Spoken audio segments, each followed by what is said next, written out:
Салям алейкум, телесердили Серджи в эфире программа «Бугунь». И я рада представить гостя нашей сегодняшней программы. Это кандидат политических наук, автор ряда книг о крымско-татарском национальном движении, член украинского ПН-клуба, известный крымско-татарский историк Гульнара Бекирова.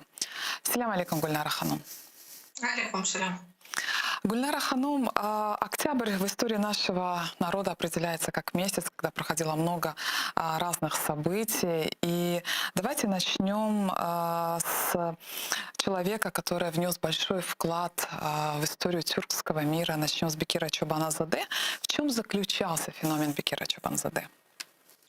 Да, вы правы, Эльмас Ханум. Действительно, я не знаю, как так получилось, но октябрь — это такой месяц, когда практически каждый день мы вспоминаем какую-то личность или какие-то события. Вот 13 октября мы вспоминали, можно сказать, действительно, это не будет преувеличением, великого крымско-татарского ученого, тюрколога, поэта, педагога Бекира Чобанзаде, и он, можно сказать, он принадлежит не только крымским татарам, но без сомнения это величина, ученый мирового масштаба. И, кстати, это было известно уже тогда, когда, собственно говоря, он, достаточно молодой человек, Бекир Чобанзаде, был одним из ведущих ученых Советского и Востока, что называется, вот как принято было говорить, и в мировом масштабе. И биография его, конечно, вот поучительна для тех молодых людей, кто, если вдруг, есть такие люди, кто не знает о нем, не слышал, потому что он происходил из очень бедной семьи пастуха. И вот фамилия его Чобанзаде как раз это дань уважения и любви отцу, который, как мы сегодня уже знаем, был хоть и, в общем-то, и беден, и не смог получить образование, но очень-очень стремился к тому, чтобы сын получил образование. И действительно, нам известно о том, что Бекир был лучшим гимназистом, и когда по получении диплома, можно сказать, или аттестата об образовании, он выступил с такой пламенной речью. И вполне понятно, что такой талантливый, одаренный и, насколько мы понимаем, трудолюбивый мальчик получил возможность на средства благотворительного. Кстати, вот и благотворительность как раз это тоже очень хорошая черта крымских татар. В начале 20 века были благотворительные организации крымско-татарские, и вот таких способных молодых ребят, подростков отправляли на учебу в Турцию, в основном, конечно, в Турцию. И вот один из них, Бекир Чобанзаде, он защитил диссертацию в Будапештском университете. Да, понятно, что это был один из ведущих университетов Европы. Потом вернулся в Крым и стал одним из руководителей партии Мелюферка. И, в общем-то, примкнул вот к этой самой, плеяде людей, которые сотрудничали с советскими органами, был ведущим ученым, преподавал в том учебном заведении, которое сегодня называется, условно говоря, назывался Таврический национальный университет, тогда Крымский педагогический институт. И, в общем, был одним из организаторов того первого и единственного тюркологического съезда всесоюзного, где участвовали лучшие представители тюркологической науки. И, в общем, по общему признанию, конечно, Чобанзаде был таким ведущим ученым на тот период. Но поскольку уже в советское время, в первые годы советской власти начались гонения на представителей и крымско-татарской культуры, и мы датируем, я, по крайней мере, датирую этот период с 1927 годом, когда было открыто, можно сказать, дело партии Мелюферка. Ну, вот в том числе, разумеется, и тех людей, кто вот в этой, ну, партия официально, вот согласно документам ОГПУ, она начала существование свое в июле 2017 года. Ну, а мы помним, что такое июль 2017 года. Это, по сути, те люди, которые готовили первый Курултай крымско-татарского народа. Это Инуман Челебиджихан и Асан Сабри Айвазов. Ну, в общем, все эти люди, которые со временем подверглись очень суровым репрессиям. Бекир Чобанзаде с середины 20-х годов уехал из Крыма. Ну, по-видимому, я думаю, что это было все-таки связано с тем, что, ну, он хотел работать, жить, а не закончить свои дни вот в 28 году, как, значит, это случилось со многими его соратниками. Он в некоторое время, насколько известно, работал в Узбекистане, потом основная его деятельность научная протекала в Азербайджане. Ну, собственно говоря, и, кстати, и вот часто, ну, некоторые, да, представители, скажем так, азербайджанского народа вообще, мне кажется, считают его своим, да, вот за это окончание Заде, ну, на самом деле он крымский татарин. Мгм. Но мы понимаем, что великие ученые, они принадлежат человечеству, и мы, крымские татары, с удовольствием дарим миру, ну, вот такую крупную личность, как Бекир Чобанзаде. Но, к сожалению, его судьба, как и судьба многих представителей крымско-татарской культурной, научной элиты, завершилась трагически. Он был расстрелян. Некоторые ошибочно говорят, что 17 апреля 1938 года. Нет, это случилось на полгода раньше, от как раз 13 октября 1937 года. И хотя никаких, ну, понятно, что в чем его там обвиняли, в национализме, в том, что, вот, кстати, два слова о тюркологическом съезде 26 года. Он был направлен на переход графики, значит, народов тюркских на латинскую графику. И вот одним из идеологов и людей, который организовывал этот самый знаменитый съезд, как раз был Бекир Чобанзаде. И на съезде, который проходил в Баку, как раз была такая представлена обширная делегация, а по сути возглавлял ее Бекир Чобанзаде. И практически все представители вот этой самой делегации от Крыма были уничтожены, ну, физически. Уже это Мгм. случилось через несколько лет. Единственный, кто выжил, был Шевки Бектория. Ну, правда, он 25 лет, как все вы знаете, провел в сталинских лагерях, и уже достаточно преклонного возраста человека наконец отправился в Турцию, откуда, собственно говоря, он и приехал, чтобы заниматься образованием в своем родном Крыму. Ну, Шевки Бектория — это, так сказать, вообще тоже очень большая личность, но это совершенно уже другая история. Вот, поэтому Бекира Чобанзаде, ну, все мы знаем, конечно, и как поэта, но, разумеется, прежде всего, как крупного ученого-тюрколога, профессора, доктора наук. Вот, то есть такая крупнейшая личность была в нашем народе, в Мгм. крымско-татарском. Вы упомянули о партии Милли Ферха. Что послужило созданию этой партии? Ну, насколько мы можем судить, я думаю, что вот послужило то же самое, что и, ну, такие же цели, как и, собственно говоря, были у наших крымско-татарских интеллектуалов в 1917 году. То есть способствовать возрождению своего народа на своей родной земле.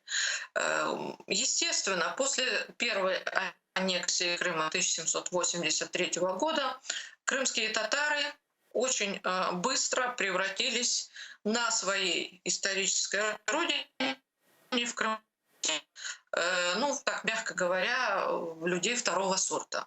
Крымские татары, как никакой другой народ, знают, что такое потеря государственности и что за этим может последовать. То есть вот это самое черное столетие до 1883 года — это годы унижения, годы массовых, видите, я сказала депортаций, а ведь по сути это правда, потому что выдавливание, вот эта политика выдавливания коренного народа Крыма из Крыма была, в общем, на протяжении всего этого столетия. Ну, пик пришелся на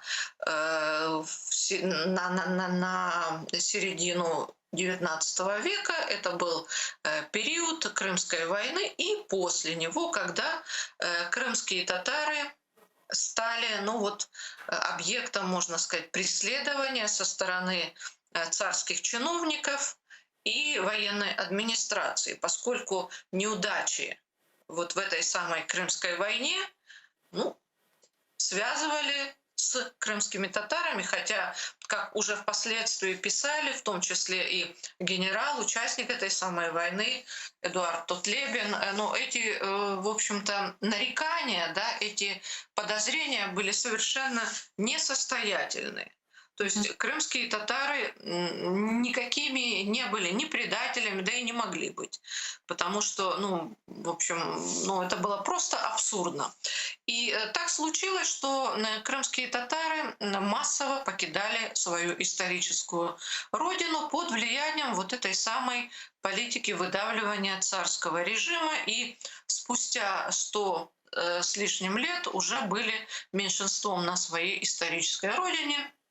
Опустевший Крым заселяли русскими, швейцарцами, там, эстонцами. Ну вот, собственно говоря, с середины XIX века можно и говорить об этой самой увеличении вот этой самой этнической составляющей, когда на самом деле Крым становился, ну, уже не крымско-татарским, можно сказать, а поселялись русские, там, эстонцы, ну и так далее, да, поскольку на места уехавших, покинувших родину крымских татар, ну, здесь земля пустела, Крым пустел, и нужно было кого-то заселить. Кстати сказать, у нас, насколько я помню, как раз в ноябре 1961 года были опубликованы положения царя Александра о том, чтобы вот эти самые земли были заселены иностранцами. То есть это тоже вот у нас такая печальная дата, вот 1861 год. Ну и, собственно говоря, только с деятельностью Исмаила Гаспринского, да, мы можем говорить о некотором возрождении крымско-татарского народа на своей родной земле, потому что Гаспринский, конечно, способствовал тому, чтобы реформированию образования, изданию, наверное, самой известной на тот момент газеты «Терджиман», выходило и женское издание «Алиминисван», и детский журнал.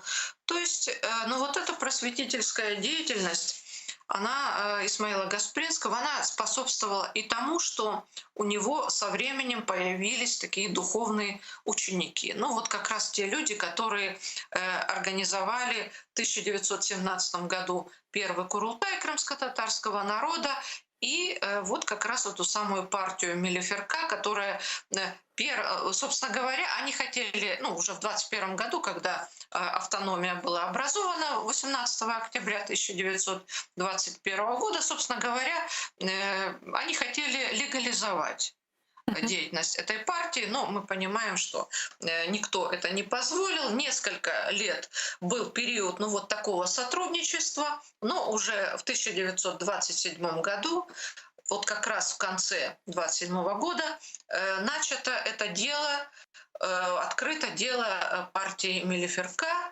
И вот здесь я не могу сказать точно. Собственно говоря, ну, поскольку здесь и открыто дело Вели Ибраимова, и дело партии Мелиферка.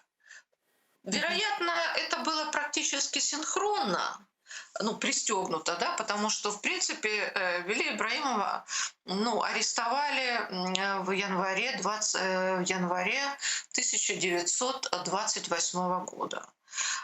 В апреле был судебный процесс, и его расстреляли в начале мая. Потом, ну, то есть это, по сути, было связано, потому что в общем, говорили о том, что, с одной стороны, эти националисты — это приспешники Вели Ибраимовской группы, тут же припаяли ко всей этой истории и Султангалиевский центр. Ну, то есть, понятно, да? Мгм. Здесь мы, ну, насколько мы можем понимать, все-таки этот политический процесс, ну, от души, что называется, сочиняли, придумывали, режиссировали. Мы об этом поговорим. Правда, да. Гуляра Ханум вынуждена нас перебить. Мы об этом поговорим обязательно во второй части нашей программы. А давайте все-таки вспомним, ну, не всех членов партии, кого вот ярких самых членов партии Эмилии Ферха, кого можно отметить. И о их идеях. Ну, идеи мы, ну вот общая такая идея, насколько мы можем судить, вот та, которую я сказала, да, то есть возрождение крымско-татарского народа на его родной земле. Ну, понятно, да. Ну, если мы так, условно говоря, Нумана Челебиджихана тоже относим к этой самой группе, то, ну, да, давайте, в общем-то, немного расширим, да, ну, нашу вот эту беседу, да, не будем там рамками партийными, да, ну, понятно, что Нуман Челебиджихан был, ну, номером один на тот момент 17-го года, молодой, талантливый, образованный человек, ну, настоящая такой универсальная личность, такой крымско-татарский Леонардо да Винчи, и юрист, и богослов, и поэт, и публицист, и прозаик, и, видимо, насколько мы можем все-таки судить, такой прекрасный организатор. Потому что молодой человек, который пользуется такой популярностью в народе, как Челебиджихан, ну, вероятно, все-таки это действительно была такая неординарная личность, и который тоже учился очень много, тоже вот шел к этому буквально, к этому своему политическому лидерству шел, ну, буквально с молодых ногтей, да, что называется, с учебы в Турции. Ну и там же он познакомился со своими будущими соратниками, ну, прежде всего, конечно, любимый нами всеми, ну, не знаю, мною так точно, Джафер Сейдамет, вот, который в определенном смысле, наверное, он был немного, ну, отличался, да, по характеру, потому что он был все-таки из такой состоятельной семьи. Он, ну, отец, насколько мы можем судить, отца просто не устраивало вот это образование, которое было в этих школах Мектебе, и он решил отправить сына учиться в Турцию, что, в общем-то, было вполне логично. И Джафер Сейдамет действительно там учился. Он был в этой группе вот, молодежи, да, Бибула Одабаш, значит, то есть молодой человек, поэт, то есть человек, который, ну, понимаете, они все, конечно, эти люди были заряжены вот этой самой идеей, чтобы крымские татары возродились на своей родной земле, не были людьми второго сорта. Там тот же Шевки, ну, наверное, Шевки Бектори, да, Шевки, конечно, Шевки Бектори вместе с ними был, потому что он, собственно, оставил для нас описание молодого Челебиджихана, то есть это, наверное, на сегодняшний день там единственное такое яркое очень описание его внешнего облика, его внутренний такой, ну, какой-то такой очень проникновенный образ Шевки Бектори нам оставил Нумана Челебиджихана.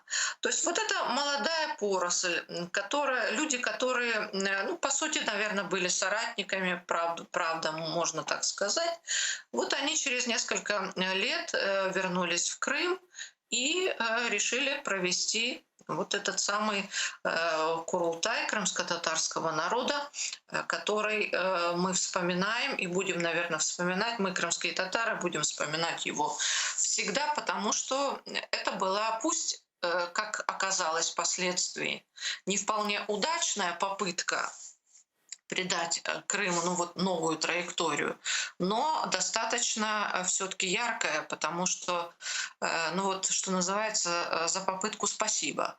Да, конечно, у них не получилось. Да, конечно, это Асан Сабри Айвазов.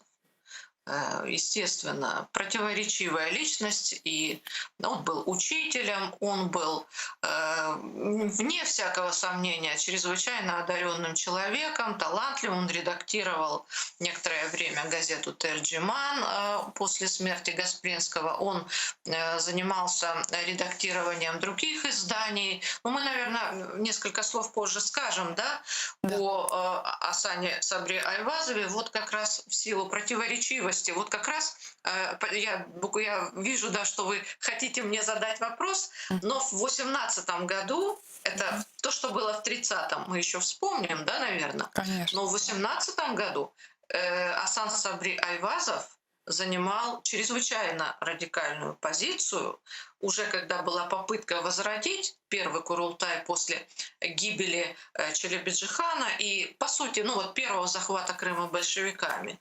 Вот тогда Асан Сабри Айвазов как раз выступал за независимость Крыма, за независимое государство, и пусть даже под протекторатом Германии. Конечно, ему все это припомнили, как мы понимаем. Ну, когда вот читаем дело партии Мелиферка, мы видим, что абсолютно все большевики, вот каждый шаг, я просто поражаюсь, как можно было, вот я перед вашим эфиром просто заглянула, ну, у меня есть скопированное дело партии Мелиферка, и я просто заглянула, ну, не хочу сказать, что там каждый шаг прослежен, но насколько большевики восстановили вот эту самую биографическую сторону, там и Халиль Чапчакчис, и Джилил Хаттатов, и, конечно, Ахмет Озенбашлы очень талантливый человек, и один из лидеров партии, ну вот один из лидеров первого Курултая, да, то есть талантливейший публицист, врач и прекрасный организатор. Вот эти самые люди, их биографии восстановлены, и мы находим, ну, наверное, самая полная биографическая часть как раз вот в документах ОГПУ. Ну, я понимаю, что у них были возможности, они прибегали и к пыткам, и там и анкетировали, и допросы были многочасовые. Но вот, конечно, это была очень-очень большая трагедия. И когда после расстрела Вели Ибраимова спустя несколько месяцев уже вот 63 человека были арестованы, 58 из них были осуждены, ну вот согласно документам дела, дела Мелиферка, и значительная часть людей как раз имела вот этот самый гриф ВМН, то есть высшая мера наказания. Я сейчас не могу сказать точно, я могу, конечно, посчитать, потому что у меня есть вот как раз эти фамилии, но значительная часть людей как раз была расстреляна, и многие были осуждены к большим срокам ссылки и тюремного заключения. Гульнар Ханом, а вот то национальное движение, оно было демократически революционным наверняка. И скажите, вот интересно, а была ли попытка партнерства между Крымом и Киевом?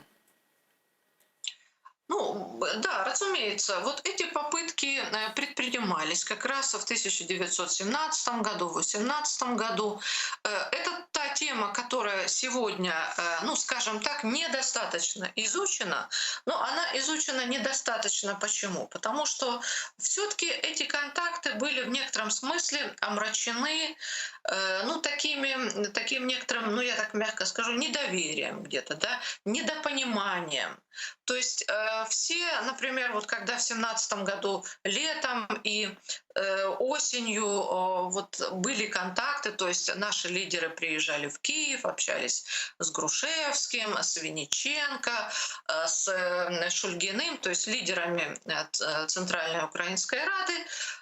Ну вот мы можем сегодня восстановить вот этот процесс, конечно, фрагментарно, но, к сожалению, вот такого стратегического союза тогда не получилось. И если немножко мы отмотаем несколько веков, и мы сейчас вот на телеканале АТР как раз готовим проект «Крымские татары и украинцы. Вехи спільної боротьби и солидарности». И ведь эти союзы, на самом деле, ну такие союзы крымских татар и украинцев, вот как раз в этом году мы отметили это полтысячелетия, 500 лет. Но и они были, эти союзы были, то есть они не придуманы. То есть другое дело, что их там тщательно замалчивали в советской историографии, они не очень, ну так, или вообще не освещались, или, ну, вот как Конотопская битва, да. То есть о Конотопской битве было очень много рассказов, но практически то, что там участвовали очень активно крымские татары, ну, это была такая фигура умолчания. Вот. Ну и так далее. То есть очень много было союзов, но вот 1780, ну вот конец XVIII века, когда была уничтожена Запорожская сечь и когда было, в общем-то, пало и Крымское ханство, как раз от рук от одного и того же врага, мы знаем от какого, вот мне кажется, это та история, которая должна украинцев научить сегодня, что, в общем, будучи постоянно в каких-то партнерских отношениях, мы все равно пришли, и я говорю, мы, и украинцы, и крымские татары, пришли к вот трагедии конца XVIII века. В 1917 году, в 18 году опять крымские татары, украинцы не смогли построить вот эту самую такую стратегическую властную вертикаль, когда могли, будучи соседями, да, имея много общего, не смогли построить партнерские отношения. И вот мне кажется, вот этот период нам сегодня очень важен, потому что история дает нам, ну, наверное, уже третий шанс. Это по скромным подсчетам третий, на самом деле, конечно, больше, чтобы построить то партнерство, которое усилит украинское государство, которое крымским татарам позволит развиваться на своей единственной исторической родине в Крыму, тоже благоприятно, тоже позитивно. Ну, в общем, собственно говоря, это то, к чему мы, историки, и призываем, там, например, политиков, например, прислушаться к чаяниям крымских татар и уже решить этот вопрос о национально-территориальной автономии крымско-татарского народа в Крыму, тем более, что мы все понимаем, что пока это было бы просто таким важным, но символическим актом для украинского государства. Но даже этот символический акт доброй воли пока со стороны украинского политикума мы не можем получить, потому что каждое следующее поколение украинских политиков говорит: ой, давайте подискутируем, а давайте мы узнаем, чего же хотят крымские татары. И вообще мы не знаем, кто такие эти самые крымские татары. А то, что крымские татары были ближайшими соседями, о том, что в историографии есть понятие «ханская Украина», когда значительная часть Украины входила в пределы Крымского ханства, ну вот это уже вообще совершенно отдельный разговор, да, наверное, не этой нашей программы, но тем не менее это так. И просто, наверное, я понимаю, что это все не излагалось в советских учебниках, не излагалось до последнего времени даже в учебниках украинских историй. Но это те страницы истории, которые сегодня уже известны историкам. Ну и по мере, конечно, наших скромных сил мы тоже будем о них рассказывать, пропагандировать вот эти самые страницы нашей общей совместной истории. Ну а уж какое было сотрудничество в период национального движения. Мы 2 дня назад мы вспоминали могучую фигуру, действительно могучую, да, Петра Григорьевича Григоренко. Вот нам всем пример. Человек, который нашего лидера Мустафа Ага считал и называл своим родным сыном. Ну вот что, нам, понимаете, нам история постоянно показывает, куда нам идти, показывает такие примеры, ну, которые позволяют нам двигаться дальше. И завтра мы будем вспоминать опять личность Ильи Габая. Это человек, который проходил в 1970 году вместе с Мустафой Джемилевым, был на скамье подсудимых и тоже выступал в защиту, в поддержку крымских татар. Вот как раз только октябрь нам дает столько знаков, столько возможностей подумать, и осмыслить наше, что очень важно, современное существование, не только наше какое-то историческое бытие. Вот. Историческое осмыслят историки, а мы просто дадим возможность там, тем, кто не знает, ну хотя бы сравнить вот какие-то, провести какие-то параллели, аллюзии с современностью. Мне кажется, что для думающих людей, каковы, кстати, в Украине, достаточно много сегодня, да, это очень даже было бы неплохо. Мгм. Ну, надеемся, что все-таки мы об этом говорим. Надеемся, что все-таки шансом наконец-то украинские политики воспользуются, и все-таки наше партнерство состоится. Ну, мы с вами приходим 18 октября, создание Крымской АССР. Скажите, какая была эта автономия? Вот интересно, территориальная, национальная или какая? Ну, смотрите, значит, ну вот я тут вчера посмотрела фильм, который сотворили в Крыму, да, это, кажется, РИА Новости. Мгм.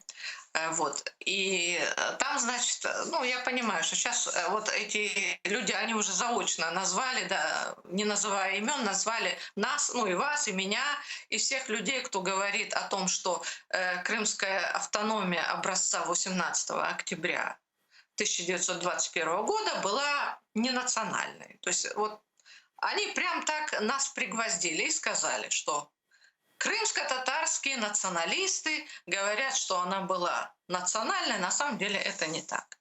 Ну, а теперь, собственно говоря, какой она была, да? Согласно Конституции, государственными языками были на первом месте татарский и русский. Ну, я говорила об этом на недавно на мосте, что никаких других татар на тот момент не было в Крыму, и поэтому, когда говорят татарский язык, речь идет строго о крымско-татарском. И это было понятно, что уже даже в Конституции был заложен этот принцип. Неоднократно говорилось о том, партийными руководителями, и это мы все видим, начиная с 17 года и так далее, даже в 31 году, когда уже, собственно говоря, были там и попытки превратить ее в интернациональную, говорили, что, я буквально вот цитирую Ивана Козлова, партийного функционера, его доклад о партийном строительстве в 1931 году, что не вызывает никаких разногласий в партийной организации, что вопрос о коренизации, а коренизация — это вот как раз политика национальных республик по развитию вот этих самых национальностей. Ну, в разных регионах были разные, ну, разная, да, коренизация, но в Крыму она называлась татаризацией. Странно, да? Вот почему бы это вот так вот она называлась татаризацией? Как раз потому, почему и говорил товарищ Козлов, что многовековая культура Крыма — это вот как раз крымские татары. Не вызывает никаких сомнений, что вопрос о коренизации в Крыму — это прежде всего вопрос о развитии крымских татар. Потому что вот это крымские татары имеют многовековую историю, культуру в Крыму. Вот странно, да, что когда нужно доказать, что вот нынешним, да, пропагандистам то, что, например, ну они там уже договариваются до таких очень-очень странных выводов, то есть они говорят А, но не говорят Б. Например, они говорят, что да, вот Вели Ибрагимов был арестован, и там перечисляют вот этот вот приговор, да, за уголовные преступления. Но они почему-то не говорят, что и Вели Ибрагимов, и члены партии Мелиферка были спустя 20 лет реабилитированы. Вот со советским еще режимом, да, реабилитированы после смерти Сталина. Они не говорят о том, что на самом деле Вели Ибрагимова арестовали не за какие-то уголовные преступления, о чем было известно уже тогда, а за то, что он продвигал в партии идею возвращения на свою историческую родину тех небольшого количества 20 тысяч крымских татар, которые во время царского режима ну, то есть эмигрировали, и вопрос о реэмиграции был вот тем, ну, можно сказать, одним из таких вот улик по как раз к дальнейшим репрессиям, потому что Ибраимов выступал, ну, против, ну, как против, да, ну, можно сказать, что против заселения Крыма евреями, но при этом он выступал за то, чтобы вернуть реэмигрировать крымских татар, которые во время царского режима покинули вынужденно свою историческую родину. Вот это как раз было реальным его преступлением перед советской властью, что он выступал за свой народ. И вот по этой же причине его пристегнули там, вот к этим самым пресловутым националистам, хотя эти самые националисты, ну вот подобно Бекиру Чобанзаде, они преимущественно занимались как раз наукой, там, преподавали, занимались развитием языка крымско-татарского, ну и так далее. То есть политической деятельностью, в общем-то, мы понимаем, они не занимались, ну, и вовсе никаких там планов свержения советского режима у них не было, ну, насколько мы можем это судить вот сегодня, согласно там, деятельности очень-очень многих людей. Мгм. Гульнара Ханым, а вот интересно, я снова задам вам вопрос. Скажите, а вот тогда стоял ли вопрос, какому центру будет подчиняться автономия, украинскому или РСФСР? Да, были такие размышления, к какому центру, да, были как раз разговоры о том, что Крым может ну, как бы относиться к Украинской ССР, но, в общем, все равно победила вот эта вот тенденция, что Крым со временем стал ну вот частью как раз в 2021 году был отнесен в состав РСФСР. Уже понятно, что здесь, может быть, конечно, такая логика, ну, чисто географическая была немного странная, да, потому что, ну, логичнее было бы, ну, чтобы все-таки он и тогда был украинским, но вот тогда все-таки тогдашняя Российская Федерация была, ну, негласно, да, и, кстати, и в последующие десятилетия, да, ну, таким негласным первым, да, первым, ну, первой республикой, скажем так, да, РСФСР вот, ну, в составе Союза. Вот. И тогда были, да, были такие мысли, идеи, но, в общем, в результате это привело, ни к чему не привело, и Крым стал, ну вот тем, кем он стал, Крымская АССР. Насколько мы можем судить, были размышления о том, чтобы ну вот термин «полная автономия», да, такой существует как раз насколько мы можем судить, вот как раз у этих людей, там у Чобанзаде, у Бекира Чобанзаде, у Айвазова как раз были идеи такой полной автономии, то есть ну, больше прав Крымской АССР, вот об этой автономии. Да. Но ничего этого не получилось, все равно был, ну, насколько мы можем судить, такая жесткая вертикаль, все-таки подчиненность, конечно, центру, все в значительной степени решалось в центре. Вот. Ну и, собственно, последующие годы тоже уже и мы можем судить, что все, в общем-то, решала Москва. То есть это вот степень такая централизации все-таки была высокой в Советском Союзе, и все решения такие очень важные в значительной степени все-таки, ну, в том числе и с возвращением крымских татар связаны, все-таки последнее слово было за Москвой.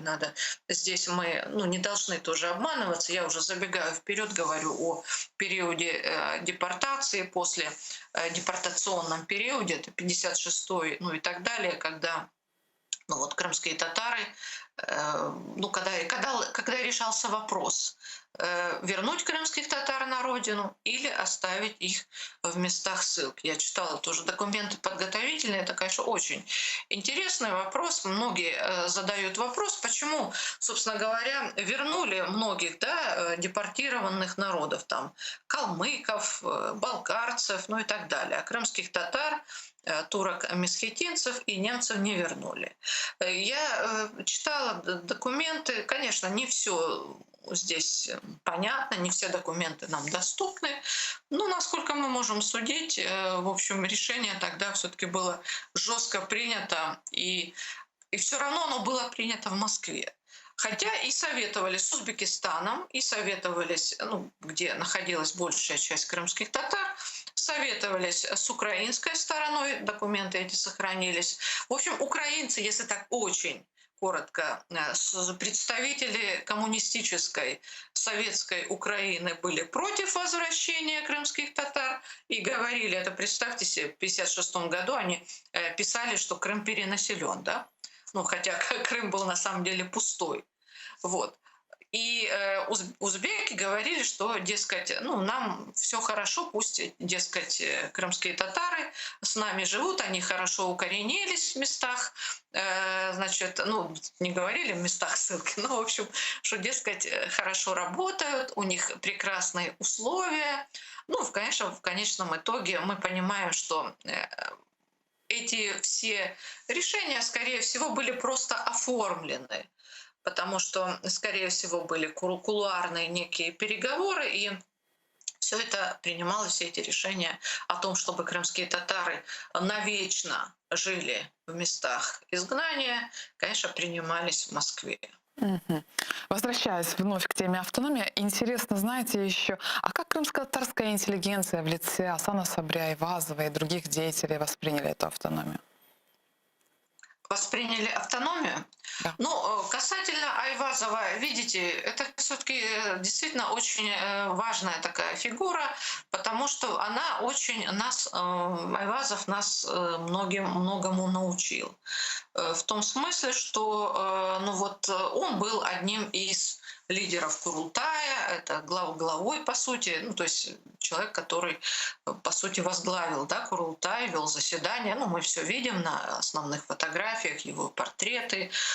Он был одним из тех людей, кто в 18 году, ну вот как я и говорила, предпринял попытку возродить Курултай. Он был редактором газеты впоследствии, но, как нам сегодня показывают, опять-таки, документы, он был в числе тех людей, кто призывал к сотрудничеству с большевиками. То есть он остался в Крыму. И вот в отличие от Джафера Сейдамета, который покинул Крым, потому что не видел для себя и вообще для крымских татар, ну, скажем так, перспектив сотрудничества с большевиками. То есть он очень быстро предвидел, чем, в общем-то, закончится правление большевиков. Это, конечно, действительно был потрясающий, ну, как мы уже можем судить, это все-таки был потрясающий умный человек. Вот, то есть он был, ну, он предвидел то, что для многих, даже умных людей, было неочевидно, потому что, видите, большевики, ну что уж тут говорить, умели пустить пыль в глаза. Даже при том, что там уровень образования там, первых лиц того же Сталина, может быть, и оставлял желать лучшего. Ну, там были и не глупые люди в правительстве, в руководстве страны. Вот. И Айвазов, разумеется, был вот тем топом, той топовой фигурой, которого, разумеется, арестовали вместе со всеми. Но мы теперь уже тоже знаем, что в 30-м году он уже ну вот, попал в эти жернова, и теперь тоже это хорошо известно, что он стал сотрудничать с ОГПУ и вот как раз оставил для нас воспоминания, тюремные записки. И теперь мы их можем прочитать. Это, конечно, ну вот кто я такая, да, чтобы как бы осуждать, да, допустим, Айвазова. Ну, мы же понимаем, что, скорее всего, там были применены к нему, ну, все. Это история национального контрреволюционного движения в Крыму, да? Да. Вот расскажите, кстати, вот и вас перебиваю, о чем эта рукопись? Я бы хотела, чтобы вы все-таки подробно рассказали. Это рукопись, это, в общем, рукопись, которая, с одной стороны, важна историкам, потому что там множество фактов, множество имен о его соратниках, но которые, разумеется, молодые, например, историки и просто такие читатели, да, которые интересуются темой, ну, должны воспринимать вот как раз через эту призму, что эту книгу писал, или, ну, книгу, да, эти записки писал человек с петлей на шее. То есть, насколько мы можем судить, все-таки эта рукопись была написана, ну, по заказу или как, ну не говорю же по просьбе ОГПУ, да, потому что ясно, что, ну, просьба там была какая. Скорее всего, как очень-очень ценный источник информации, я думаю, что было ему предложено вот это самое сотрудничество в обмен на жизнь. И сотрудничество в виде как раз написания вот этой самой рукописи и этих самых очень-очень подробных описаний революционного, ну вот крымско-татарского, да, движения в Крыму, о его соратниках. И мне, конечно, не хотелось бы вот здесь делать такое обобщение, но я боюсь, что некоторые все-таки его свидетельства впоследствии, ну, по сути, были, ну, смертным приговором для некоторых людей. Ну, это, к сожалению, такое время, да, было, да. И потому что, например, он очень негативно отзывается о Бекире Чобанзаде. Вот. То есть это такая очень-очень трагическая личность, трагическая фигура, который попал вот в жернова вот этой самой истории, действительно очень важный для нас всех человек, но он не смог пережить вот эти самые, что там были, пытки, шантаж, ну, скорее всего, и то, и другое.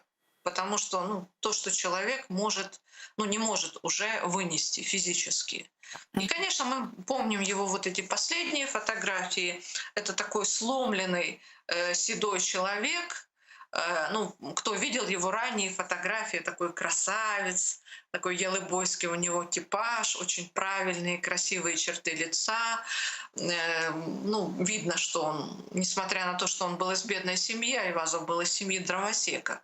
Но опять-таки в силу вот этой его одаренности, мы говорили о Чобанзаде, и вот мы, конечно, должны сказать, что и это тоже очень был одаренный человек, способный мальчик, потом способный студент и соратник Гаспринского, по сути.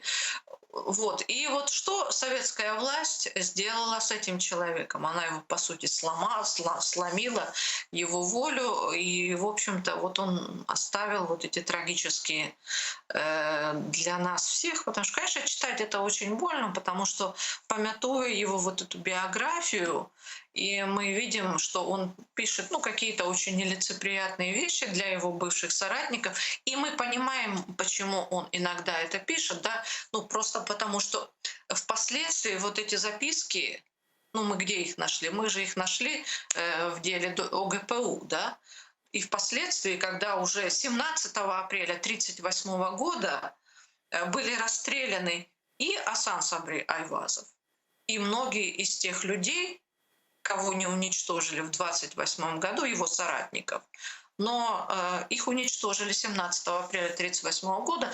Это такая какая-то, знаете, такая действительно шекспировская трагедия, да, личности, ну вот, и эта история, ну, предательство, видите, я говорю предательство. Не хочется, конечно, это слово употреблять применительно к такой большой личности, как Асан Сабри Айвазов, но вот приходится, хотя я подчеркиваю, ну, кто я такая, да, чтобы выносить какие-то приговоры, ну, человеку, который оказался вот в тех условиях жутких, да, в которых оказался Асан Сабри Айвазов. Мгм. А милифирковцы, они входили вот в эту автономию, в правительство? В первые годы, да, в первые годы многие, ну, вот пытались как раз сотрудничать с, ну, с советами, да, и, ну, работали там, Амет Узенбашлы там работал, там преподавал в техникуме, там, Абибуллао Дабаш был доцентом в Крымском пединституте, ну, работали, как тогда принято говорить, в советах.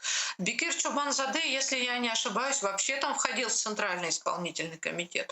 То есть эти люди действительно ну, сотрудничали в первые годы с советской властью. В этом не было, ну, ничего такого экстраординарного. Ну, раз они выбрали этот путь, они не эмигрировали, И надо признать, что первые годы советской власти, по крайней мере, первые 5 лет, это вполне благоприятный период для крымских татар, потому что здесь уж нельзя говорить о том, что ничего не было сделано. Были и экспедиции по Крыму Усейна Баданинского, которые для нас оставили очень-очень ценные материалы, и мы сегодня ими тоже пользуемся.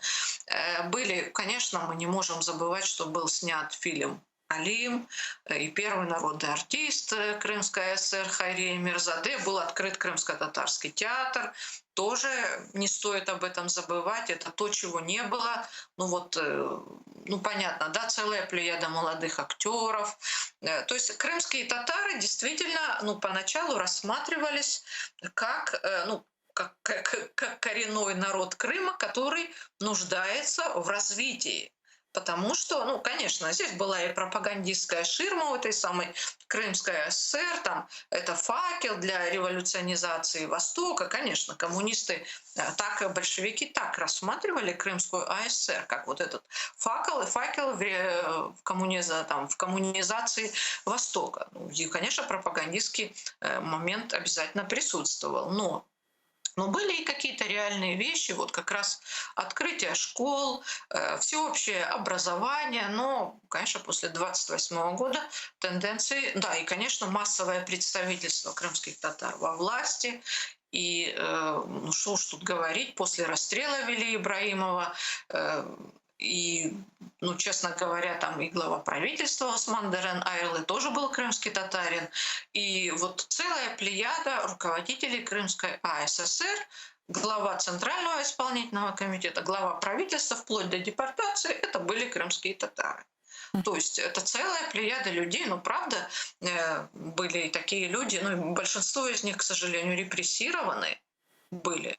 Там и Мамут Недим, и Абдураим Самединов в ходе, ну, так называемого большого процесса крымских татар. Вот. То есть вот как трактовать, да, этот сюжет? С одной стороны, первые лица автономии, а с другой стороны, такие же массовые репрессии против них.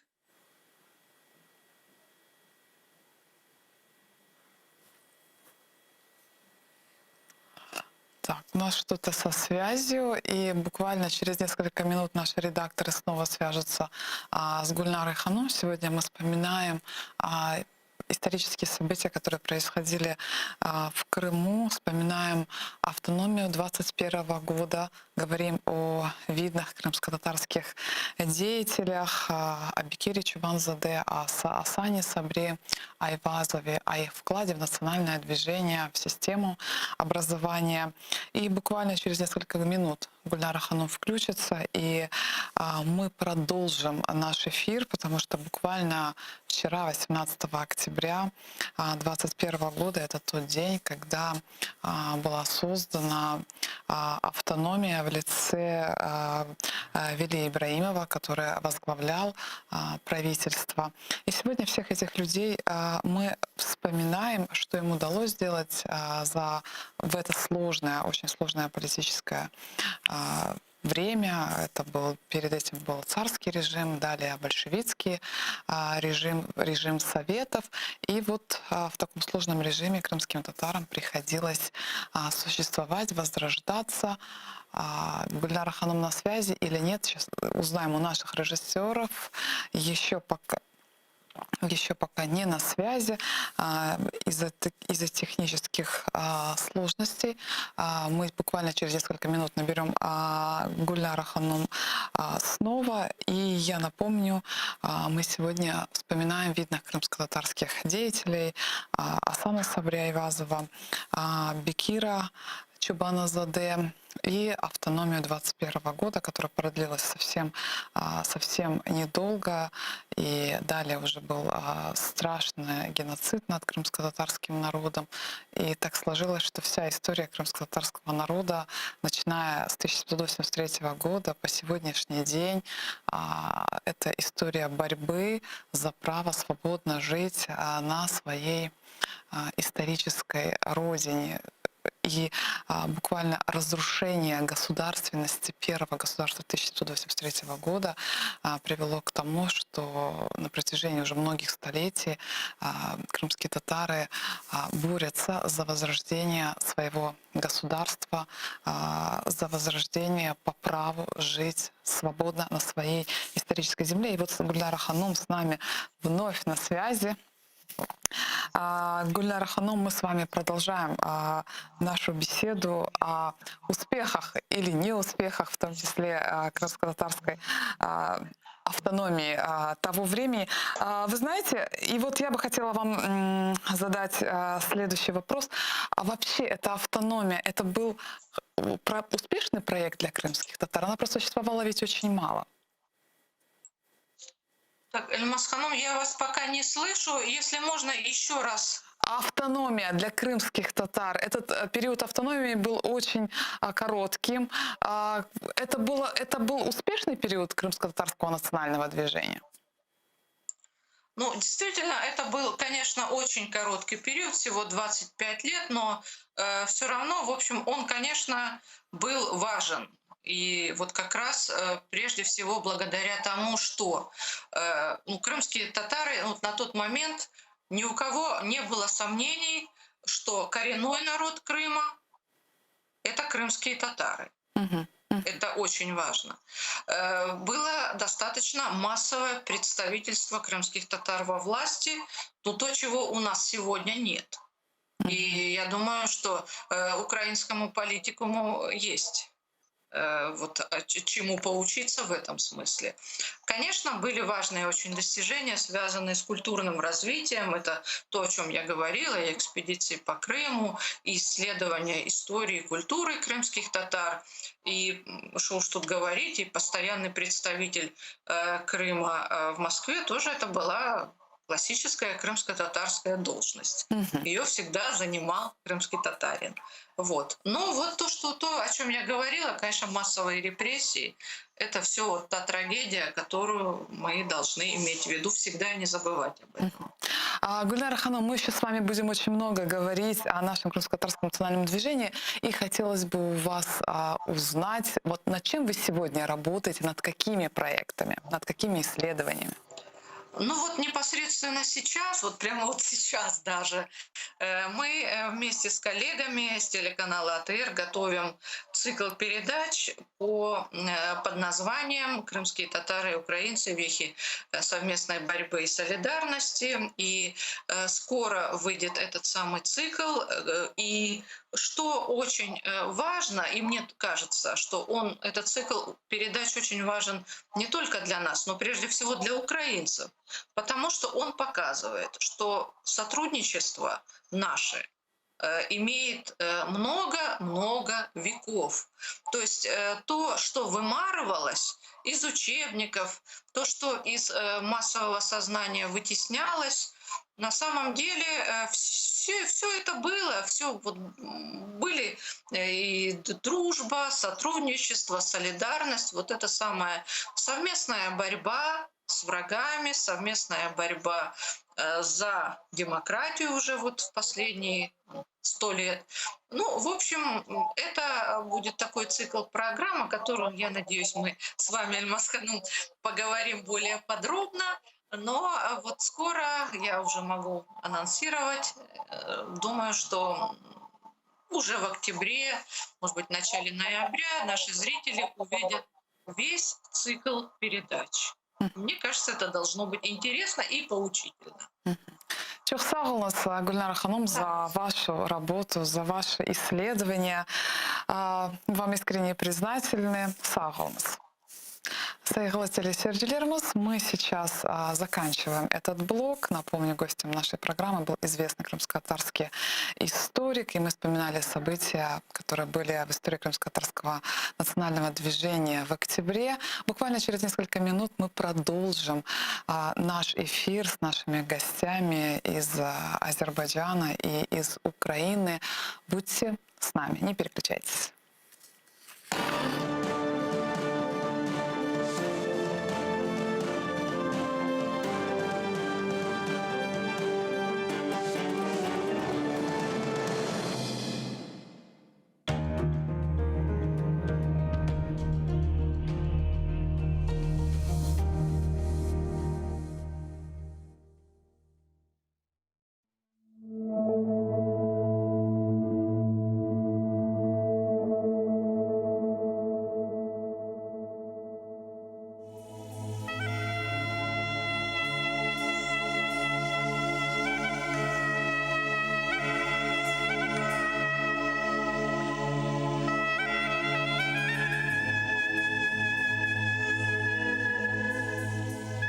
Al boruну, yür keteyik yaylalarga.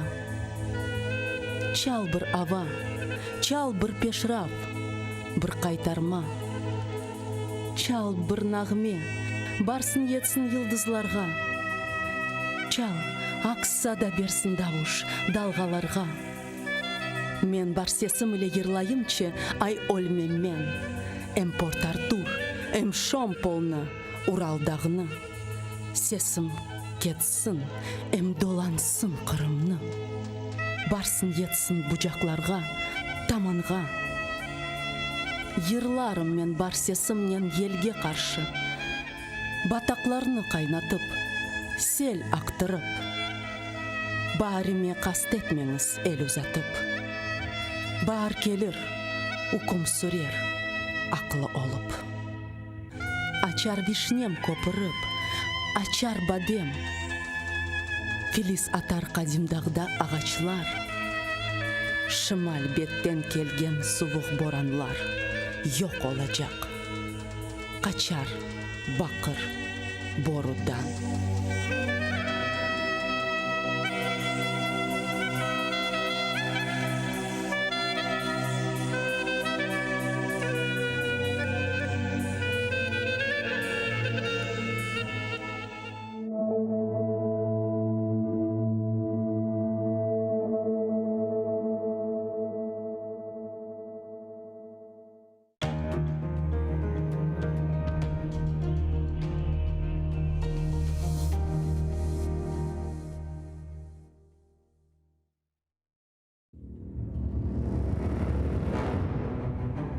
Хаджи Герай Кырым ханлығыны тізгенде 29 yaşında еді. Тахминен 350 yıl devamında Kırım ханлығы devlet olarak hüküm sürdü.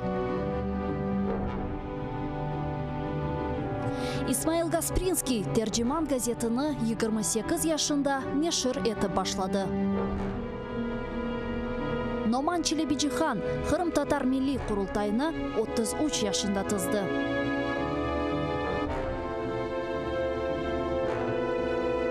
Bekir Çobanzade 27 yaşında profesör olarak Latin elifbesini Türkiye devletlerge teşvikat etti.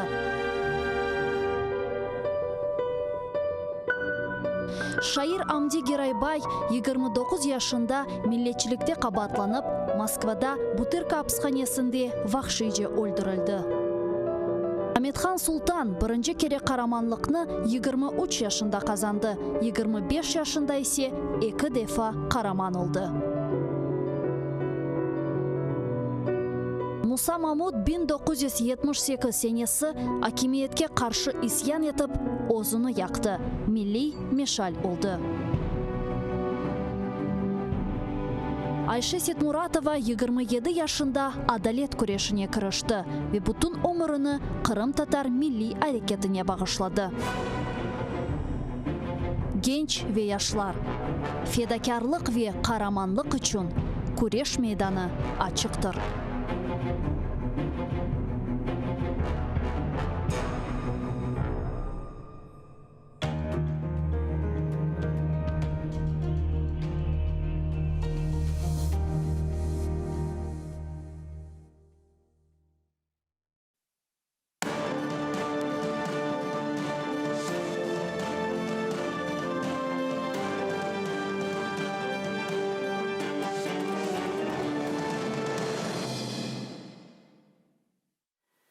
Sevgili teleseyircilerimiz, bugün yayınımızda devam etimiz ve memnuniyet ile sizlerine bugünkü misafirimizni tanış etmege istedim. Bu Azerbaycan'da Kırım Tatar Cemiyeti'nin baş katibi bu Elvina Hanım Murzayeva. Kelin selamlayık. Selam aleyküm Elvina Hanım. Aleyküm selam Elmas Hanım. Elvina Hanım, siz endi yıllar devamında Azerbaycan'da yaşaysınız ve Kırım Tatar Cemiyeti'nin baş katibi olasınız. Buna Azerbaycan'da Kırım Tatar Cemiyeti hakkında ne aytabilirsiniz, nasıl leyhalar üzerinde çalışasınız? Azerbaycan'da Kırım Tatar Cemiyeti maalesef çok kalabalık değil. Çok azınlık burada teşkil ettiğimiz. Çoğusu da karışık aileler, yani daha çok kadınlarımız var. Onlar çocuklarla, balalarla görüşüyoruz. Layıqalarımız 2 yıl boyunca pandemiyanın sebebiyle bir şey etip olamadık. Bizde sert karantin rejimi var idi, sokağa çıkmağa yasak idi. Onun için ancak biz 18 May'da toplaşkan idik. Şehitler Hiyabanı, Aliye Şehidov anda. Эльвина ханым, pek meraklı ya mına Azerbaycan'da yaşayan vatandaşlarımız Kırım'a yol alalar mı, Kırım'ı ziyaret eteler mi ve Kırım'ın bağları var mı? Bizim Kırım'la bağlarımız var. Yani yol ettiğimiz, biz görüşüyoruz ama yine de aytayım pandemiyanın sebebi biz 2 yıl boyunca ketip olamadık anda. Çünkü Azerbaycan'da çok sert karantin rejimi olğan. Ama özlerinizde mına saklamak için nasıl tedbirler alıp barasınız? Özlerimizini çok yani sağlıkla bağlı parçalamak yoksa Aslında millet olarak, Kırım Tatarı olarak. millet olarak, Kırım Tatar olarak biz bu yakında bir leyhamız oldu. Birinci festivali Ukrayna sefirliğinden ben o layıkaya katılgan edim. Bizim Kırım Tatar pilavımızını, kıymalı pilavımızını orada pişirip milletke tanıtkan edik. Ya Ukraynalılar Kırım Tatarlarının birlik kurarlar mı? Azerbaycan'da Ukraynalılar da yaşayırlar. Mına birbirinin münasebetlerini kurasız mı? Kuramız Ukrayna cemiyetiyle biz çok layıqalarda iştirak ettiğimiz bayrak gününe olsun, Kırım Tatar bayrak gününe, Ukrayna bayrak gününe, Vışvanka gününe bizde şuna okşar layıqalarımız ola. Çocuklarımızı, balalarımızı alıp gittiğimiz, tanıttamız. Ukrayna balalarımız bizim Kırım Tatar bayrağımızını neden palçıktan yasağan edi, öyle bir layıqamız var idi. Ya siz özünüz Azerbaycan'a nasıl düştünüz?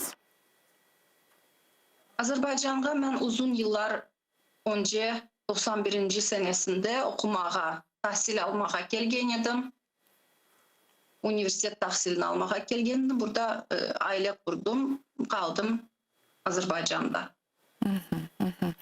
Ve bilesiz zamana Kırım'da bir ay evvel represiyalar olğan idi. Aslında mına bilirler mi ne Kırım'da ola, mına olğan vakayalarga nasıl kıymet keserler?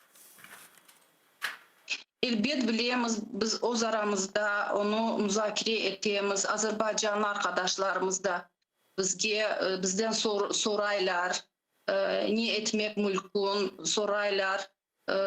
Yani buradaki insanların konuları da Kırım'da atıla, yani çok teessüfler ettiler ki Kırım'da hadiseler bola.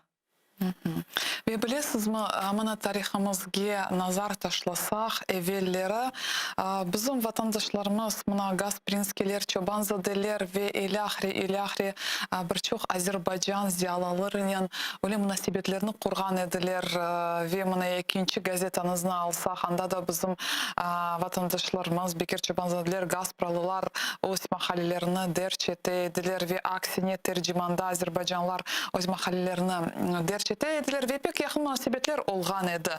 Ama o vaxtları bilesiz mesafeler, o kadar büyük mesafeler ama münasebetlerimiz yakın olğan idi.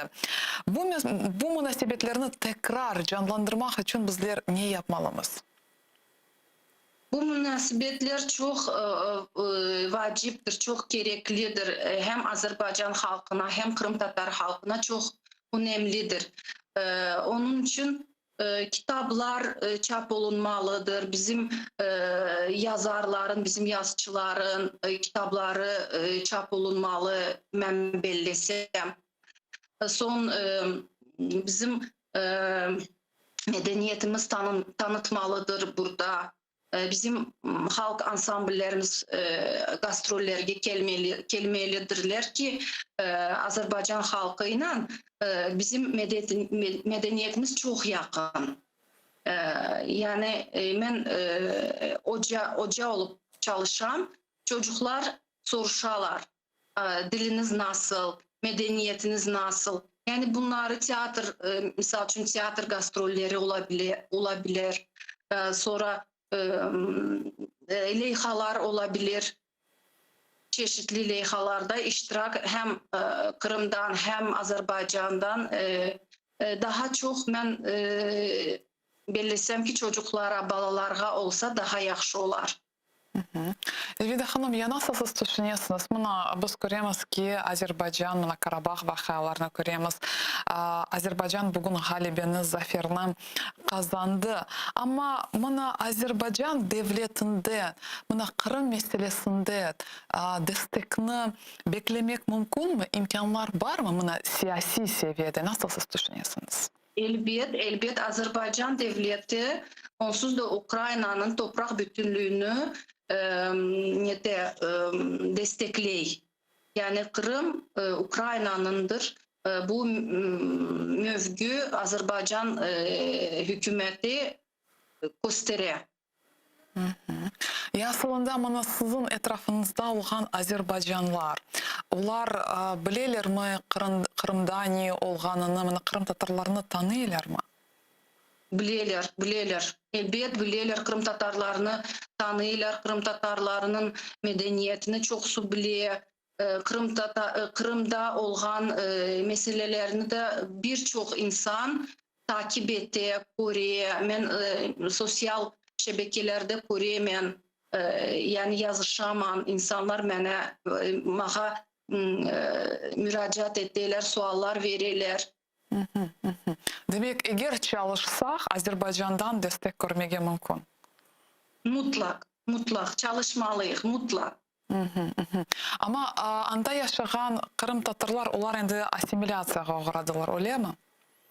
Tekaran demek mümkün gençler, yaş nesil artık tekaran asimilyasiya olgan ama bizim aksakallarımız var, onlar takip ettiler, yazılar yani var ama az. Çünkü bağlarımız pek yakın, onun için bu dilimiz oşay, dinimiz aynı, onun için. Ya Azerbaycan'da meşhur Kırım Tatarları bugünkü günde var mı? Kimlerini kayıt etmeye mümkün? Lir Ağa Halilov var, injinier, yani 80 kaç yaşında artık 90'a yakın yaşı var onun. Çok bilikli, çok tarihimizi çok yaxşı biliyor. Sonra Ahmet Ağa var, o da biyologdur. Son Meryem Hanım var. Yani insanlar var, sadece dediğim gibi Kırım'dan ya da Kiev'den jurnalistler gelmelidir. Onlarla bir röportaj olmalıdır. Onlar çünkü artık yaşlı nesil ve misal için Lir Ağa deportasiya olmayan, o represiyaga, onun anası babası represiyaga uğragan. Ama Ahmet Ağa ozu hatırlay, o deportasiyanı yaşagan. Ozu ayta, anlata. Meryem Hanım da deportasiyanı özü yaşagan. Artık onlar çok yaşlılar ve yani hayattır. Ya Onların hatıralarını saklamak gerek. Ya Azerbaycan'da Bekir Çobanzade'ye nasıl emniyet verirler? Bilerler ki Kırım Tatar şarkısı. Bilirler. Bekir Çobanzade'nin Kırım Tatar olduğunu bilirler. Onun Vostokovedeniya fakültesine olan emeğini, çalışmalarını, son Bekir Çobanzade'nin büstü var Bakü'de. Bekir Çobanzade'nin prospekti var. Yani o prospekte yaşayan insanları ben bilmezdim ki onlar bilirler ama bilirler. Kırım Tatar olduğunu bilirler. Demek haldı bizge bu bağlarını canlandırmağa ve beraberlikte Canlandırmak mutlak. Biz yaş nesil bu bağları canlandırmalıdır mutlak. bu bağlarını canlandırmak için ne yapmalıyız? Nasıl siz düşünüyorsunuz? Yine de dediğim gibi şimdiki nesil layıhalarda çok iştirak ediyor insanlar. Yani bizim balalarımız. Yani çeşitli layıhalar etip canlandırmak mümkün. Kitaplarımız, resim sergileri olabilir. Bizim Kırım Tatar ressamların resimlerini getirilebilir. Dediğim gibi medeniyetten başlamak lazım. Ardı da gelecek. Ve buna Kırım Tatar milletimizge nasıl destek sözlerini aytar ediniz? Siz buna bilesiniz, bir ay evvel halkımız tekrar represiyalarga uğradı. Kırım Tatar halkımızga, Kırım'da olan halkımızga aytmak isteyeyim ki bizim yüreğimiz onlarla bir yerde döyüne. Yani ki biz burada olsak da binlerce kilometre uzakta olsak da biz oturup kasevetleneyemiz, bizim yüreklerimiz onlarla döyüne. Biz de oturup söyleneyemiz, müzakere ettiğimiz meselelerini. Yani güçlü olmak gerek. Bizim halkımız güçlüdür. Yani bu vakıyalar bir gün bitecek. Çok sağ olun Elvina Hanım, sağ olun bizlerle bağlanğanız için biz sizge can yürekten minnetdarmız. Elmas Hanım.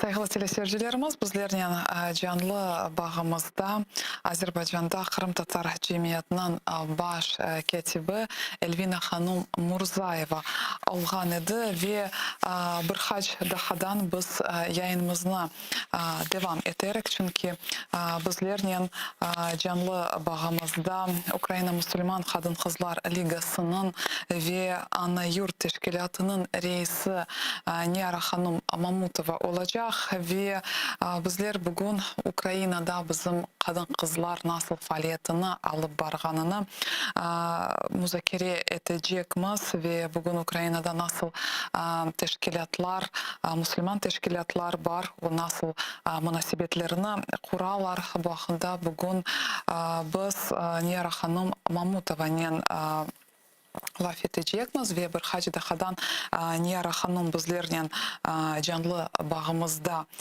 olacak. Niyara Hanım endi bizlerle canlı bağımızda kelini sonuna selamlayıq ve men hatırlatam. Yayınımızın musafiri Ukrayna Müslüman Kadın Kızlar Ligası'nın ve Ana Yurt Teşkilatı'nın reisi Niyara Hanım Mamutova. Selam aleyküm Niyara Hanım. Aleyküm selam Hanım. Sağ olunuz. Biz de sizni görmege pek memnunuz. Niyara Hanım, siz Ukrayna Kadın Kızlar Ligası'nın reisi olasınız. Bu birleşme hakkında lütfen hikaye etiniz. Bu Ukrayna Kadın Kızlar, Müslüman Kadın Kızlar Ligası'na kimler giriyor? Bilirsiniz, Müslüman kadınlar çoktan faaliyetli ve aktif oldular. 25 yıldan ziyade Ukrayna'da varlar, işte faydasını getirmeye istiyorlar, aktif olalar.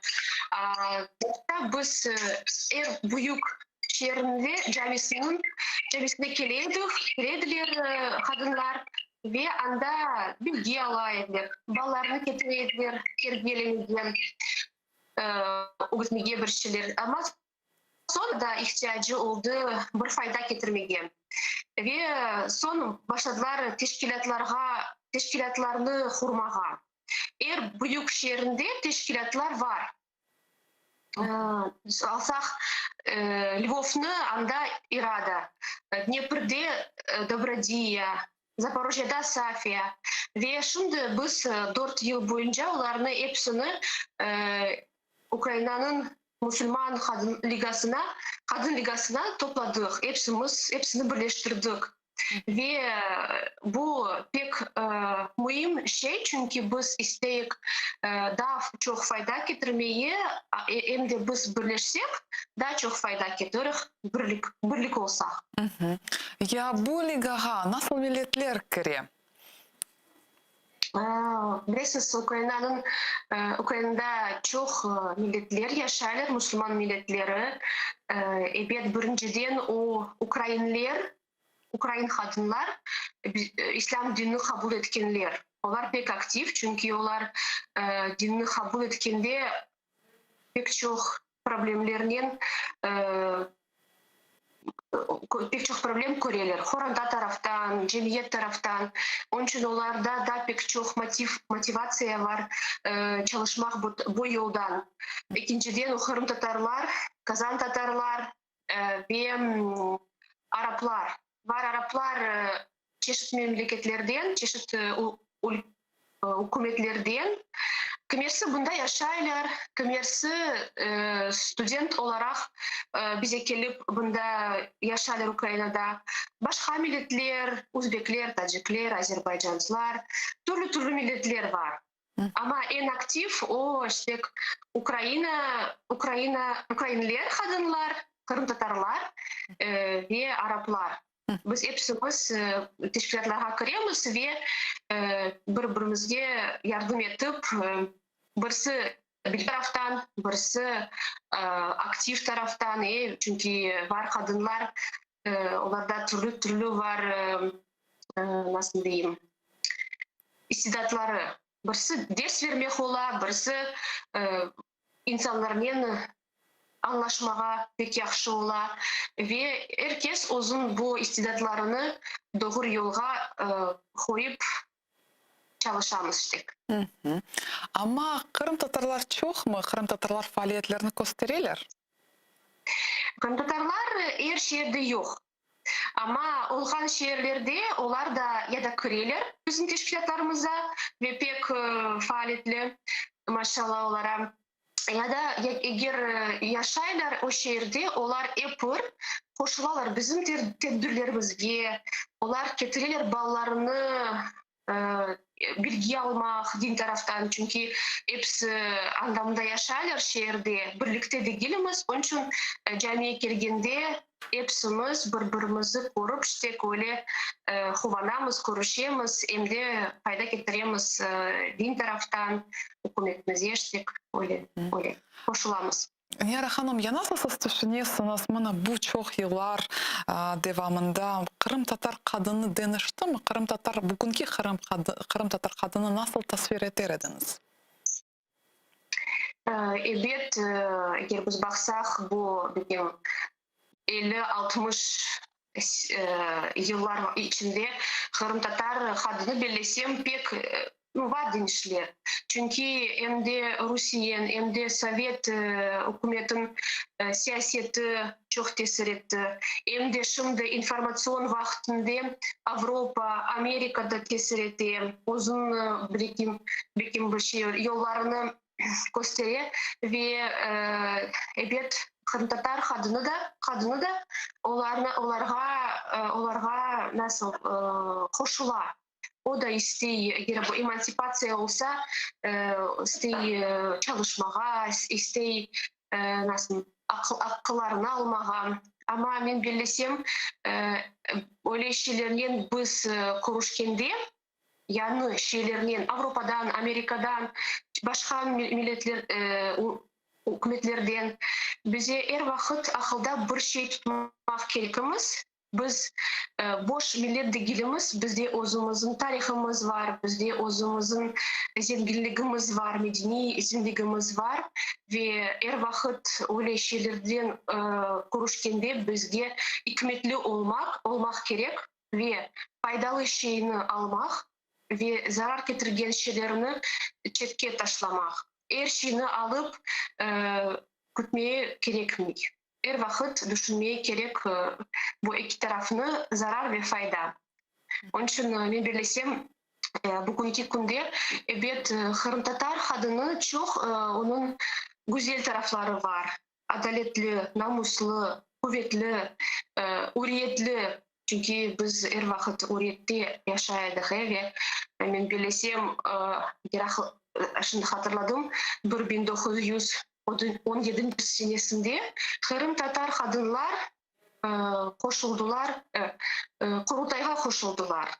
Ve o vakitte da ne Avrupa'da ne Amerika'da kadınların seçim hakkı yok idi da.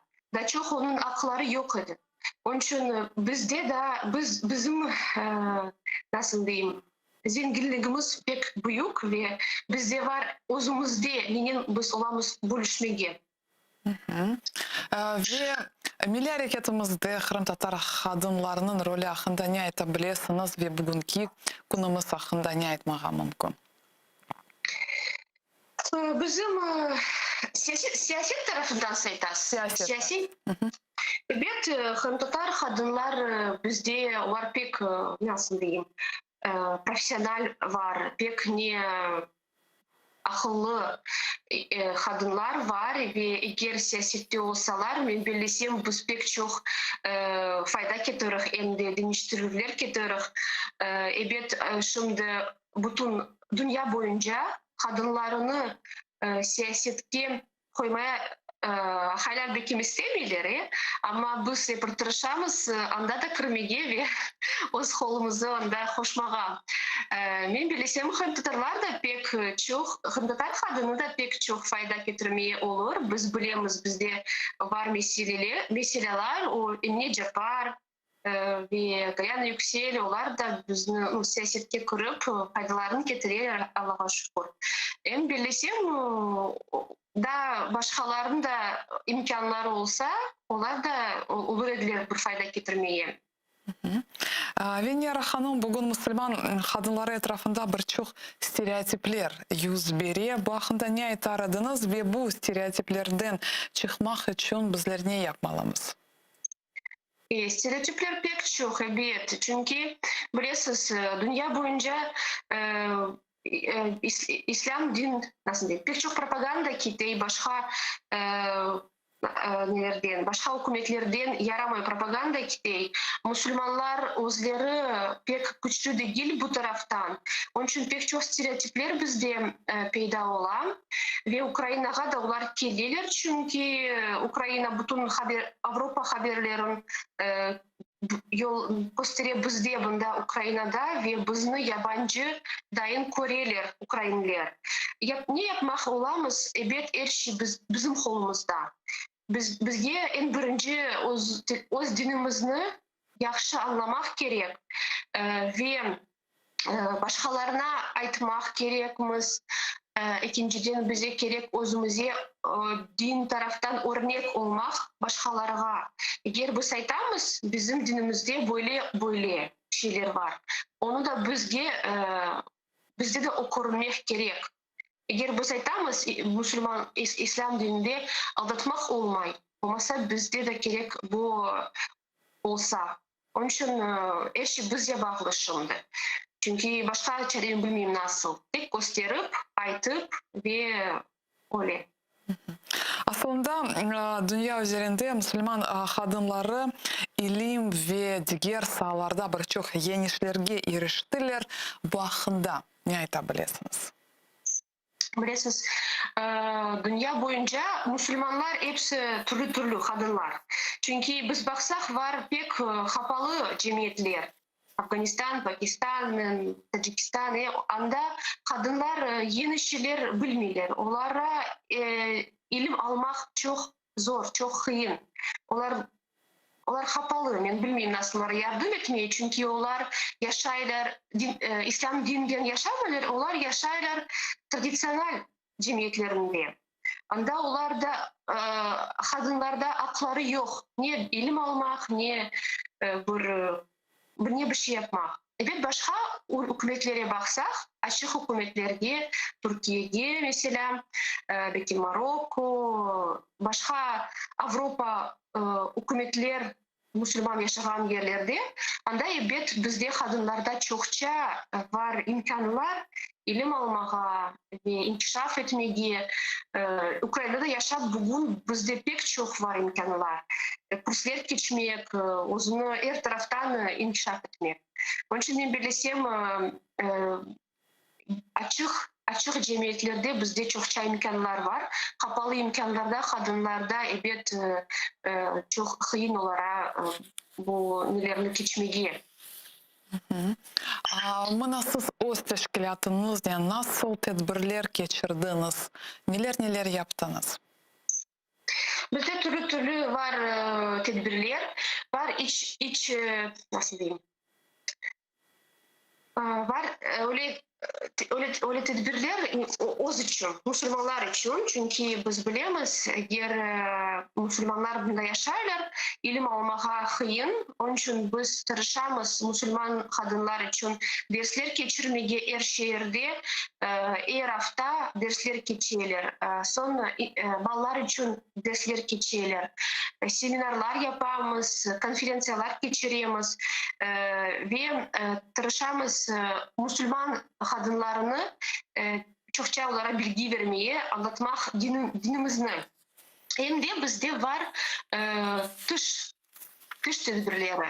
Biz aksiyalarga koşulamız şehirde geçkenlerde ya da her yıl biz geçiremiz hicab günü. Her şehirde bu yıl biz 10 şehirde geçirdik aksiyalar. Çünkü şalмен gezgen kadında pek çok stereotipler, onun için onlarını yenmek için, bölmek için, bozmak için biz çıkıp insanlarla yollarda işte pek çok sualler olar verirler. Kemerde bütün bu stereotipli sözler, stereotipli sualler verirler. Terrorizm hakkında mı, İslam, her şey sorarlar. Niçin kadınlar şalmen geziyorlar, niçin ahaliler şalsız geziyorlar. İşte biz bütün bu suallerge tırışamız cevaplarını vermeye. Hem de bizde var hayır sevimlilik tedbirler. Nasıl diyeyim, cuma ertesi günü o Zaporojye'da biz kızlarla toplaşıp aş pişiremiz ve vokzalın yanına fukarelerge, evsiz insanlara aş atamız. Şimdi 100 yerden insan geliyor, hem de onlara urba getiremiz, ilaçlar, sabunlar, her şey yardım etmemiz. Anda biz bakmayız, Müslüman geldi ya da Hristiyan geldi, herkes kim gelse ona yardım gösteremiz, yardım etemiz.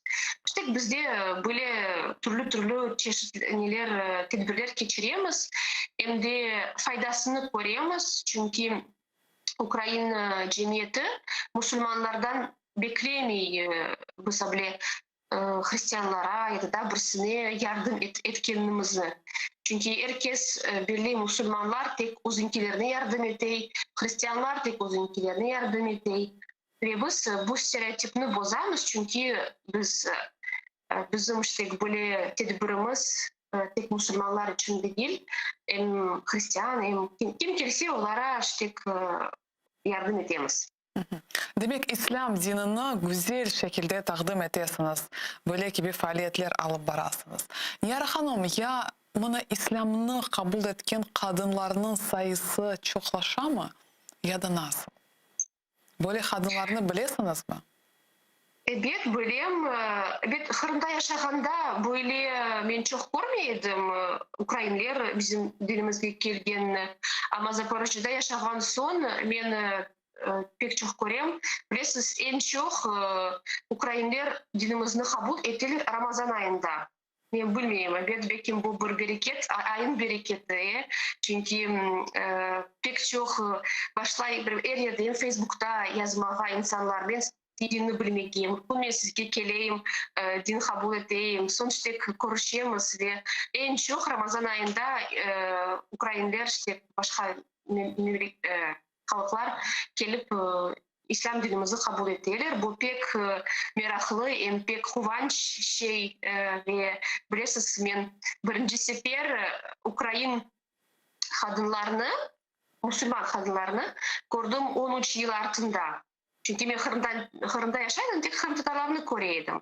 Ал Киевке келген соң мен көрдім Украинлер kadınları Müslüman, Kur'an okuylar, ders bereyler. Men o vakitte de ne Kur'an okuyordum ne bir şey. Ve o vakit o bana pek büyük bir motivasyon oldu. Öz dinimi bilmek, özümden çalışmak işte. Ve bu pek kuvvetli şeyler ve kemerde başkaca bakarsın dinimizge de. Çünkü başka milletler pek çok özüne nasıl diyeyim zenginlik taparlar bizim dinimizde. Bizge de gerek bakmak başkaca bizim dinimizge. Ve sizin teşkilatınız Kadın Kızlar Ligası Ramazan ayında nasıl tedbirler geçiriyorsunuz? Ой, bilesiz, da bu karantin olmağında bizde pek çok tedbirler geçiydi. Çünkü biz aslında duymaydık Ramazan'ı tez vakit geçiydi. Her gün iftarlar bizde geçiydi. Son biz fukarları toplaydık, şeker, un, türlü şeyler ve alıp gidiyorduk onlara. İşte kurbanlar çalıp da Ramazan'a nasıl alıp gidiyorduk. Fukarelerge, Müslüman kartlarga açtık. Bunda çok bizde Zaporojye'de yaşaylar ve başka şehirlerde de çok yaşaylar Müslümanlar. Onlara yardım ettik ve dersler geçirdik, seminarlar geçirdik. Gecelerinin işte teravih namazlarını okuyorduk. Şimdi tekrar bu karantin başlagan son tekrar değişti bizim işlerimiz. Çünkü biz bütün bu seminarlar ya da derslerini online geçiriyoruz. Ve evet biz yardım etmeye fukareleri devam ediyoruz. Aşıtmağa devam ediyoruz insanlarını nasıl işte evsiz insanlarını işte öyle geçiyor bizde Ramazan ayı. Yakında Zaporojye şehrinde cami açıldı. Bu hakkında da hikaye ettiniz. Bu kim destek gösterdi? Nasıl bu leyha gerçekleşti? Bilesiz biz çok vakit yer alıp olamadık hükümetten çünkü o biz geçtik yer vermiyor. Şimdiye kadar yoktur hükümetten yer. Onun için çoktan bir insan ifak evçik satıp aldı. Bunda insanlar yaşayan yerde ve başta iki ifak evçiğin içinde cuma namazlarını geçiriydiler. Eşik geçiriydi bunda. Son başladılar insanlar sığmaylar evet. Bir şey yapmak gerek. Başladılar para toplap yavaş hurmağa bir tarafını. Son biz gelgen son başladılar ikinci tarafını hurmağa.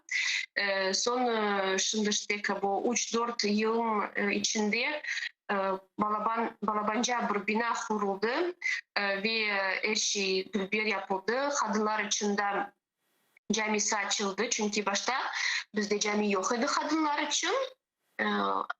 Evet, ahaylar sığmaylar cuma namazga, bayram namazga.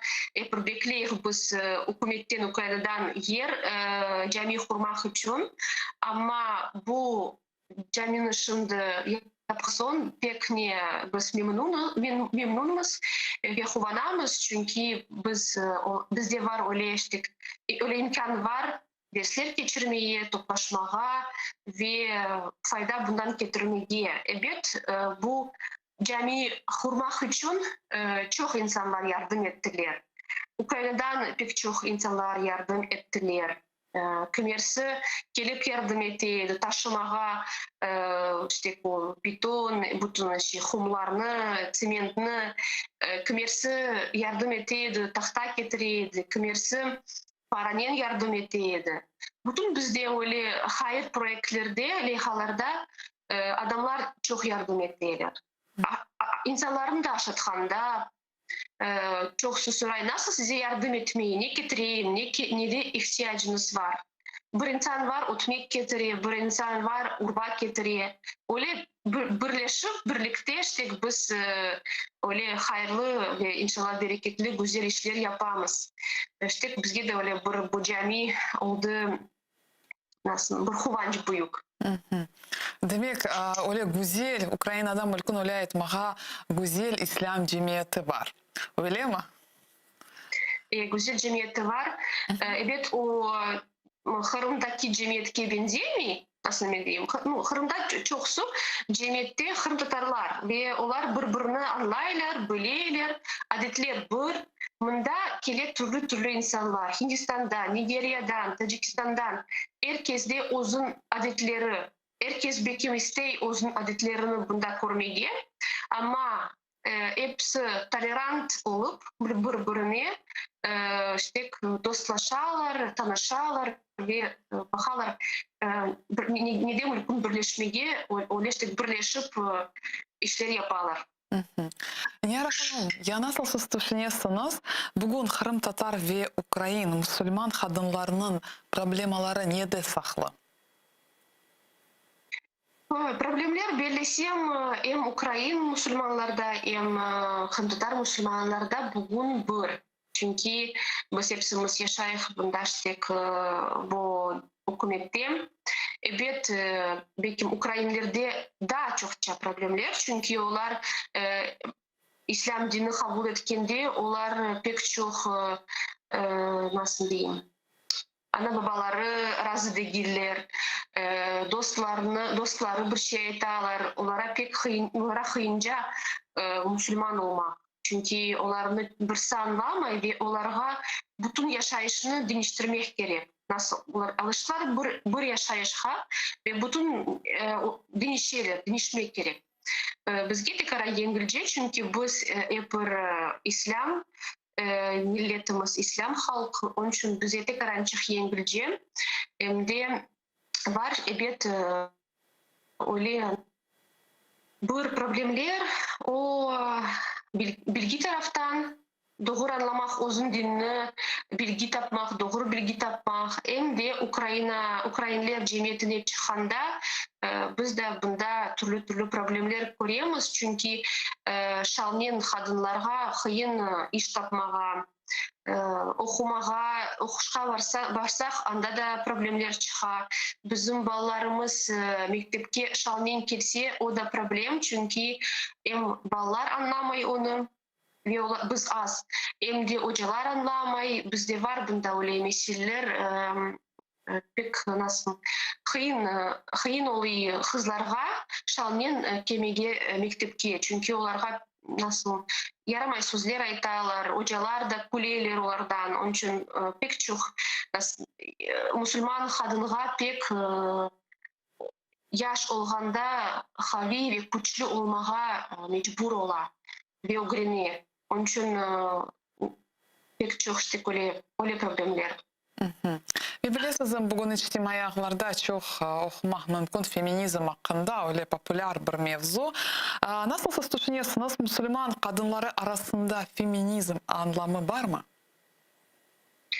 Bugün baksak feminizm o da türlü onu anlamak mümkün. Çünkü var pek radikal anlamaları bu feminizm anlamaları. Evet biz onlarga yakın değiliz ama eğer biz feminizmni anlasak başka taraftan kadınların hakkı dayın. Evet bu bizim dinimizde var. Da 1500 sene arttığında bizim dinimiz gelgende en birinci o kadınlarga hakkılarını verdi. Onun için bugün nasıl diyeyim, eğer bizde var problemler İslam dinimizde, Müslümanlarda var problemler. O tek çünkü Müslümanlar özleri öz dinini yaxşı doğru anlamaylar. Çünkü bizim dinimiz herkesge özün mesuliyetini verdi. Kadınga ve ahayga özün haklarını verdi ve eğer Allah verdi bizge öyle haklar, eğer bizde var okumak hakkımız, çalışmak hakkımız, söz aytmak hakkımız, hoca olmak hakkımız, kim onlarını bizden alabilir? O da doğru değil. Çoksa bugün kim doğru anlamasa, dinimizni doğru anlamasa, onlar apaylarına yasak ederler çalışmağa, çok şey yasak ederler. Ama Bu gerek en birinci öz dinini yaxşı bilmege. Son bu problemler hepsi keçerler. Ya ksenofobiyаны yenmek için nasıl leyhalar üzerinde çalışasınız? O men belesem bizde leyhalar, leyha o işte ksenofobiya nen kurışmak için biz çalışamız. Çünkü eğer biz Müslümanlara din taraftan bilgiler versek, o biz onlarını işte doğru anlamak yardım etmemiz dinimizle. Ve son onlar çıksalar, insanların laf etseler, onlar doğru taraftan bizim dinimizni anlatacaklar ve özleri olacaklar güzel bir örnek başkalar için ve bütün bizim projelerimiz, olgan projelerimiz, leyhalarımız, işte onlar da bütün ksenofobiyanın, islamofobiyanın kuruşmege yardım ederler. Çünkü bizni şimdi her şehirde yaxşı bilirler ve bizni davet ettiler başka bir aksiyalarga.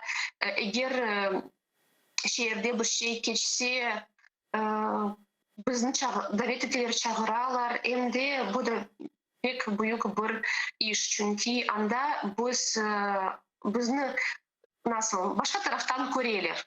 Çünkü her vakit stereotipler var her yerde ve her vakit kadını görseler onların fikirlerinde tek bir şey var. O onun akı yok. Akayı ona bir şey izin vermey, yapmagan, laf etmeyi bilmey, Rusça anlamay, Ukraynaca anlamay, işte öyle stereotipler var.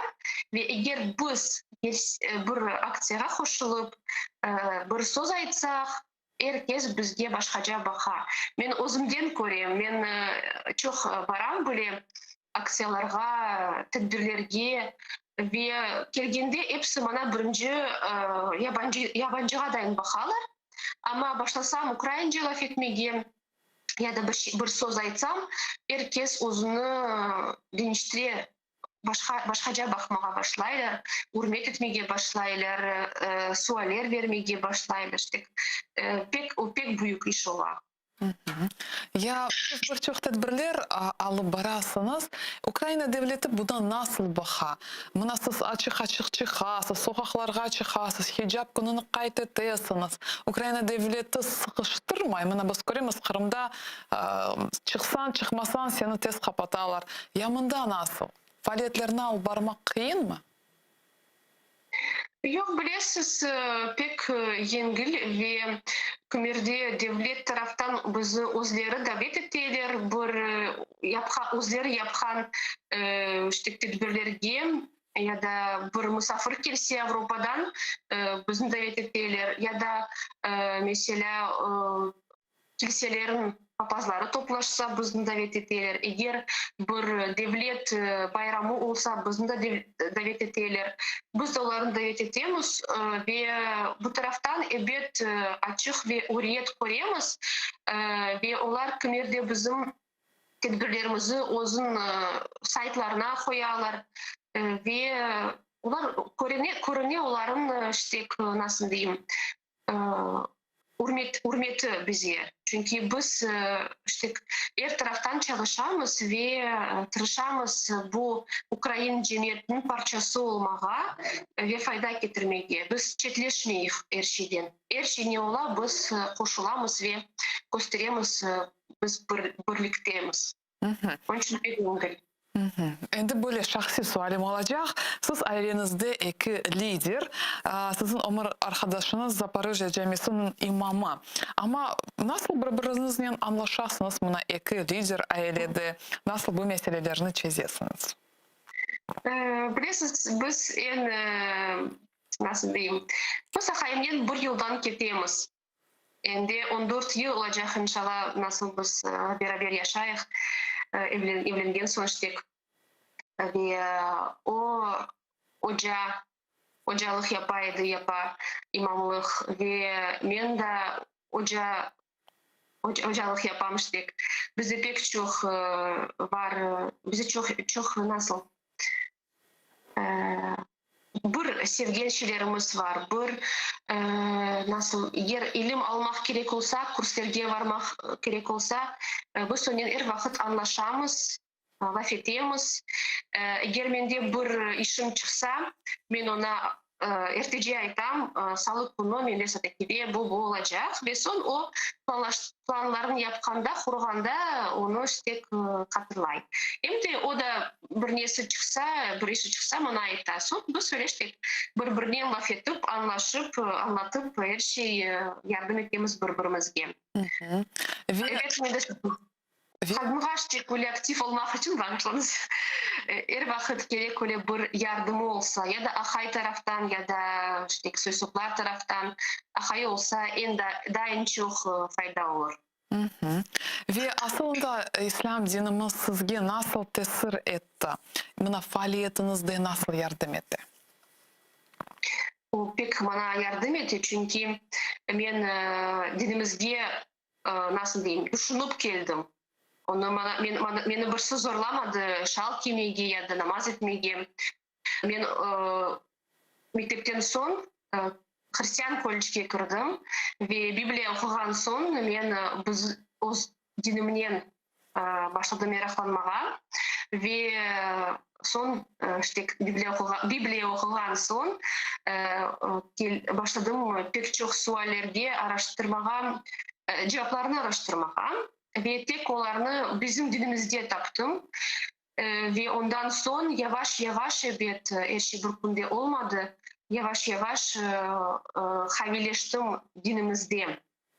Ve her vakit işte dinimizde bugünkü günde kadar her şeyde, her işte yardım etti. Başkaca bakmağa bütün şeylerge, problemlerge, eğer sınavlarga, o sınavlarda bir umut beri, o işlerde bir yardım etti. Eğer sende bir kıyın iş çıkar, tek Allah'tan yardım bekleysin. Başka birisinden yardım bekleyemezsin. Hem de eğer o iş olmasa, hep anlaysın işte bu Allah'tan. Eğer bugün olmadı ve kim yarın olur, çok yardım etti. Yardım bizim milletimizge de inşallah eğer bizim halkımız kayıtsa yavaş yavaş dinimizge onlarga da pek yardımcı olur bu işte bu yol. Nihal Hanım, bugün nasıl leyhalar üzerinde çalışasınız? Nasıl leyhalarını gerçekleşmeye istersiniz? Bizde 30. Oktyabr'ın son 30. Oktyabr'da Kiev şehrinde halkara kadın forumu geçecek. Şimdi biz bütün kuvvetimizi, gücümüzü ona veremiz. Çünkü karantin olgan için pek kıyın toplamağa başka hükümetlerden spikerlerini ve şimdi biz tek bu işle uğraşamız, toplayık ve düşünemiz nasıl bizde Müslüman kadınlarını Ukrayna boyunca toplamak. Çünkü biz her vakit bu forumga çokça Müslüman kadınlarını toplamak isteyiz ama şimdi biz pandemiye işte olgan son isteyiz hem toplamak ne kadar olsak hem online translasyon yapmak ve işte bu lehada çalışamız ve bütün hayırseverlik projelerimizi devam ediyoruz çünkü karantin olsa olmasa insanlar aşamaya isteği, onların ihtiyaçları var. Onun için bu projelerini toktap olamayız bir vakit ve devam ediyoruz bu lehalarını. Nihal Hanım, amma nasıl aytıp geçtiniz forum hakkında. Qayerде bu forum geçirilecek ve nasıl spikerlerini bekleysiniz? Ve nasıl mevzular көтерilecek? Bu yıl biz isteyiz, bu forum Kiev'de geçecek, Жовтневий палац. Ben uzun bilmeyeyim de şundan da o ama son işte bakarım. Ama bizde olacak iki platforma. Evet, her mevzu, her şey kadınlar hakkında laf edeceğimiz. Harmoniya hakkında ve nasıl kadınlarga hem ev işini, horandalarını, ballarını yetiştirmeye bakmaya hem de unutmamak, hem de nasıl uzun inkişafını unutmamak, nasıl mülkün erşini birleştirip erşi yetiştirmeye. Çünkü biz bilemiz bugünkü günde kadınlar her vakit seçiyorlar ya da horanda aile, balalar terbiyesi ya da balaları son ya da horanda son şimdi bana gerek kariyera kurmağa, okumak ve öyle her vakit seçiyorlar bir yolunu. Biz isteyik iki taraftan biz tek göstermeye nasıl mümkün her şeyini yetiştirmeye ve eğer istek olsa hem horantanı bakmak hem yardım olsa okumağa ve çalışmağa ve kariyerini kurmağa. Onun için her şey istekte, her şey uzun, kadının uzundu. Bu forumda biz davet ettiğimiz, davet ettik Великой Britanya'dan, davet ettik Türkiye'den, Bulgaristan'dan ama da cevaplarını bekleyip çünkü çok şimdi bu karantin için onlar gelip olamazlar belki ama biz onlarını online koşarak yapar inşallah. Hem de biz davet ettiğimiz Ukrayna boyunca faaliyetli Müslüman kadınlarını Anife Kursitova bizge inşallah gelecek. Onu davet ettik. Son Tamila Taşeva.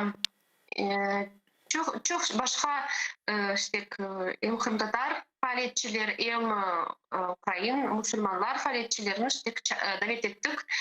Uzun fikirlerinden bizden bölüşmeye. Demek o oktyabrın 30'unda olacak ve online şekilde transляцияны göstermege közde tutasınız mı? Tutamız inşallah çünkü biz anlayık çok insan toplap olamayacağız. Onun için online transляция Facebook'ta, Instagram'da geçirmeye isteyik. Çokça din kardeşa şehirlerden hoş olsun diye. Ve faydası olsun diye. Ama bu böyle ki bir forum Ukrayna'da ilk sefer geçiriliyor mu ya da nasıl? 2018'de biz geçirdik forum. Bu forum pek çok bizde pek çok kadın topladık. Bütün Ukrayna boyunca hem de misafirler gelip oldular. Kuveyt'ten, Türkiye'den, İHH teşkilatından işte faaliyetçiler, Moldova'dan geldiler, başka hükümetlerden geldiler ve pek yaxşı geçti, çok yaxşı sözler işittik o vakit. Evet, o pek nasıl diyeyim, pek motivasiya etti bizim Müslüman kadınlarını da her şeye başka taraftan bakmağa ve başka meseleler kurup nasıl başka kadınlar eş yetiştiriyorlar, nasıl onların faaliyetleri var, onlar sonra işte zaезжаются. Nihar Hanım çok sağ olunuz böyle meraklı sohbet için. Biz sizge muvaffakiyetler dileyimiz, işleriniz, bütün işleriniz on kelsin. Allah sizge yardımcınız olsun. Allah razı olsun. Sağ olunuz. Görüşkенчик. Sayılı teleseyircilerimiz, bu güzel noktada yayınımızı yakınlayımız. Hatırlatam, yayınımızdan misafiri Ukrayna Müslüman Kadın Kızlar Ligası'nın ve Ana Yurt Teşkilatı'nın reisi Nihar Hanım Mamutova olgan edi. Men ise sizlerden sağlıklaşam. Bizim meslektaşlarımız yayınlarımızına devam edecekler. Bizle olunuz.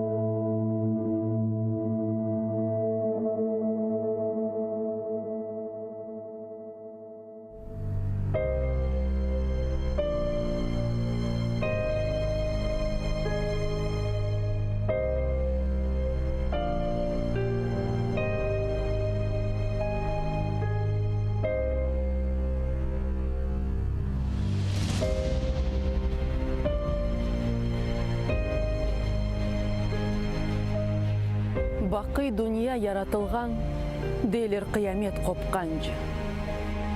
Қалқымыз чоқрақлар, Венеде өзен қошылып олған. Ама біз деңізні yok etmek istегенлерге бір илан. Миллетім бар olur. Раббimiz yaratқан dünya тұрғанчы.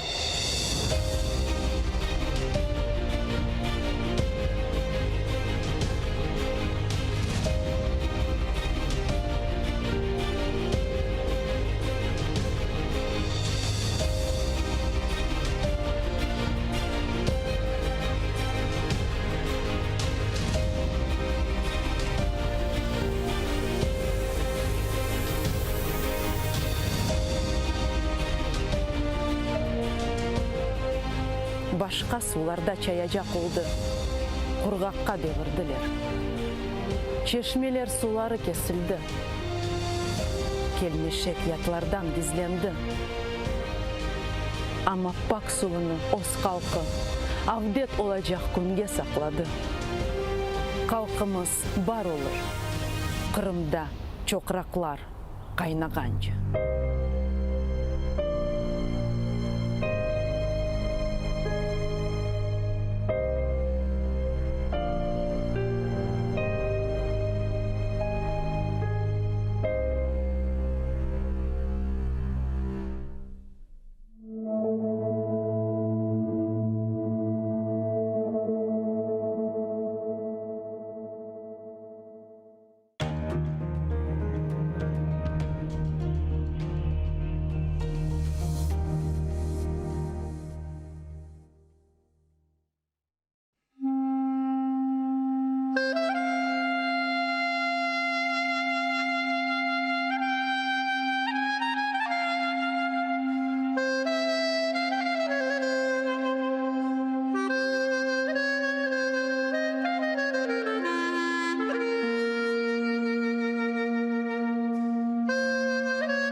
Bismillahirrahmanirrahim. Yaratanım Allah'ım, 99 ismin var. Ya Rabbim, Kırımlarga isteklerini bir yutunda devletlerini. Senden hayrı yok kimsemiz. Vatan için dua etemiz. İmdad bekle, Kırım hürmette. Rahim eyle açsın hizmette. Bizni Kırım'da yarattın, yardımın ile. Sürgünden kaytık. Endi halkımız Kırım'ında devletli olsun vatanımızga. Biz için aziz Kırım'ımız. Takmında açsın bahtımız. Senden hayrı yok anlayacak. Yaratanım aç bizge uçak. Kırımlarga elini uzat. Yardım ver ya Rabbim. Bir bizge imdat. Bu aziz toprak ecdadım yeri. Kırımlarının tükenmez yeri. Adda bizlerini vatanımızga. Sahip olayı Kırım'ızga. Kırımlar kalbi tek sana eman. Ecdatlar yerini bağışla. Amin.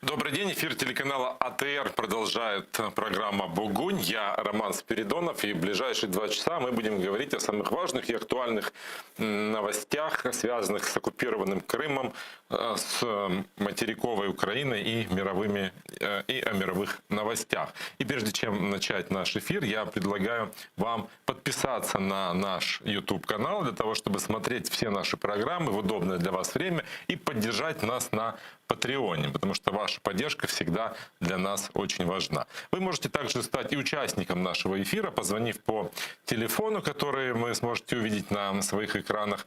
Это можно сделать абсолютно бесплатно, позвонив нам по Вайберу. И начнем мы с новости о том, что в Киев приехал министр обороны США Ллойд Остин. Он здесь с официальным визитом встретился с президентом Украины Владимиром Зеленским и министром обороны Андреем Тараном. И он здесь для того, чтобы заверить союзников и партнеров в поддержке Америки их суверенитета, то есть нашего суверенитета перед лицом российской агрессии. Так его визит представил сайт Министерства обороны США. Визит станет, уже, можно сказать, стал очередным подтверждением непреложного стратегического партнерства между нашими государствами. Об этом отметили в украинском правительстве. На встрече украинского министра обороны и главы Пентагона будут обсуждать порядок практической реализации достигнутых договоренностей и перспективы двустороннего сотрудничества, прогресс имплементации оборонной реформы, призванной на реализацию евроатлантических стремлений Украины, и вопросы безопасности в Черноморском регионе. Вот что сказал Ллойд Остин, приехав в Київ. Приземлився в Києві. Я тут, щоб підтвердити нашу непохитну підтримку суверенітету України, її територіальної цілісності і євроатлантичних прагнень, і висловити нашу прихильність до розвитку здатності України в стримуванні російської агресії. А с нами на связи Тарас Жовтенко, эксперт-международник и политолог. Я приветствую вас, Тарас. Добрый вечер. Как можно расценивать этот визит? Это визит вежливости, стандартная такая процедура, или можно надеяться, что это какое-то новое развитие наших отношений, развитие помощи Соединенных Штатов нашей стране, военной помощи в том числе? Ну, скажем так, это визит укрепления позиций, это визит, который подтверждает в очередной раз, что Соединенные Штаты являются одним из наших основных стратегических союзников, и это визит, который подтверждает то, что нынешняя уже администрация Байдена, по крайней мере, не будет отходить от тех традиций, от тех основных направлений практической помощи, которые были развернуты и активированы еще при администрации предыдущего президента. Господин Остин делал абсолютно правильные политические акценты, и это еще один важный момент этого визита. То есть, кроме подтверждения практической составляющей нашего сотрудничества, были сделаны очень важные символические заявления, которые в очередной раз подтверждают то, что Соединенные Штаты являются нашим стратегическим партнером и поддерживают нас не только с точки зрения предоставления летального оружия и практической поддержки, но и с точки зрения политических моментов.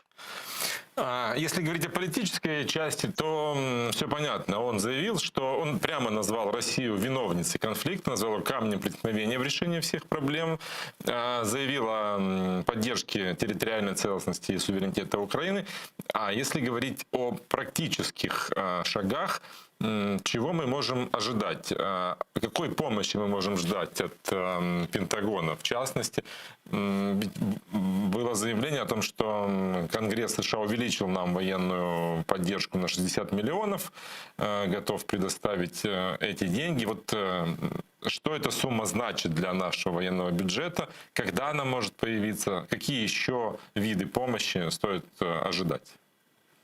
Ну, здесь не все настолько однозначно, насколько мы можем говорить, если сравнивать вот эту практическую сторону с политическими моментами, потому что, как мы слышали уже неоднократно еще до визита господина министра обороны Соединенных Штатов, нынешняя администрация Байдена, в принципе, не намерена каким-то образом расширять масштаб той военной помощи, которую Соединенные Штаты практически предоставляют нашей стране, и, по всей видимости, нынешняя администрация Байдена будет придерживаться тех рамок и тех уже достигнутых договоренностей о предоставлении нам и определенных видов летального оружия и другой технической помощи, которая уже предоставляется, то есть ничего нового мы здесь не увидим. Но тут есть очень интересный, важный геополитический момент, поскольку сейчас это все происходит на фоне усиления позиций Великобритании на мировой арене. И мы видим, что на сегодня Великобритания Британия является гораздо большим двигателем вот этой вот более активной практической помощи, предоставления этой помощи Украине.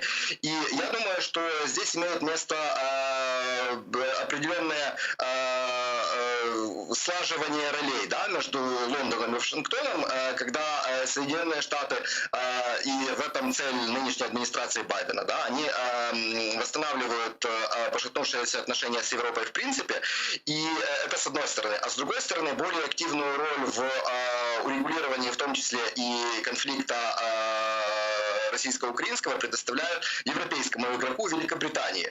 То есть тут важен вот этот вот геополитический контекст для понимания того, что на сегодня предлагает нам администрация президента Джо Байдена. А вот поясните, как разобраться в этих акцентах, вот как это взаимосвязано, взаимодействие США с Европой, налаживание отношений и, как можно предположить, какое-то делегирование полномочий, да, чтобы об усилении помощи Украине на Европу. Как в этом разобраться? Что имеется в виду? Здесь важно не забывать о том, что делала администрация Трампа, предыдущего президента Соединенных Штатов. Это была очень жесткая односторонняя политика Соединенных Штатов, которая практически не учитывала позицию европейских союзников. На сегодня Вашингтону важно показать, что мнение европейцев очень важно. И вот как раз договоренности с Германией по Северному потоку-2 это один из, пускай не слишком удачных с точки зрения там, вот, геополитики, да, но с точки зрения вот этой вот тактической задачи налаживания отношений между Вашингтоном и коллективным Брюсселем, это был, в принципе, очень важный ход. И политически этот ход был оправдан вот этой вот целью администрации Байдена. И на сегодня, насколько мы видим, тем более вот учитывая вот этот вот скандал с Францией по поводу субмарин и их поставок в Австралию, мы видим, что Соединенные Штаты стараются очень мягко выстраивать свою политику, по крайней мере, по отношению к таким горячим европейским темам, и лишний раз дать возможность европейским союзникам проявлять инициативу. Поэтому мы сегодня слышим, например, со стороны Европы разговоры о том, что якобы нужно создавать уже отдельную европейскую армию, например, или мы видим вот тоже усиление Великобритании, которое на самом деле началось не вчера и не позавчера, вот, но где-то года два тому назад в стратегических приоритетах Лондона появился вот этот тезис о том, что Британия должна гораздо более активную роль проявлять на мировой арене, и в том числе даже конкретно звучал конфликт российско-украинский, где Лондон тоже должен играть такую достаточно важную роль. Поэтому я думаю, что тут между Лондоном и Вашингтоном как стратегическими союзниками есть вот этот вот определенный взаимовыгодный баланс усилий и баланс ролей, кто чем занимается, вот по крайней мере на сегодняшний момент. И когда Вашингтону нужно показать более мягкую свою политику, Лондон, например, как стратегический союзник со стороны Европы, американцев подхватывает мяч и без утраты темпа, скажем, продвигаются вот все приоритеты, которые есть в этой евроатлантической общей политике. А мы в этих отношениях где? На сегодня мы один из краеугольных камней вот этой вот евроатлантической архитектуры безопасности, потому что все прекрасно понимают, что с 2014 года Украина является полигоном всяческих всевозможных вариантов использования гибридных инструментариев, и сами американцы признают, что то, что мы видели в 2014 году, например, в Крыму или на Донбассе, американцы потом в 2016 году без военного компонента увидели это в том, как россияне влияли на их выборы, и все прекрасно понимают, что на сегодня Восточная Европа является, с одной стороны, вот этим полигоном новейших технологий военного и информационно-психологического влияния, а с другой стороны, все прекрасно понимают, что для нынешнего российского руководства контроль над оставшейся Восточной Европой, которая не попала в зону влияния Европейского Союза и НАТО, это вопрос выживания и вопрос, в принципе, успешности режима Путина, который поставил себе цель восстановить Российскую Федерацию в неком подобии Советского Союза. И понятно, что ни без Украины, ни без России, ни, в принципе, без Грузии эта цель фактически для Москвы недостижима. А вот такое взаимодействие США и Британии, как вы говорите, что США, когда нужно показать какую-то более мягкую политику, там вступает Британия, вот такое распределение ролей, оно эффективнее в противодействии российским угрозам? Или тут есть какая-то лазейка, вернее, такое слабое место, точнее, которое может использовать Россия, учитывая вот какие-то, может быть, даже личностные характеристики российского президента, который не уважает проявления слабости и мягкости. И если он ее замечает, то он в это по больному месту и бьет. Тут две стороны медали. Первое – это то, что мы не должны забывать, что на сегодня в Соединенных Штатах власти находятся демократы. Политическая сила, которая, в принципе, и во внутренней политике, особенно во внешней политике, выступает скорее за диалог, за какое-то конструктивное взаимодействие, может быть, даже ценой каких-то определенных интересов союзников, но никак не за конфронтацию. С другой стороны, мы прекрасно понимаем, что Российская Федерация, она всегда на действия Соединенных Штатов реагирует более жестко, чем на действия Великобритании, потому что, в головах Путина и компании до сих пор продолжается холодная война. И поэтому, в первую очередь, врагом номер один у нынешних российских элит назначен все-таки Вашингтон. И американский президент, американские военно-политические элиты. Поэтому они до сих пор мыслят вот этими вот шаблонами, и они в определенном смысле рефлекторно реагируют на любые инициативы, заявления, действия, которые исходят из Вашингтона. Другое дело Лондон, который ближе, и тут мы подходим ко второй стороне медали, потому что Великобритания с точки зрения влияния российских денег, спецслужб, это совершенно другая история, нежели Соединенные Штаты. Поэтому к действиям британцев россияне относятся чуть более спокойно, и это позволяет, с другой стороны, Лондону вот таким вот образом наращивать то же самое военное сотрудничество с Украиной и Кремля каких-то очень резких заявлений, что это красные линии, например, или что это может спровоцировать какое-то обострение ситуации в принципе на Донбассе или в Крыму. Мы с британцами ведем активное военное сотрудничество. Насколько я же не ошибаюсь, даже строим военно-морскую базу совместную. На что еще мы можем договориться? О чем еще сможем договориться с британцами? Может быть, о какой-то помощи, как и с Соединенными Штатами, летальным оружием? Безусловно, и есть такие вот, пока что это не совсем официальные сведения о том, что британцы могут нам помочь с ракетным оружием корабельного базирования. То есть большой плюс от нашего сотрудничества с Лондоном – это то, что мы усиливаем наш компонент военно-морского флота. И это как раз то, на чем британцы, в принципе,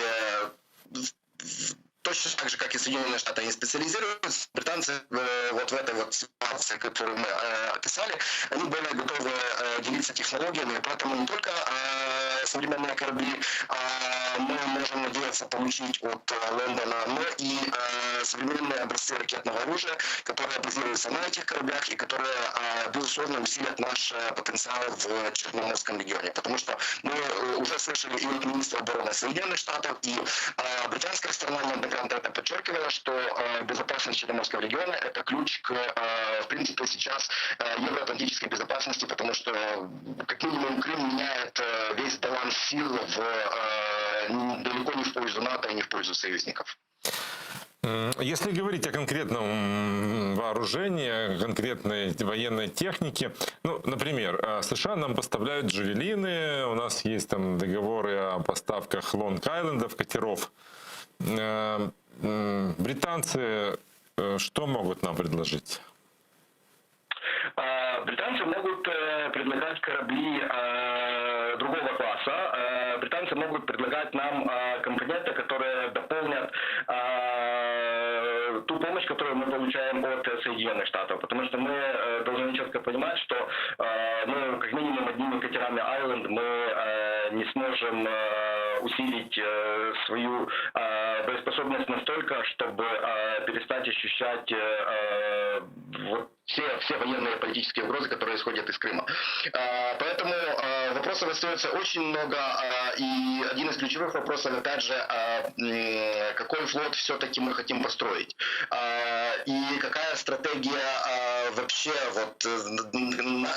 нашей безопасности в Черноморском регионе, потому что и американцы, и британцы, и, в принципе, Альянс Североатлантический, они определились в том, что нужно в первую очередь усиливать потенциал всех государств, не только стран-членов НАТО, но и стран-партнеров, и мы как раз в эту категорию попадаем. Но для того, чтобы очень четко очертить наши потребности, мы, в принципе, сами должны для себя четко понимать, какой флот мы хотим построить, и какой флот будет соответствовать нашим интересам и нашему видению безопасности на море. Плюс, опять же, мы должны понимать, что это не только флот обеспечивает безопасность, это и система противоракетной обороны, и ракетные батареи берегового базирования, противолодочные ракеты и системы противовоздушной обороны. То есть по всем этим моментам мы можем вести диалог, дискуссию и с Соединенными Штатами, и с Великобританией. И я думаю, что если мы будем правильно расставлять наши приоритеты и правильно подавать наши аргументы, мы можем получить много нужных для нашей безопасности вещей. Хочу уточнить такой один момент. Вот где-то недавно читал такую информацию о том, что если бы России удалось у Франции купить «Мистрали», то угроза захвата Крыма, она была бы еще больше, и даже можно было бы и не ждать удобного момента, чтобы захватывать полуостров, что эти корабли позволяют достаточно быстро мобилизовать достаточное количество ресурсов, чтобы перехватить инициативу и захватить территорию. Ну вот, если честно, нигде не встречал такой идеи обзавестись «Мистралями» для украинских военно-морских сил. Вот насколько это была бы действительно реальная помощь нашей армии, нашему флоту, или это не перспективно? Я думаю, что об этом можно задуматься в средней или даже дальнесрочной перспективе, потому что на сегодня приоритетом номер один должно стоять обеспечение безопасности береговой линии и защита наших судов и защита наших территориальных вод, ну, по крайней мере, вот в том формате, в котором мы их контролируем. Да? То есть мы видим, что Российская Федерация хочет как минимум Азовское море превратить в, ну, грубо говоря, внутреннее озеро, да, такое, и полностью контролировать все то, что там происходит. Для того, чтобы противостоять вот этим целям России, нужны несколько более другие средства, чем «Мистрали» и подобные им корабли.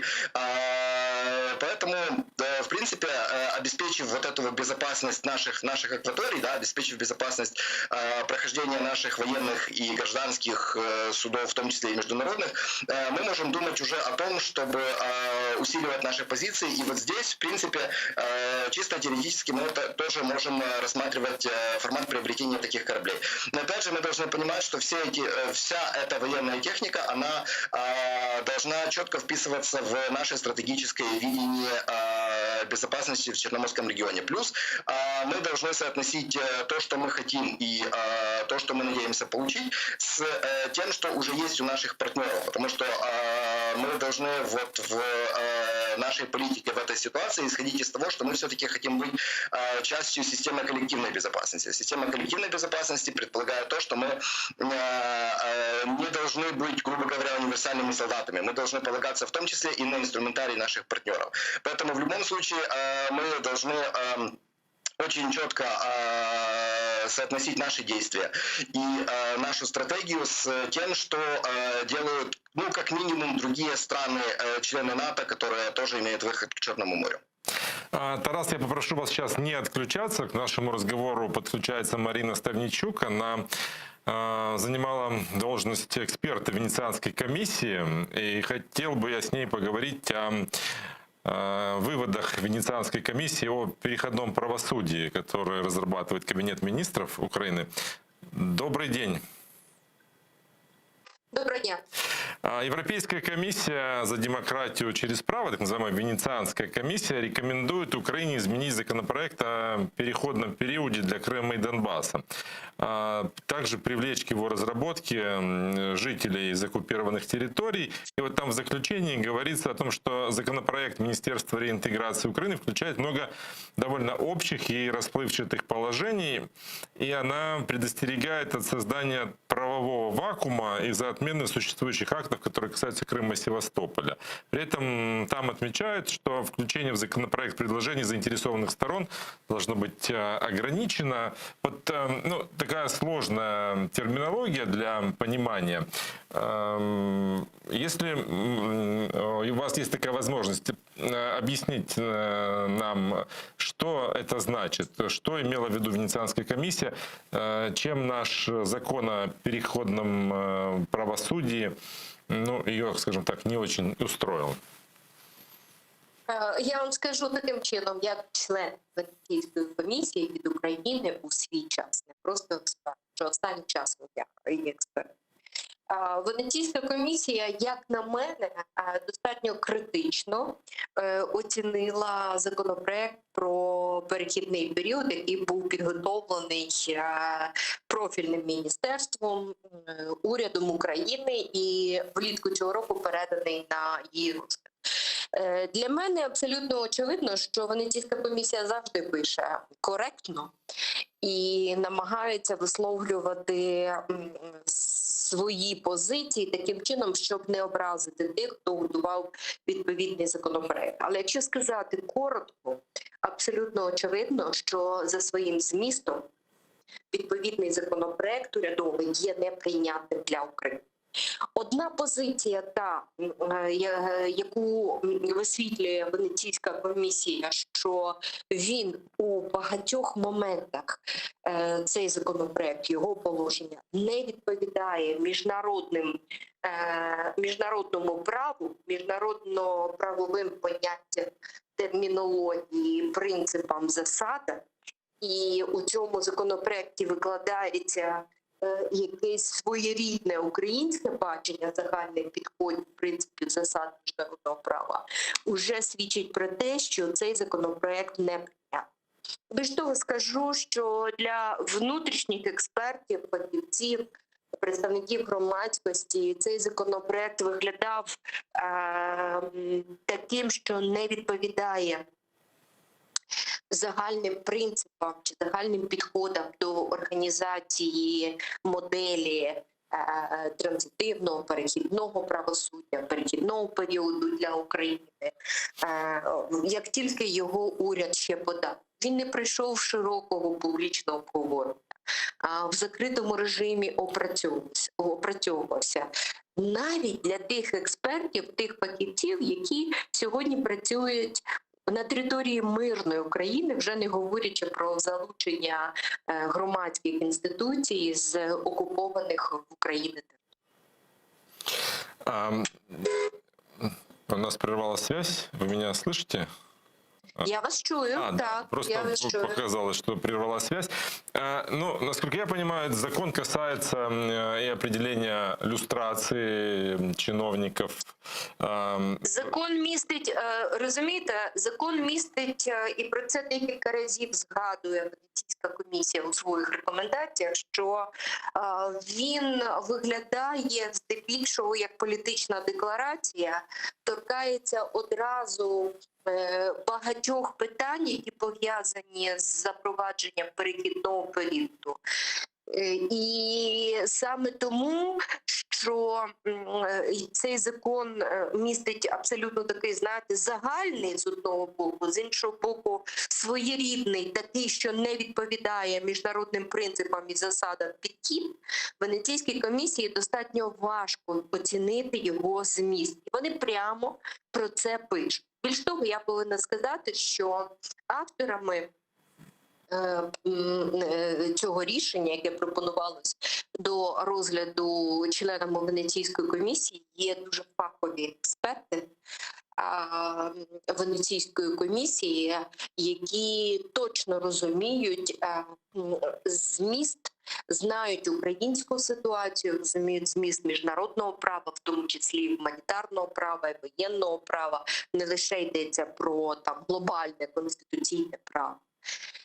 Тому мені видається, що попри те, що українська влада звикла маніпулювати і не звикла прислухатися до правових позицій міжнародних інституцій, зокрема основної експертної установи Європейського Союзу, Ради Європи, Венеційської комісії, про яку ми зараз говоримо, треба серйозно доопрацьовувати цей законопроект, якщо не повністю, то дуже суттєво.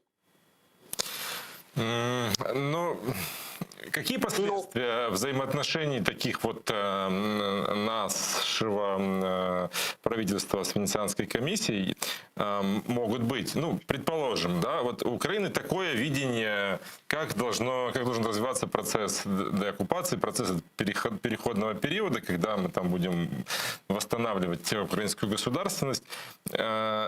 И вот такое видение, допустим, оно там более жесткое, да, не такое либеральное, как это видится юристам из правовикам из Венецианской комиссии. Но Украина ведь тоже имеет право на свое видение решения этого вопроса.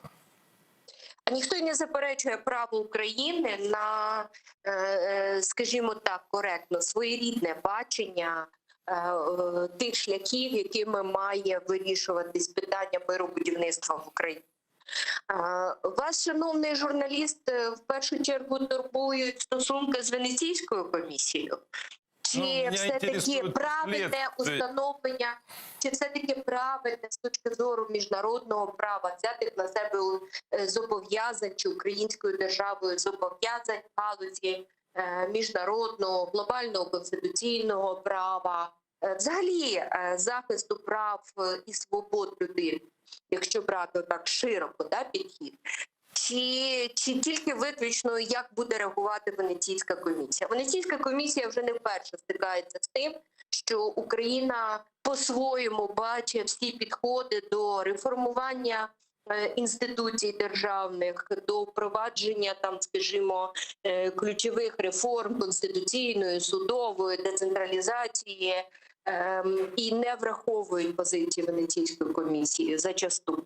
Це ще півбіди. Ключове питання у цьому процесі – це все-таки встановлення фактів правди, про що не йдеться у цьому законі. А тут дуже важливо встановити правду заради того, щоб мати можливість повертати території до України, повертати не лише території, а розум і душі тих людей, які там сьогодні знаходяться на окупованих територіях, забезпечувати реінтеграцію на принципі справедливості, на принципі верховенства права, законності, історичної правди, ще раз повторюсь, це дуже важливо. Застосовувати, скажімо, ті ж самі люстраційні процедури. Ми ж вже маємо серйозний досвід з законом про очищення влади, де європейські інституції вже і рішення Європейського суду з прав людини, не лише два висновки Венеційської комісії, говорять про Україні про те, що є необхідність застосовувати люстраційні процедури не до всіх людей, які займали ті чи інші посади навіть у державному апараті, а лише до вищих посадових осіб. Навіть якщо застосовуються люстраційні процедури, ця відповідальність має, хоч вона і політична відповідальність, має мати індивідуальний правовий характер. Маса речей, на яких вже Україна упеклася, вони знову примусово запроваджується у відповідний урядовий законопроект щодо перехідного періоду в питаннях повернення як Криму, так і Донбасу. Як на мене, тут питання йде не стільки про відносини, стосунки, взаємини з Венеційською комісією, а про те, щоб відповідний перехідний період для нашої держави по поверненню людей і територій, які є сьогодні окупованих, де відбуваються воєнні дії, де фактично йде війна, повертати на загальних принципах міжнародного права, як це прийнято у всьому світі.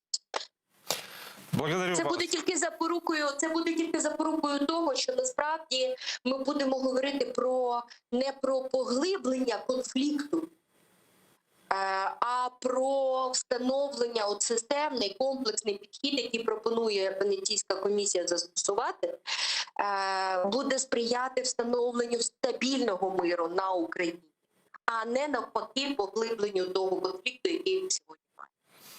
Благодарю вас за то, что подключились к нашему разговору. Марина Ставничук, бывший эксперт Венецианской комиссии, была с нами на связи. И мы говорили об особенностях проекта закона о переходном правосудии, периоде для временно оккупированных территорий Крыма и Донбасса. Мы продолжаем наш разговор с Тарасом Жовтенко, он с нами еще на связи.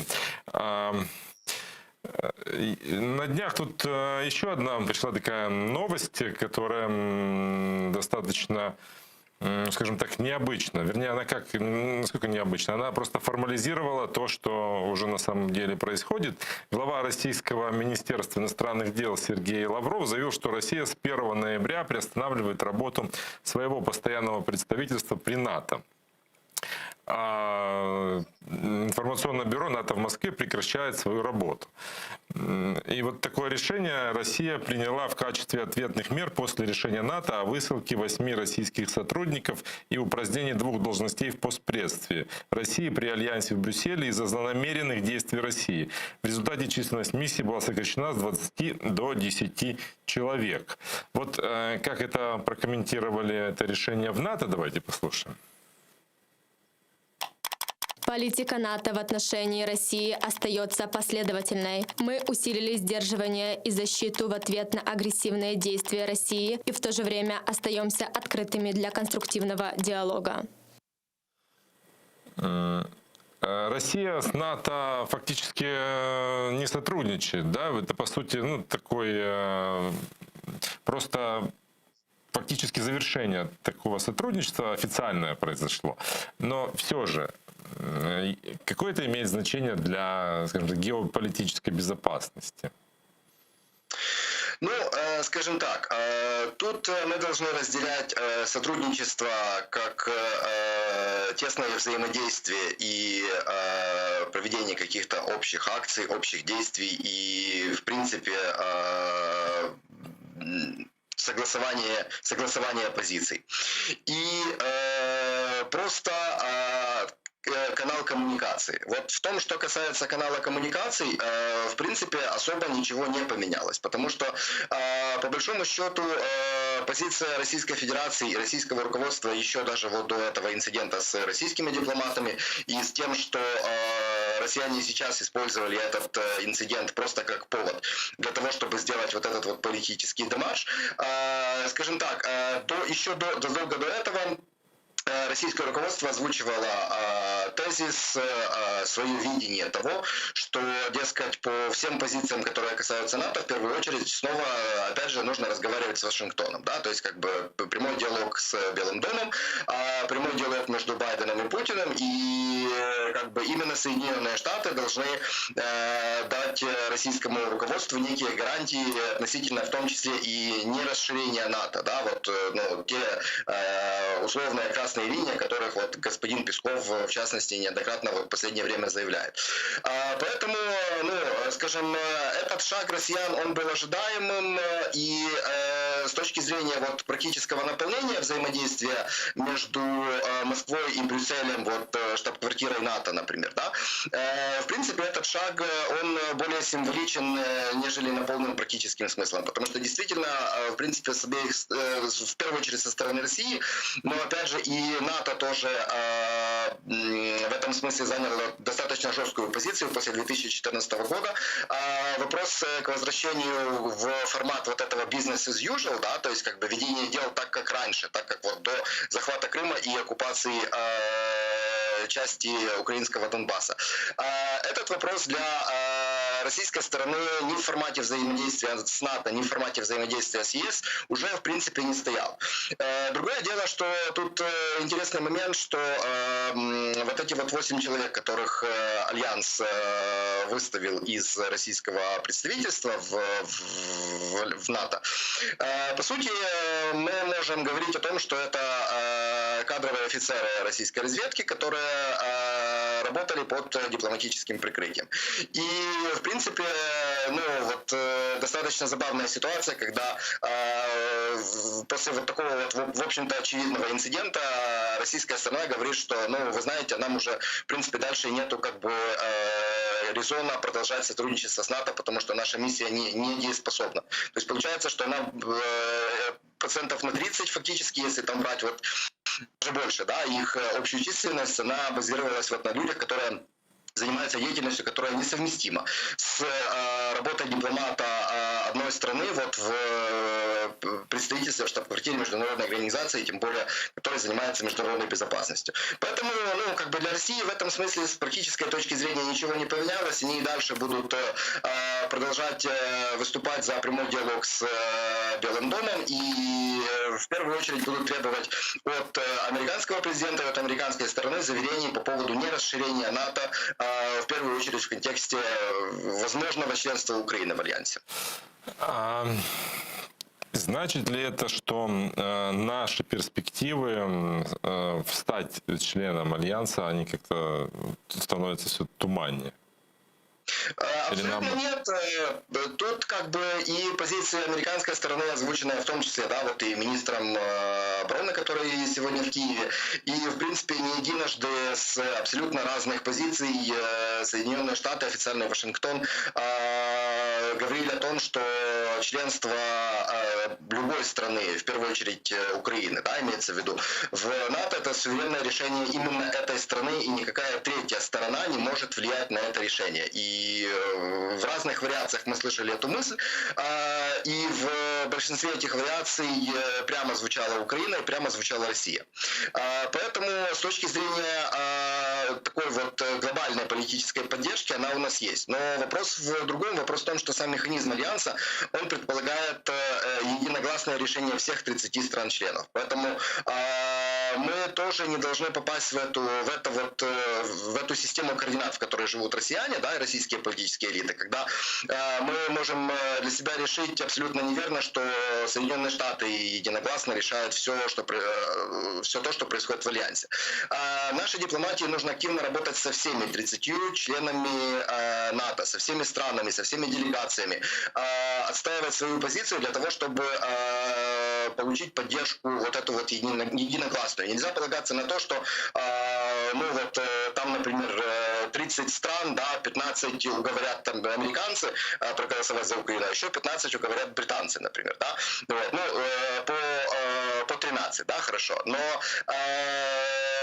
вопрос в том, что так этот механизм не работает. И поэтому наши перспективы, они, конечно, важна вот эта вот такая очень мощная поддержка со стороны Соединенных Штатов, но мы должны понимать, что она решает далеко не все. И в том же НАТО есть такие страны, как Франция, например, да, которые позицию американцев не очень уважают, да, будем так вот говорить. И поэтому, например, с французами нужно работать отдельно. И как-то оттенять наше очень тесное партнерство с американцами. То есть, это очень такой кропоткий процесс, и он займет у нас достаточно долгий период времени, мне кажется. Благодарю вас за то, что были с нами на связи. Тарас Жовтенко, эксперт, международник, политолог, и с ним мы обсудили перспективы военного сотрудничества с Соединенными Штатами, с Британией, о возможных перспективах вступления Украины в НАТО и о том, как на эти перспективы скажется международный контекст, связанный с разрывом отношений между НАТО и Россией, заявлениями, неоднократно звучавшими и прозвучавшими в этот раз из Кремля о том, что для России вступление Украины в НАТО — это красная линия, и это плохой сценарий для России. И вот очередной виток напряжения между Россией и Североатлантическим альянсом, безусловно, имеет определенное значение для наших позиций, наших стремлений в вступлении в Североатлантический альянс. А сейчас с нами на связи Владислав Фарапонов, аналитик Интерньюс Украина. Я приветствую вас. Добрый вечер. Еще одна тема, еще одно украинское стремление Украины — это интеграция в ЕС.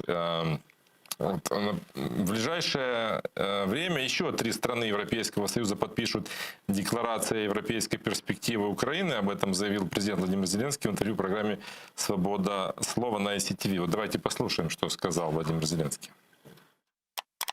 Ми почали цього року готувати двосторонні декларації з країнами ЄС про підтримку європейської перспективи України. Коли Україна та країни Євросоюзу вирішать, що Україна може бути членом ЄС, то та чи інша країна, з якою ми підписуємо цю декларацію, точно проголосує за нас. Тобто вже буде 7 країн з 27. Крок за кроком ми це зробимо. Ну, такая интересная тактика. Если нет решения коллегиального органа, то мы у каждого спросим их позицию, а если у каждого уже будет позиция нас поддерживающая, мы можем рассчитывать, что все вместе они тоже так и решат. Работает ли это так? Ну, вы знаете, тут на самом деле есть несколько аспектов. В принципе, конечно, исходя из точки зрения и политтехнологии, и механизма принятия решений в самом Европейском Союзе, это, как мне кажется, и не супер выигрышная, наверное, тактика, но и не такая уж и провальная, как, возможно, таким, скажем, очень ярым как бы скептикам, наверное, именно хотелось, чтобы так было. То есть в какой-то степени это неплохой шаг именно получить поддержку от, скажем, других именно членов. То есть тут расчет на то, что это будет в какой-то степени эффектом домино. То есть что те страны, которые уже поддержали, что они будут на именно полях и самого Европейского Союза, да, как правило, это министры иностранных дел, которые собираются примерно раз в месяц, там плюс-минус, и там, если нет острой необходимости, да, то это примерно раз в месяц.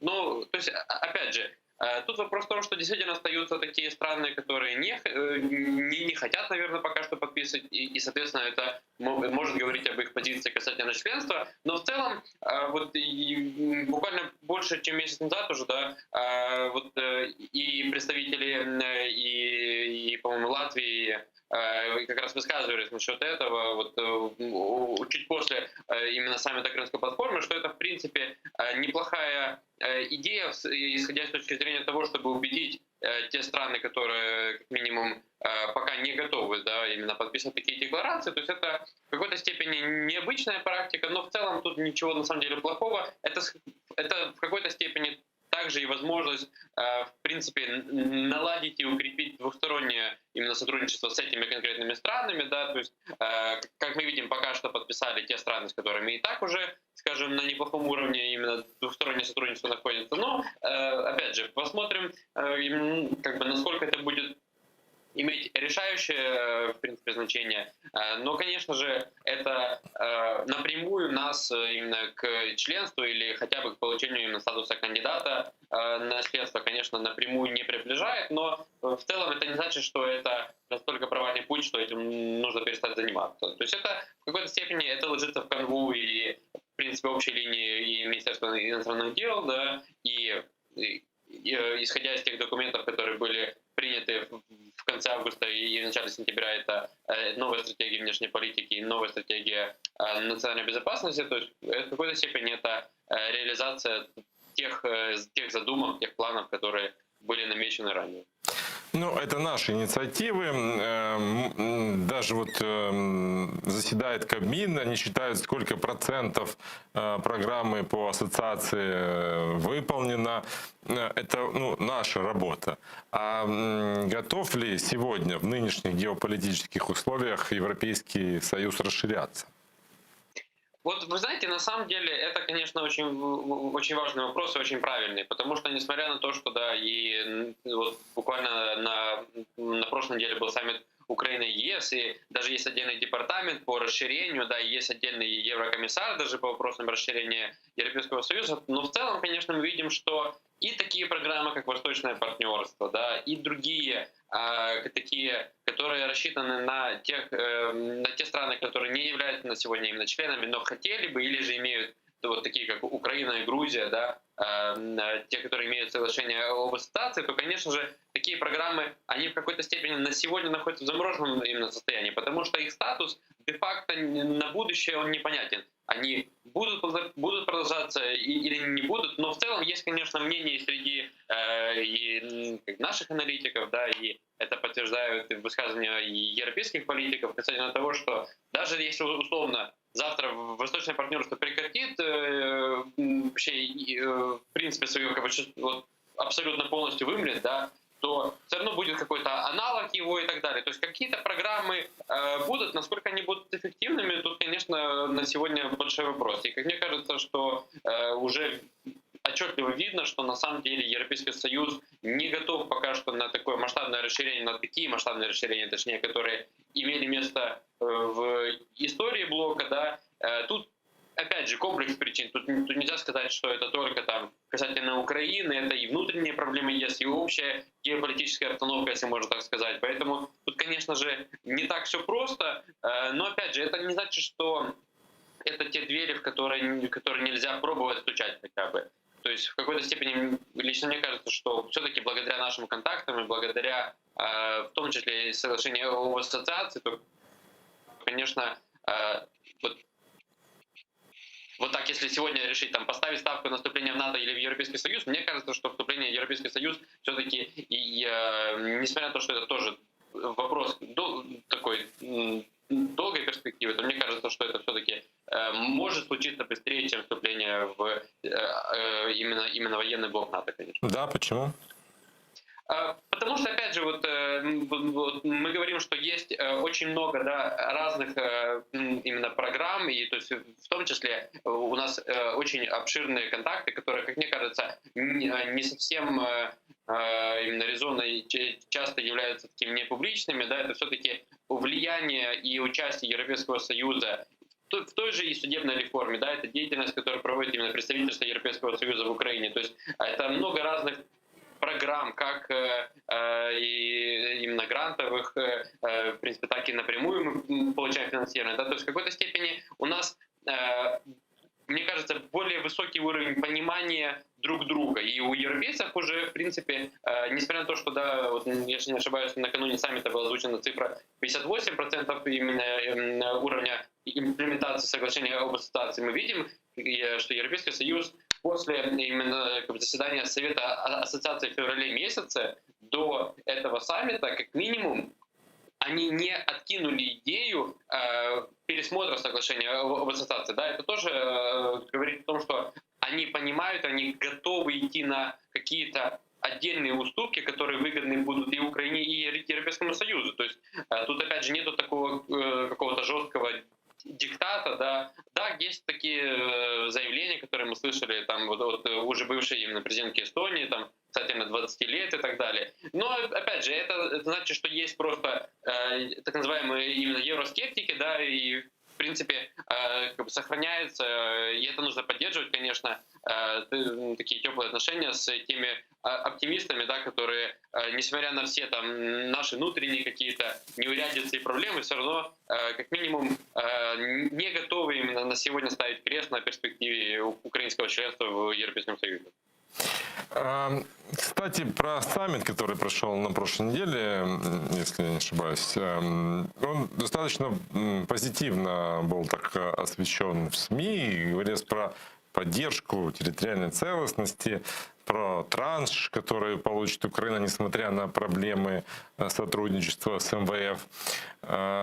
Но вот я там не услышал каких-то, может быть, просто не заметил, каких-то вещей, связанных именно с продвижением наших партнерских отношений, кроме как поддержки. Говорили про энергетику, про замену углеводородов на экологическую энергию. Ну, о многом о чем говорили. Но вот про какие-то конкретные действия, связанные с нашим более тесным сотрудничеством, этого не было? И если нет, то почему?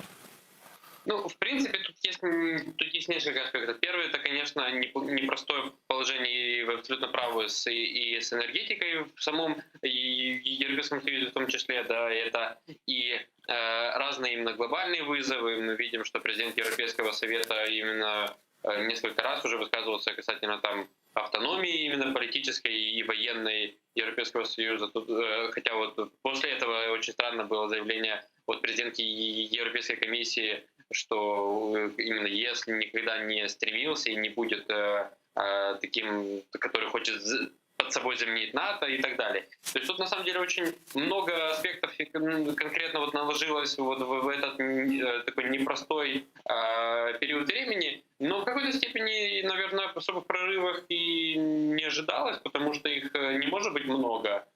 Тот факт, опять же, касательно пересмотра соглашения об ассоциации, тот факт, что Европейский Союз вообще не откинул эту идею как такую, это уже на самом деле прогресс, потому что это очень на самом деле тяжелые переговоры, и только можно представить, насколько тяжело они именно даются украинской власти, потому что Европейский Союз вообще практически не хотел идти на эти переговоры, чтобы вообще этот вопрос рассматривался даже, не говоря уже о реальном положении дел каком-то. Поэтому тут в какой-то степени отчасти не соглашусь, потому что все-таки наконец-то было подписано именно пресловутое соглашение об открытом небе, которого ждали на самом деле очень долго, да, и которое абсолютно из-за бюрократических причин не было подписано ранее, и уже искали конкретно именно повод, чтобы его наконец-то подписать уже. То есть, в принципе, теоретически, можно сказать, что если бы саммит проходил условно в августе или в сентябре, то оно бы тоже было бы именно готово уже к тому времени, к тому, чтобы быть подписанным. Но и также, это, опять же, это присоединение к двум очень таким масштабным, на самом деле, программам Европейского Союза, которые финансируют разные программы по культуре, да. Опять же, там была программа до 2020 года, она будет только будет начинать свою работу с этого года до 2027. Опять же, это все на самом деле европейцы очень сильно обращают внимание на такие именно на участие, да, той или иной страны и их представителей, как частных, так и государственных, в такого рода программах. Поэтому в какой-то степени тут нельзя сказать, что был саммит неуспешным. Возможно, без особых прорывов, кроме как соглашения об открытом небе, но это тоже на самом деле не так уж мало. Это в какой-то степени дает возможность работать до, как минимум, до именно следующего такого масштабного именно заседания двустороннего. Это еще одна уже в следующем году, да, и такой же аналогичный саммит, и это также самое будут и очевидно уже в Брюсселе. То есть тут, опять же, возможность, да, для диалога открыта, и это тоже на самом деле не так уж и... То есть тут в какой-то степени ожидать сюрпризов, наверное, не стоит особых, но и тот факт, что диалог именно продолжается, что вообще этот саммит как бы состоялся, это тоже не может не радовать, потому что именно все-таки в условиях того, что достаточно уже было много сделано и озвучено как со стороны европейцев, так и украинской стороны, то, конечно же, особых прорывов каждый раз, наверное, в принципе, ждать не приходится. Благодарю вас за то, что были у нас в эфире. Владислав Фарапонов, аналитик Интерньюз Украина, был гостем нашей студии по скайпу. Наше время этого часа подошло к концу. Мы сейчас уйдем на небольшой перерыв, но прежде чем уйти, я хочу вам напомнить, что вы всегда можете подписаться на наш YouTube-канал. Он так называется, YouTube-телеканал АТР, для того, чтобы смотреть наши программы в удобное для вас время. И можете подписаться на наш Patreon для того, чтобы поддержать наш телеканал в нашей работе. Ваша поддержка для нас всегда важна. Спасибо, что с нами. Увидимся через несколько минут.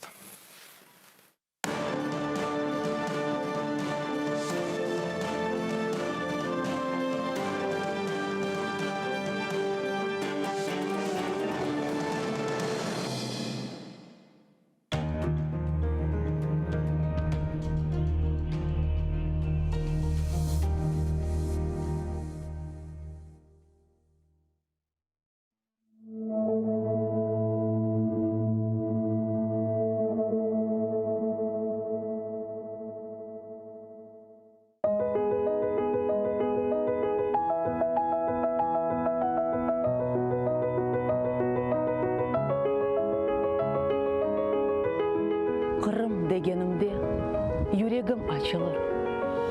Yağmur olup buluttan güller saçılır. Dağ, çöller, denizden tebessüm yayılır. Kalbimnin melgemiz, ey ana vatan.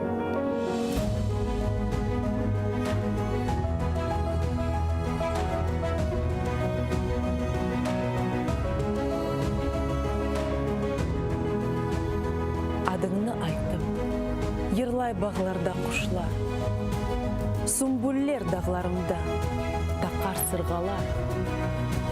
Deniznin tılsımı, ruhumnu sıyla, gönlümün tacısın, ey ana vatan.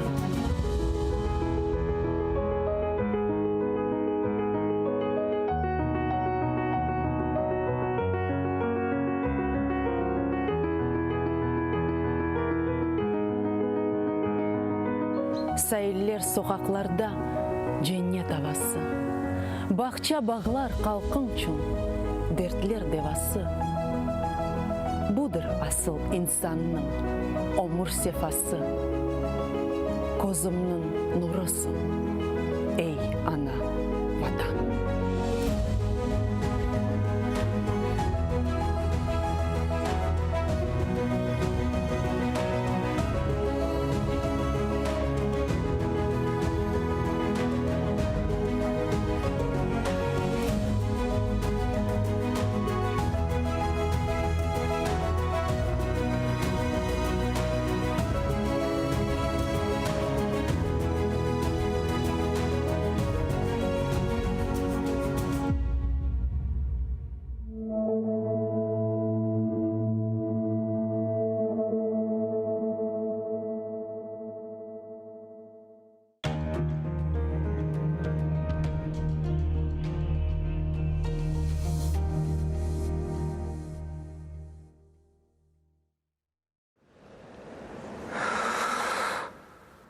Ишетесiniz mi? Meni hata unuttunuz mu?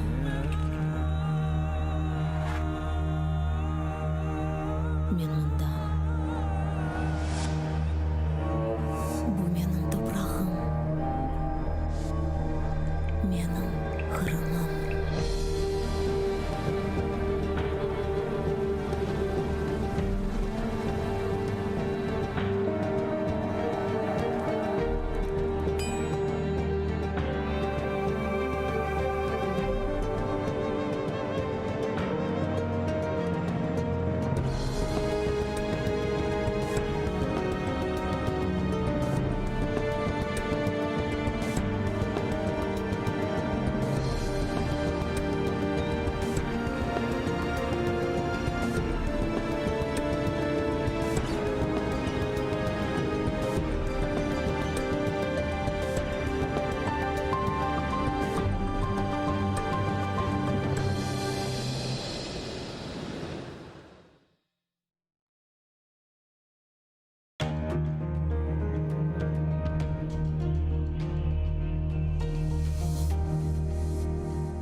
басқаныңыз ерлерні топырақ деп кечмеңіз.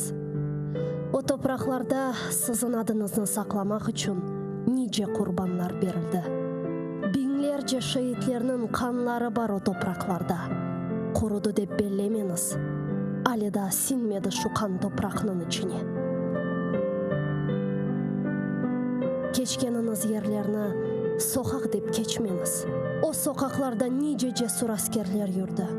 Ватанымны қорчалайым деп қылычлар салланды.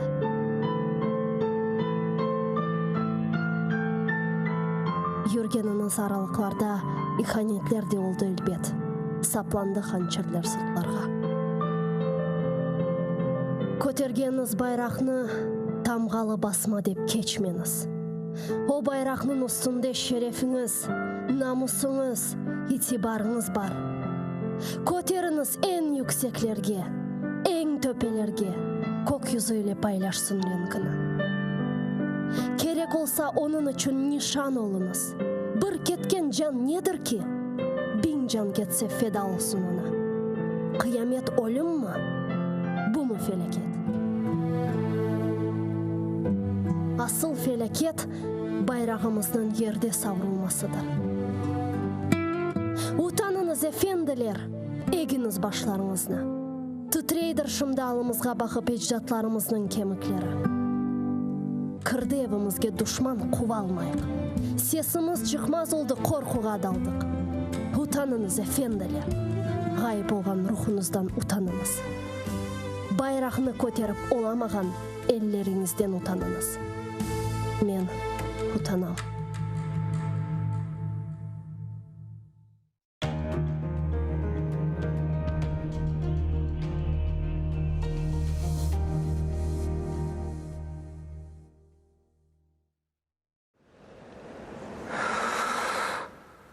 Ишітесіңіз ма? Мен ақта ұмыттыңыз ма?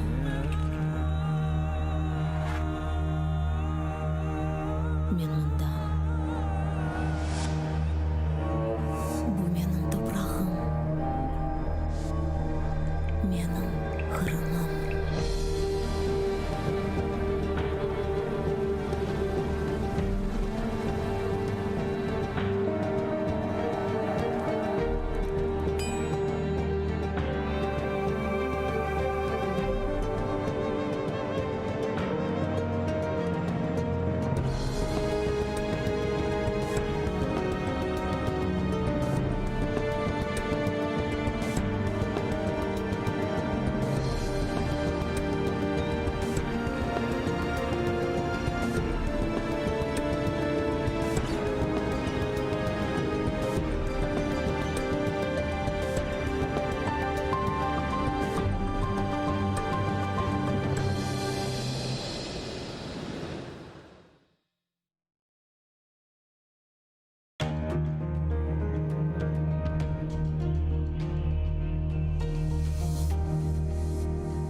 Я приветствую всех зрителей, кто подключился к нашему эфиру. Сейчас вы смотрите программу «Бугунь». Я Роман Спиридонов, и в ближайший час мы будем говорить о трудоустройстве переселенцев. И я представляю гостей нашего эфира. Это Владимир Волков, глава украинской военной организации «Спас-23».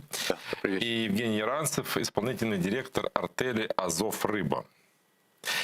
Прежде чем мы начнем разговор, я хочу вас всех призвать подписаться на наш YouTube-канал, где вы сможете посмотреть все, что есть в нашем эфире, ну, только в удобное для вас время, и подписаться на наш Patreon, чтобы поддержать нашу работу для вас. А ваша поддержка нам всегда важна.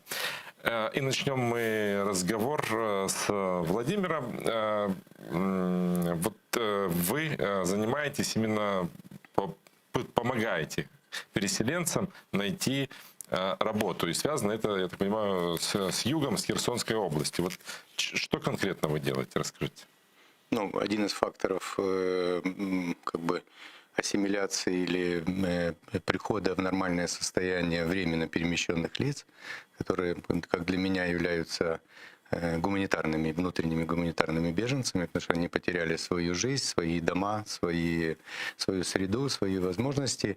Это как раз трудоустройство, потому что трудоустройство как раз дает возможность, во-первых, найти средства для существования, реализоваться и выйти на какой-то формат адаптации к новым условиям, в которые попадают наши любимые братья, друзья, крымчане, и все, кто переместился с временно оккупированных территорий. Вот, исходя из этого, одна из форм, учитывая там мировые кризисы, внутренние экономические кризисы, это объединение по направлениям, по специальности. Мы сегодня говорим о рыбе. То есть объединение пользователей, объединение предпринимателей, работающих в рыбной отрасли, которые имеют желание запустить какой-то хозяйственный процесс, исходя из тех факторов, что я назвал перед этим. И основных — это кардинальное изменение законодательства. Сегодня ресурсы перешли на территории. Сегодня на территорию пришли ресурсы — это надра, земля, лес, рыба, вода. Все оно переходит в распоряжение территориальных громад. И, конечно, вопрос объединения по профилю тех, кто вот занимается, если взять рыбаков, то это обслуживающие рыболовецкие артели, объединения, они как раз могут быть потребителями или прямыми исполнителями того лимита, который есть на территории этого ресурса, то есть рыбы. Мы говорим сейчас о каких-то профессиональных вещах, понятных, наверное, рыболовам, да, вот про лимиты, про правила, условия работы. Но вот если можно поподробнее, как это все на практике, если это можно пощупать. Евгений, вот вы как исполнительный директор артели, расскажите, вот, собственно, чем вы занимаетесь? Идея создания артели, собственно, исходила снизу, от непосредственно рыбаков.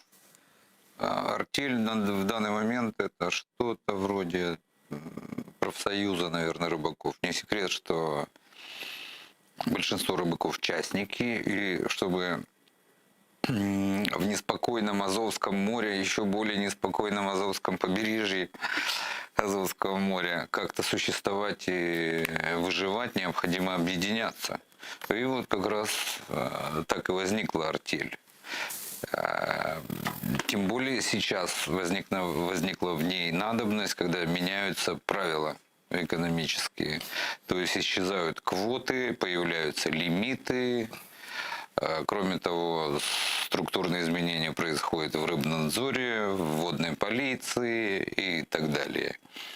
В законах об экологии. Поэтому мы стараемся идти в ногу со временем. И, кроме того, многие, те, кто занимался рыбой, рыбаки из Крыма, они по понятным причинам переместились на территорию свободной Украины и хотят заниматься знакомым делом. То есть на первых порах возникали конфликты между местными рыбаками и приезжими, а создание обслуживающих кооператива «Азов Рыба», например, эти разногласия очень хорошо сглаживает. То есть мы садимся все вместе в кружочек и договариваемся, как нам существовать в новых условиях, не мешая друг другу. Артель, это, я не понимаю, не в том классическом понимании, когда собирается группа рыбаков и выходит в море. Вы говорите, что это больше профсоюз, это организации. Да, то есть человек вступает в артель, но собственность на его средства производства к артели не переходит. То есть мы между собой распределяем, так сказать, зоны ответственности. Хорошо. Эти артели, они существовали, какие-то там... Нет, до недавнего времени обслуживающих кооперативов — это, собственно, требование нового времени, можно сказать. То есть они в этом году начали возникать в Скадовске, в Железном порту, в Харлах, в Геническе и дальше туда по побережью. Я могу внести маленькую коррекцию.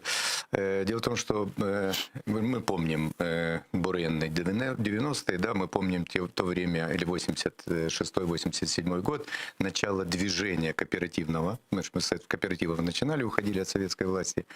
И тогда в процессе возникновения свободного предпринимательства обострялись противоречия между хозяйственным и кооперативным законодательством. И в начале года, 21 февраля месяца, все-таки эти противоречия, як то кажуть українською мовою, прибрали противоречия между двумя законодательными позициями. И совершенно адекватно сегодня это противоречия были в Хозяйственном кодексе и в законодательстве о кооперации. И объединение стало возможным, и даже Кабинет министров выдал определенный документ, такой типовой устав обслуживающего сельскохозяйственного кооператива, что позволяет объединяться производителям одного вида в какие-то более крупные хозяйственные общества. То есть это могут овощники объединиться, это могут молочники объединиться, пасечники, рыбаки и совместно вести бизнес. Учитывая тенденцию мировую о том, что не сильно сегодня поощряется малый и средний бизнес, у нас много всяких кризисных явлений, то объединенный процесс объединения, как раз то, что не хватает очень сильно нашей ментальной платформе украинской, как раз процесс объединения позволит как раз выполнять какие-то хозяйственные действия на территории. Причем кооперативное законодательство имеет определенные преимущества. У кооператива или артели нету налога на прибыль. Есть такая же стандартная форма налогообложения, как НДС и все остальные, но нет налога на прибыль, что позволяет делать капитализацию, то есть собирать определенные средства и быстро развиваться, но сообща принимать решения об использовании ресурса, сообща принимать решения о распределении территории, о работах, которые там происходят, и потом сообща делить полученную прибыль, но заплатив уже индивидуально, как сказал Евгений, уже индивидуально заплатив со своего дохода, заплатив подоходный налог государству. Так, а при чем тут переселенцы? Во-первых, это новое. И тот, кто из традиционно или укоренившись работал на местах, они на новое не сильно двигаются, то есть не меняются в изменении своего местоположения. А это уже новая хозяйственная структура, и она более гибкая, и поэтому, условно говоря, появляются квоты для рабочих мест. То есть они совершенно спокойно могут войти в такие объединения, выступив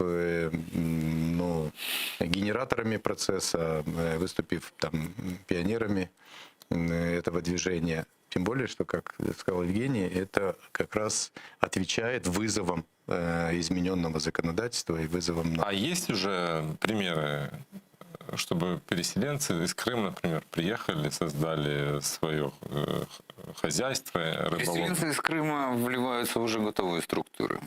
Это, я считаю, правильно и проще, потому что не ломают сложившиеся взаимоотношения.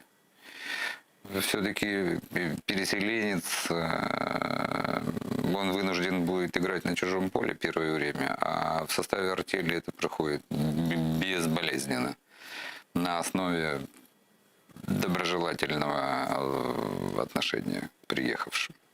Можно ли назвать этот бизнес сегодня открытым, демократичным, скажем так, не серым? Безусловно. Тем более, что такую форму хозяйствования предложил Евросоюз. Существует такая организация, называется «Смарагдовые джерела».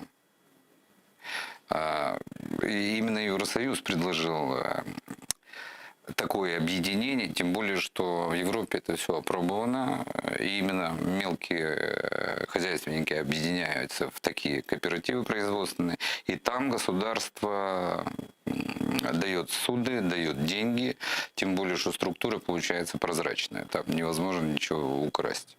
Но это там, а у нас? То же самое. То есть, будем говорить откровенно, сегодня какие-то донорские, там, грантовые или инвестиционные потоки не сильно распределяются не на отдельные хозяйственные структуры, потому что не верят дающие в прозрачных наших конкурсов и тендеров, и не сильно распространяются на госструктуры, потому что они, к сожалению, это как бы эксплуатация продолжается советской власти, и это все-таки советы, это какая-то там вертикальная коррупция, какие-то другие мероприятия.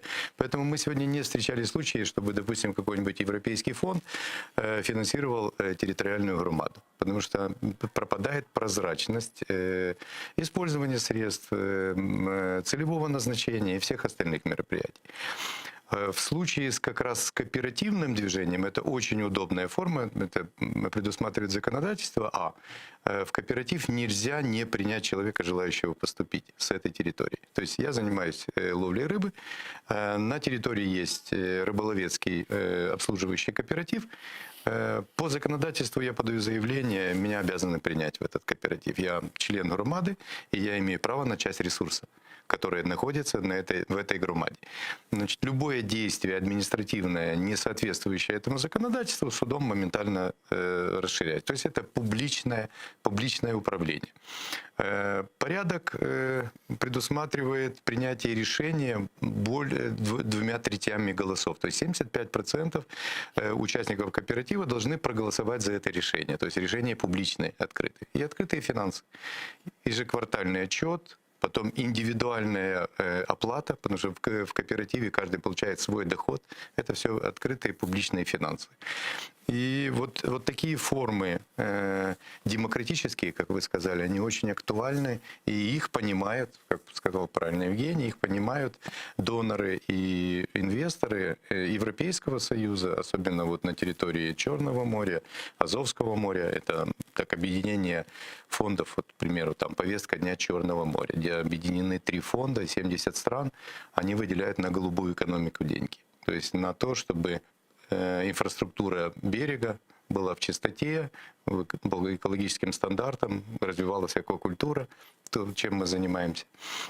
То есть вот эти вот моменты, они как раз больше склонны финансировать такие объединения, чем давать финансирование другим закрытым формам или непрозрачным.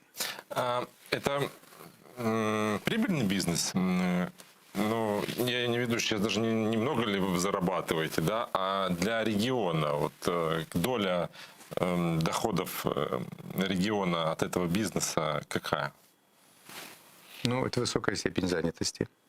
Это абсолютная, настаиваю на этом слове, абсолютная реализация своих потребностей профессиональных. Вот я занимаюсь рыбой, я могу профессионально реализоваться. И самое главное, это справедливое взаимоотношение. Пропадают все крышевания, пограничники, полиция, там, прокуратура, все вот эти вот браконьерские структуры, которые на чужом ресурсе, на народном или на вот ресурсе ОТГ за счет своего административного положения контролируют этот процесс, кого-то отгоняют и кому-то разрешают, он как раз нивелируется. Ну, Женя больше скажет. А каким образом это произошло? Вы имеете в виду... Нивелируются процессы крышевания, как говорит Владимир. Каким образом? Ну, как и во все времена, так сказать, крышевание определенного рыбака – это работа индивидуально с этим рыбаком. А когда их 50 человек, и они собрались в артель, крышевать их практически невозможно. А тем более в Украине. Найдите-ка 50 согласных платить за что-то деньги, за что непонятно за что. А регион, в котором вы сейчас работаете, известен, особенно вам, наверное, Евгений, очень хорошо известен по, скажем так, мафии бывшего главы администрации Генического района, Неметулаева, да, который создал там фактически свою мафию, которая контролировала поля, все равно как у маркиза Карабаса. Морская отрасль, наверное, тоже лакомый кусочек. И все-таки, наверное, нельзя так просто вот создать объединение, где будет 50 человек, и решить все проблемы. Дело в том, что, может, даже и на руку нам сыграло такое неприятное явление, что понижение рентабельности вылова рыбы раз и нерешенные политические проблемы непосредственно в Азовском море. Например, российские пограничники, ну, больше их, пожалуй, можно назвать российскими пиратами. Они могут захватить украинского рыбака, увезти к себе на берег, отобрать лодку и дать ему по шее. И им за это ничего не будет. Если рыбаки объединяются в артель, они определенным способом могут противостоять этому. А вот российскому пиратству как в этом случае противостоять? Есть способы. Какие? Такие же незаконные, как и с российской стороны. Даже еще больше незаконные. То есть... Я не буду рассказывать, но противостоять возможность есть. И такие... Когда последний был случай? Месяца 4 назад. Какой случай? Когда рыбака из Геническа российские пограничники вместе с его лодкой утащили к себе в Крым. И выгнали его через КПП. КПВВ, без сетей, без лодки, без двигателя. Ну, ответ был адекватный. В общем, такие случаи прекратились. Азовское море очень коварное море, и в нем иногда случаются несчастные случаи. С пограничными катерами? Нет, с российскими рыбаками. Такой ответ симметричный. Наш ответ Керзону. Симметричный ответ. Но ведь это же по большому счету самоуправство, да? Безусловно. Есть ли какая-то поддержка официальная? В этом смысле? Ну, украинские пограничники выполняют свои функции. К сожалению, сравнить пограничную группировку Украины в Азовском море и российскую невозможно. Российская сильнее, мощнее и опирается на оккупационные войска в Крыму. Да, я веду к тому, что уже об этом тоже не первый год идут разговоры о делимитации границы, о том, что нужно ее таки провести, чтобы Россия не считала Азов своим внутренним морем. Вот что бы вы предложили? Ну, понимаете, когда есть беззубая позиция, с моей точки зрения, властей в этом вопросе, вот мы берем, к примеру, допустим, тот же вопрос Украино-Российской комиссии по распределению лимитов Азовского моря. Да, кстати, которую один год удалось разогнать. Причем благодаря общественности, да. Первый же год. А потом она тайно собиралась. Да, собиралась, и крышевальники с украинской стороны, с крышевальниками с российской стороны договаривались, и лимиты. С моей точки зрения, это фактически визнання аннексии. Тобто, ну как можно ресурсы отдать? Ресурсы это принадлежат Украине, их нельзя отдавать. Какой бы формат этой комиссии не был, она консультативная, не консультативная, они все-таки рассматривают, сколько они возьмут пеленгаса, сколько они возьмут судака, сколько они возьмут осетра и так далее, и так далее. То есть и они распределяют и отдают в пользу агрессора, отдают свои ресурсы Украины, нашего народа. Поэтому, вот поддерживая позицию Евгения, я могу сказать, что когда беззубая позиция со стороны власти, то на выручку приходит товарищ.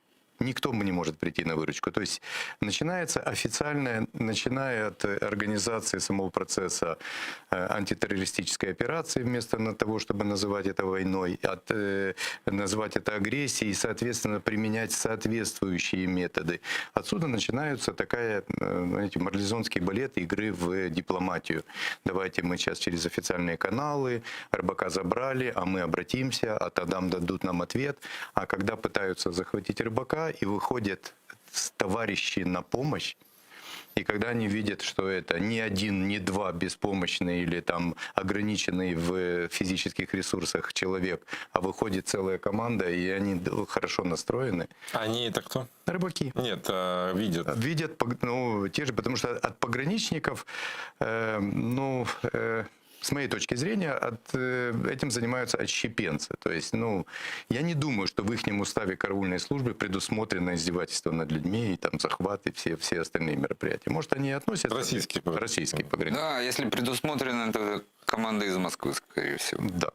Но, опять же, они это делают из-под тишка, из кустов, потому что как бы открыто тоже нельзя это делать. Если это зафиксируется теми же наблюдателями ОБСЕ там, или СМИ, или еще кем-то, это, конечно, будет определенный резонанс.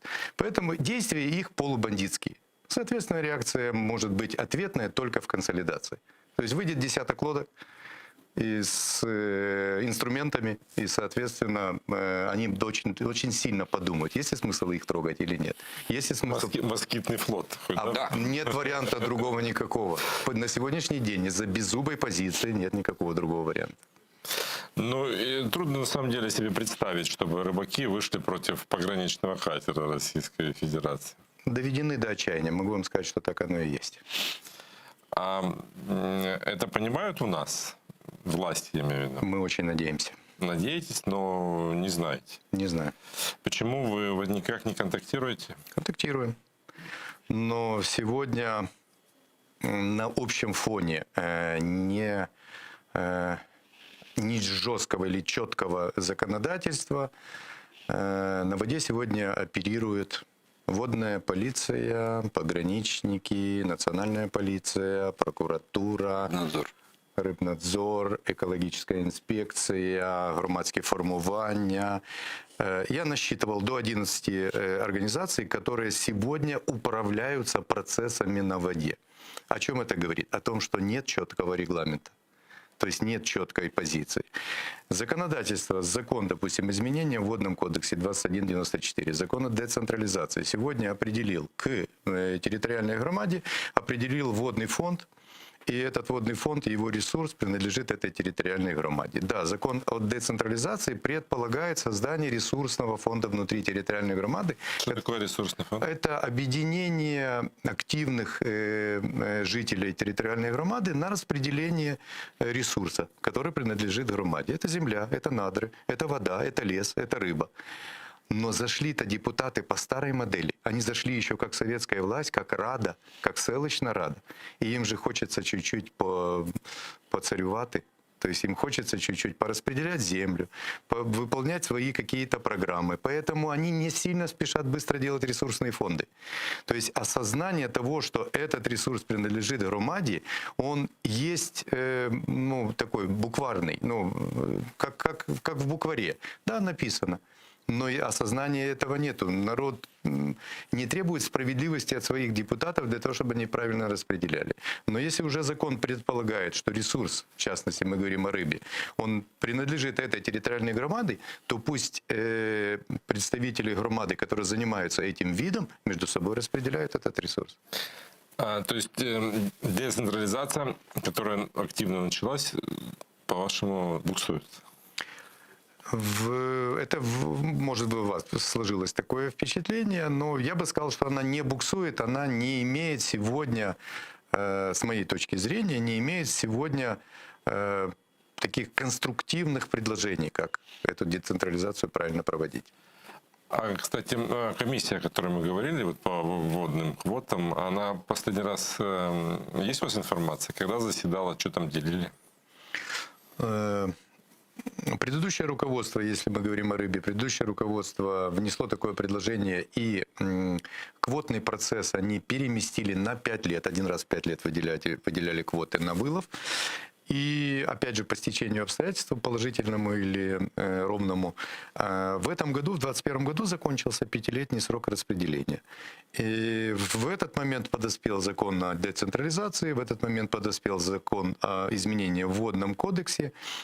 И, соответственно, квоты уже как таковые с точки зрения законодательной логики уже отсутствуют, должны на территорию поступить лимиты. А артели и кооперативы – это шаг на опережение. Мы делаем шаг на опережение и предлагаем, да, милое, дорогое государство. Вот пользователи, они готовы между собой распределить вот эти 500 килограмм бычка или там тонну пеленгаса между собой с этой территории водного фонда. Готовы это делать по экологическим стандартам, по там, стандартам, установленным Министерством агропромышленной политики, там по их нормам и квотам. Но распределять между собой, между этими 50-70 рыбаками на территории, это за справедливым принципом. Вот интересно, как у вас там на местах реагируют на, скажем так, геополитические события, на ту же Крымскую платформу? Можно ли вообще сказать, что рыбаки — это политически активный класс? Нет. Нет? Нет. То есть твоя рубашка ближе к телу? Рыбаки сейчас поставлены в такие условия перманентного, так сказать, шторма, что они сейчас думают только о выживании. На данный момент только о выживании.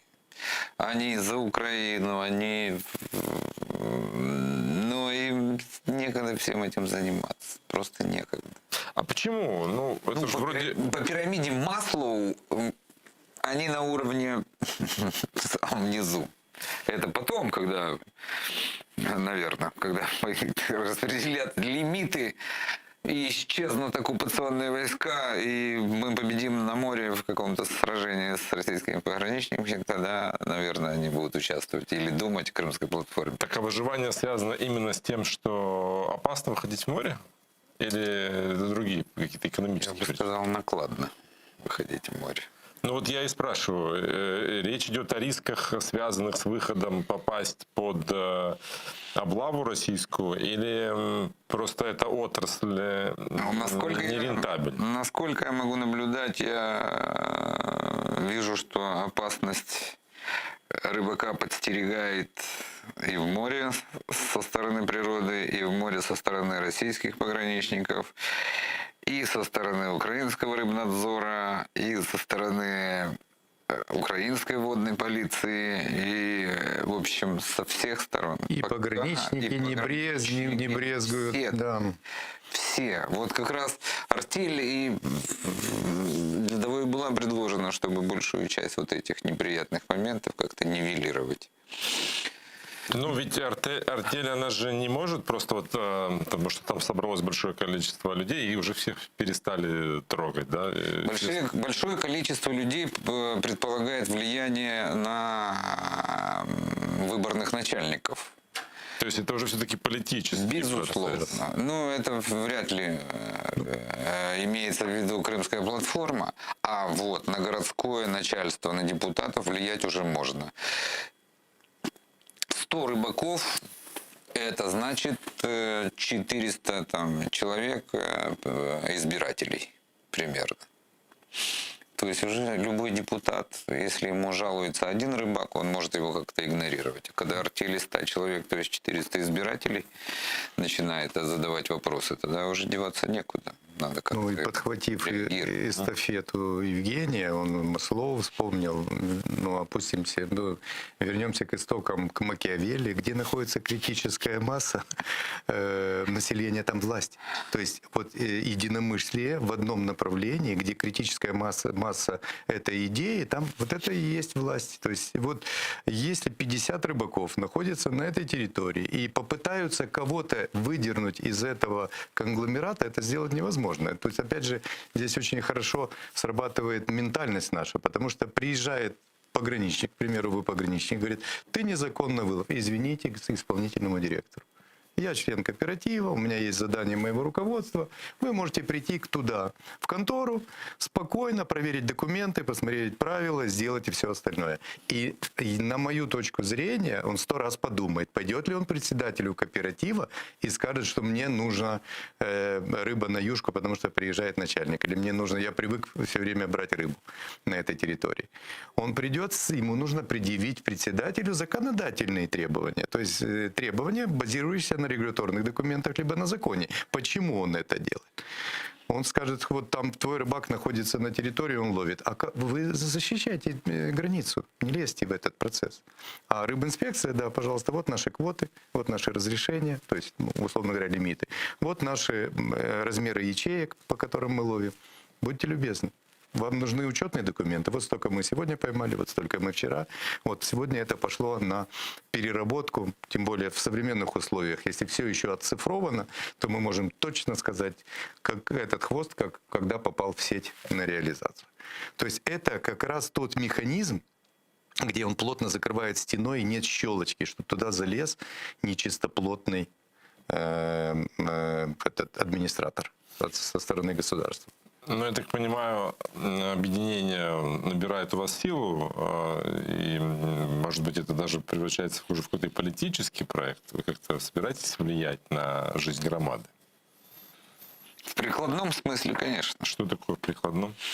Ну, если есть возможность влиять на депутатов, чтобы они помогли рыбной отрасли, то, безусловно, это будет использоваться. Ну, вот в таком плане. Так, чтобы, ну, может, там и депутаты вырастут. Пока, вы знаете, там, где мы в данный момент находимся, там давно сложившаяся обстановка. Ломать ее сложно, да и надо ли вообще подкорректировать, разве что. Вот я скажу, что после того, как мы тут с побратимами вычистили Неметулаевские вот этот метастазы, конечно, остались там отчасти. Но когда мы вот убрали все это, что составляло костяк Неметулаевского, так сказать, коллектива, его самого отсюда убрали из Генического района, то стало гораздо лучше. Люди перестали бояться.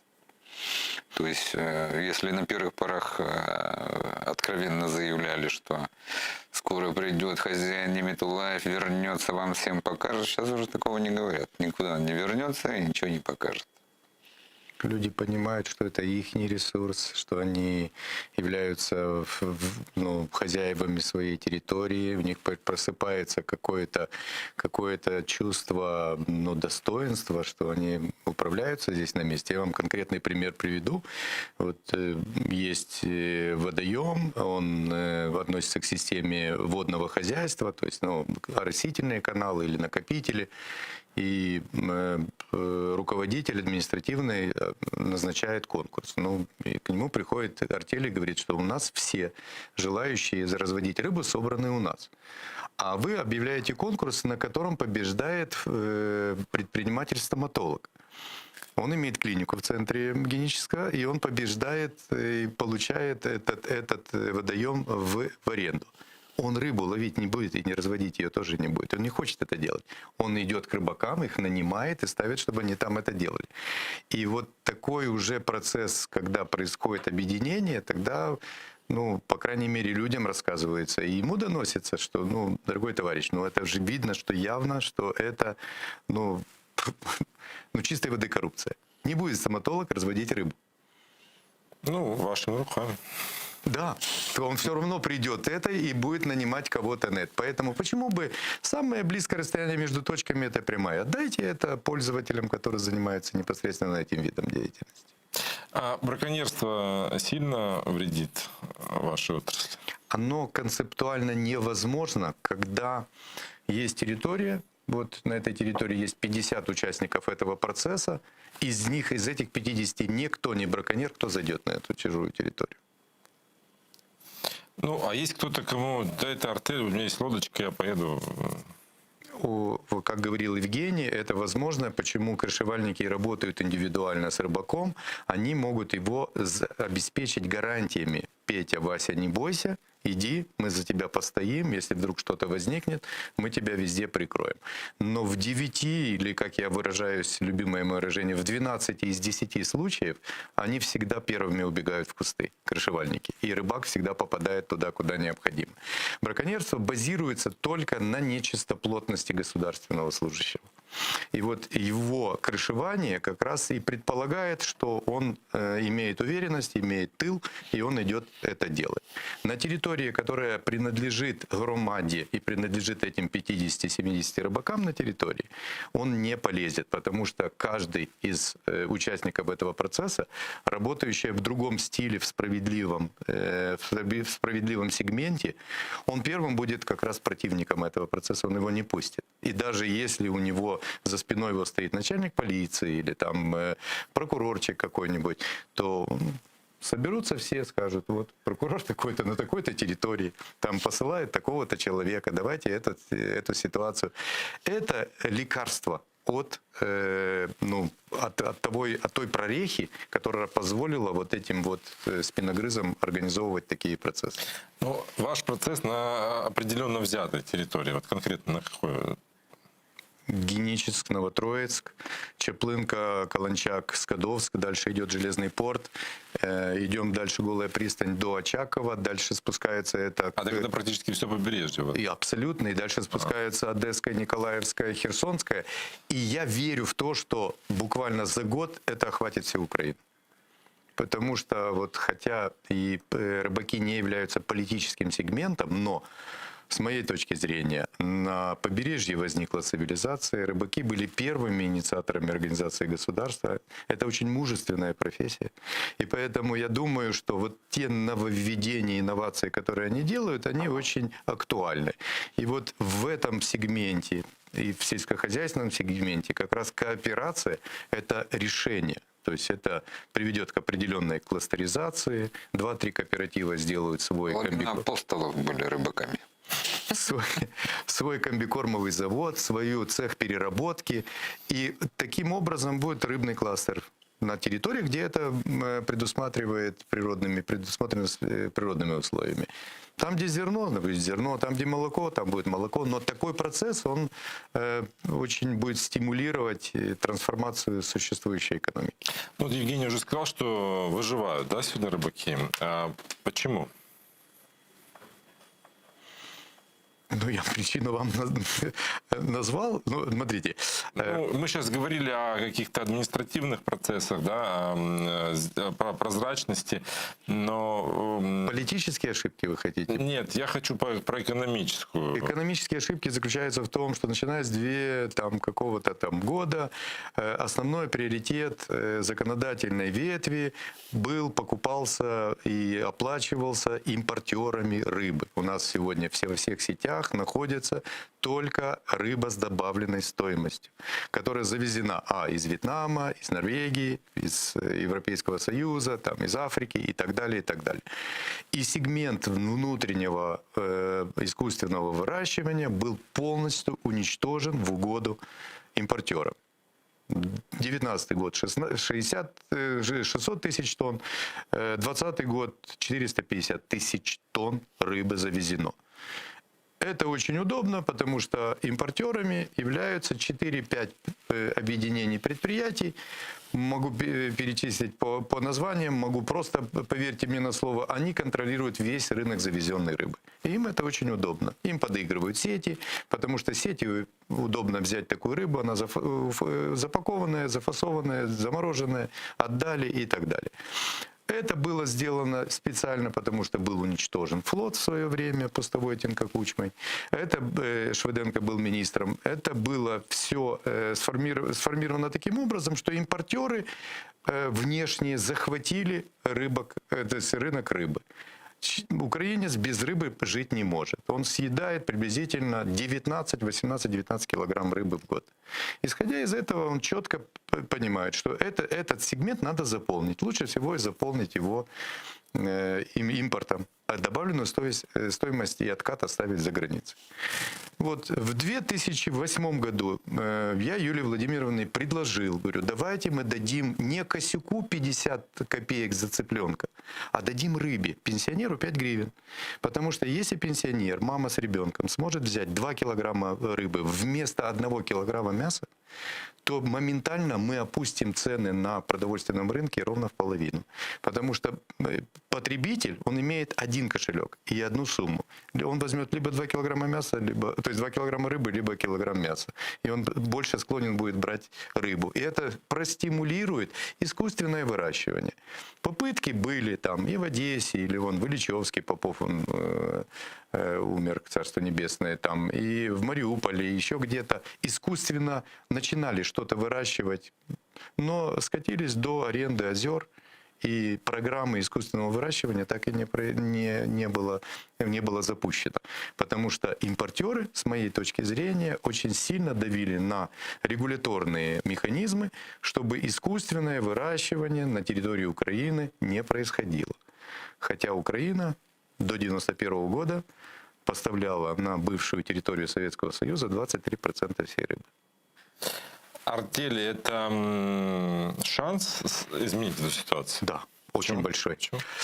Потому что прозрачность вылова и получение ресурса, несколько артелей объединяются в один перерабатывающий центр, в один центр кормления, и артели прекрасно понимают, что те ресурсы водные, которые сегодня гуляют и которые являются как раз спокусой, як російською мовою буде, искушением для браконьеров, потому что они не учтены. Они как раз вот эти ресурсы и являются местом для искусственного выращивания. И вот если сверху посмотрит правительство и примет программу искусственного выращивания, артели уже к этому моменту готовы. Они готовы ставить сетки, зарыбливать озера, вылавливать рыбу и заниматься. То есть это самонастраивающаяся, постоянно растущая модель освоения территорий. У нас... Ну и кроме того, европейские грантодатели настаивают именно на том, чтобы экономическая именно форма была в виде артели. И потому что, к сожалению, репутация нашей страны как одной из самых коррумпированных не играет, так сказать, на руку. Но вот в форме артели, если будет предприятие, они деньги готовы предоставлять, потому что там настолько все просто и прозрачно, что практически стырить не с чего. Мы уже думали. В смысле думали стырить? Так и не нашли, где это. И, кроме того, существуют конкретные гранты, направленные на определенные отрасли, в частности, выращивание рыбы. И именно выращивание рыбы в Европе сняло во многом вопрос о браконьерстве. Не только они наказывают наказаниями, ужесточением штрафов и прочее. Именно с браконьерством они борются, дали человеку, так сказать, возможность заработать, ловить тоже рыбу, только не выходя в море. А как это вот на нашу ментальность ложится? Вот человек, привыкший еще каким-то временам, что вот любой водоем можно прийти, закинуть удочку или сесть на лодочку, пойти половить рыбу, а тут вдруг уже там артель работает, какие-то водоем кому-то уже принадлежит. Рьяными борцами с браконьерством становятся рыбаки, которые получили как раз таки лимиты и которые получили именно вот эту площадь, с которой они будут зарабатывать. Там не будет никого чужого. И там не будет браконьерства, потому что браконьерить это... запреты же существуют, обоснованные учеными, например, там нерест, да, или определенное время года, когда там все это происходит. В этот момент просто нельзя вылавливать. Самый основной закон природы – это же равновесие. 50 рыбаков, мало того, что будут бороться с чужаками, они и своим не дадут. Опять-таки, это... Вот вы все время апеллируете цифры 50. У вас реально 50? Да. В геническое, в зоохребе, да. Но смотрите, основной закон природы – это равновесие. И исходя из этого, даже если есть водоем, и там происходит искусственное выращивание, но есть с другой стороны права у меня по Конституции на отдых, на рыбалку, на все остальные мероприятия, вот как раз в этом балансе и достигается равновесие. Местный, для чего нужен местный начальник, староста, голова селищной там, рады, ОТГ и так далее, он любительское направление, что поддерживает со своей стороны кооператив тоже, формирует в определенный клуб, и они получают себе... Но там срабатывают одинаковые правила. То есть одна удочка, один крючок.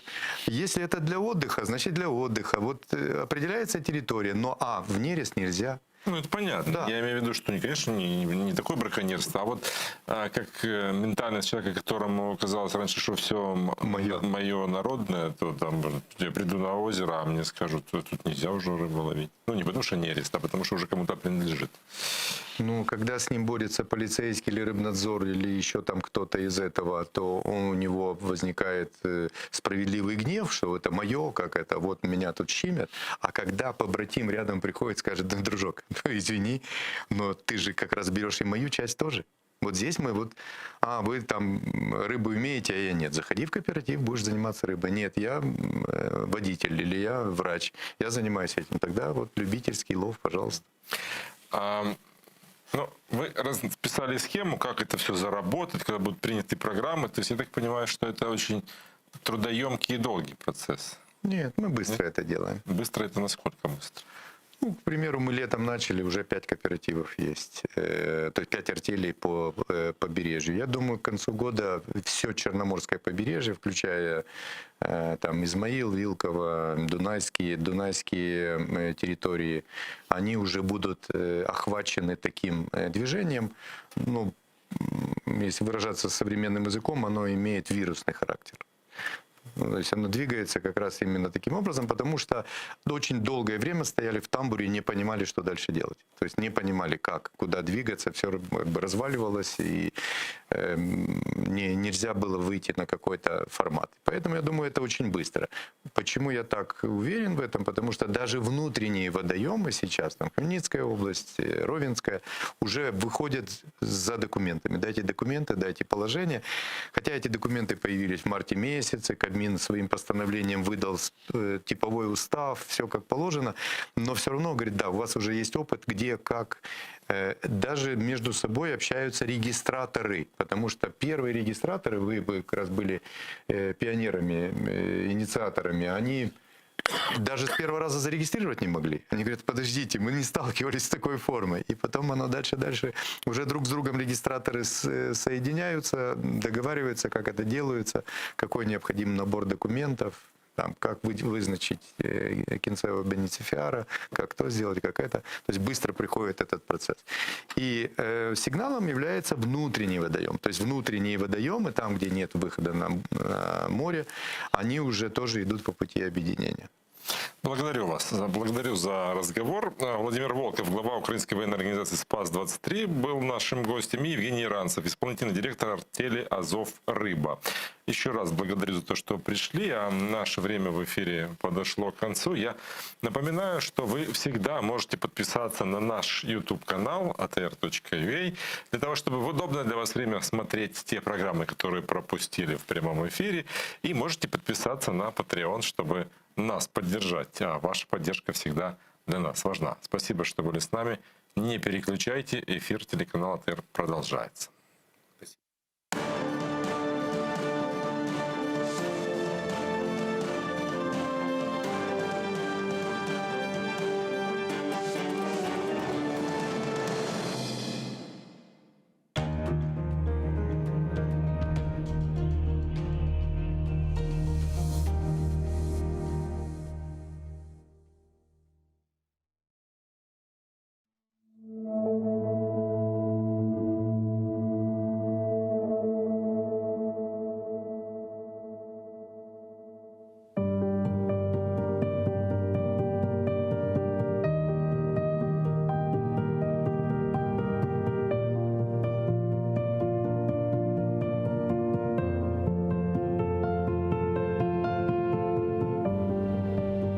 Кырым татарым, бу буюк бір ғұрырымдыр. Қырым татарым. Қатырам әждадымдан мирас олған ғайрет.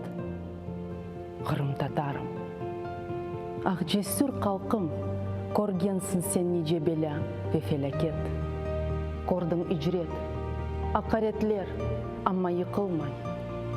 Баш егмей, әршіге қаршы тұрдың. Намысына ифтиралар тоқтылер. Ләкін теміз ве пактыр, Қырым татар адым. Қырым татарым, юрегім күнештір. Бұлыт ортсе біле, севем қалқымызны. Қорқу білмес, сав көңіллі, жесаретлісіз. Мен теменна етем оғымызде. Сорар семенден бірі, сен кімсің? Сөйле қалқын тәртіп низам виадетні. Айтырым, бұ бұйық бір ғұрырымдыр. Шүкір, Қырым татардар, миллетім.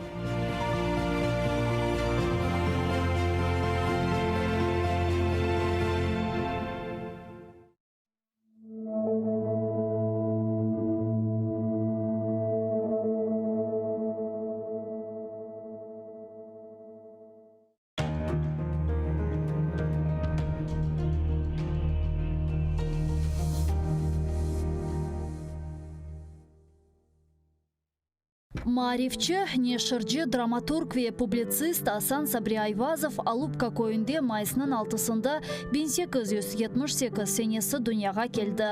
О елке тасыны иптидаи мектепте алды.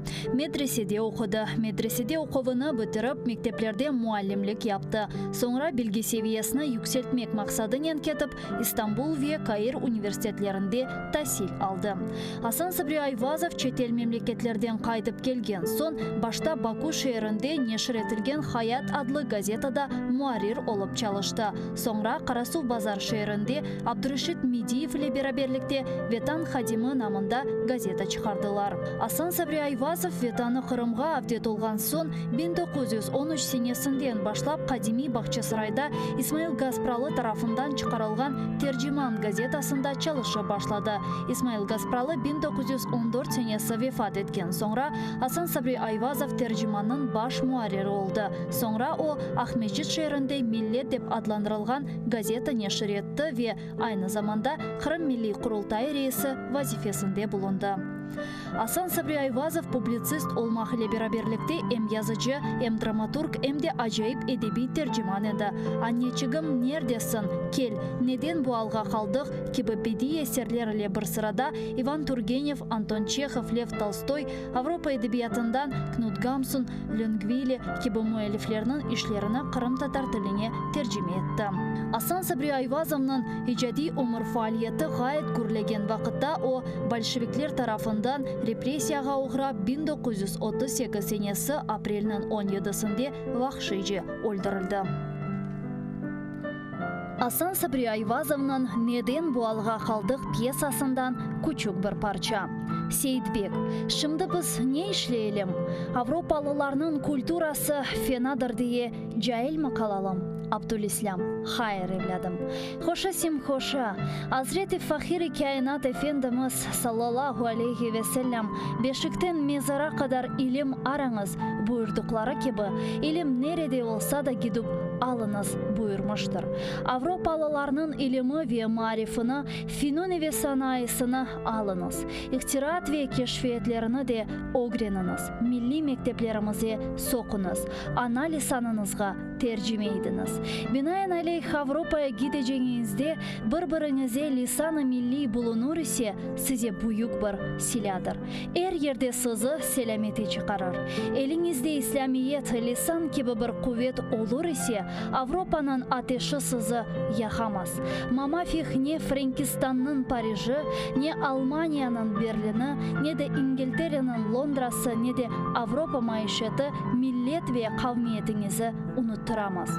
İşte bizim fikrimiz budur evlatlarım.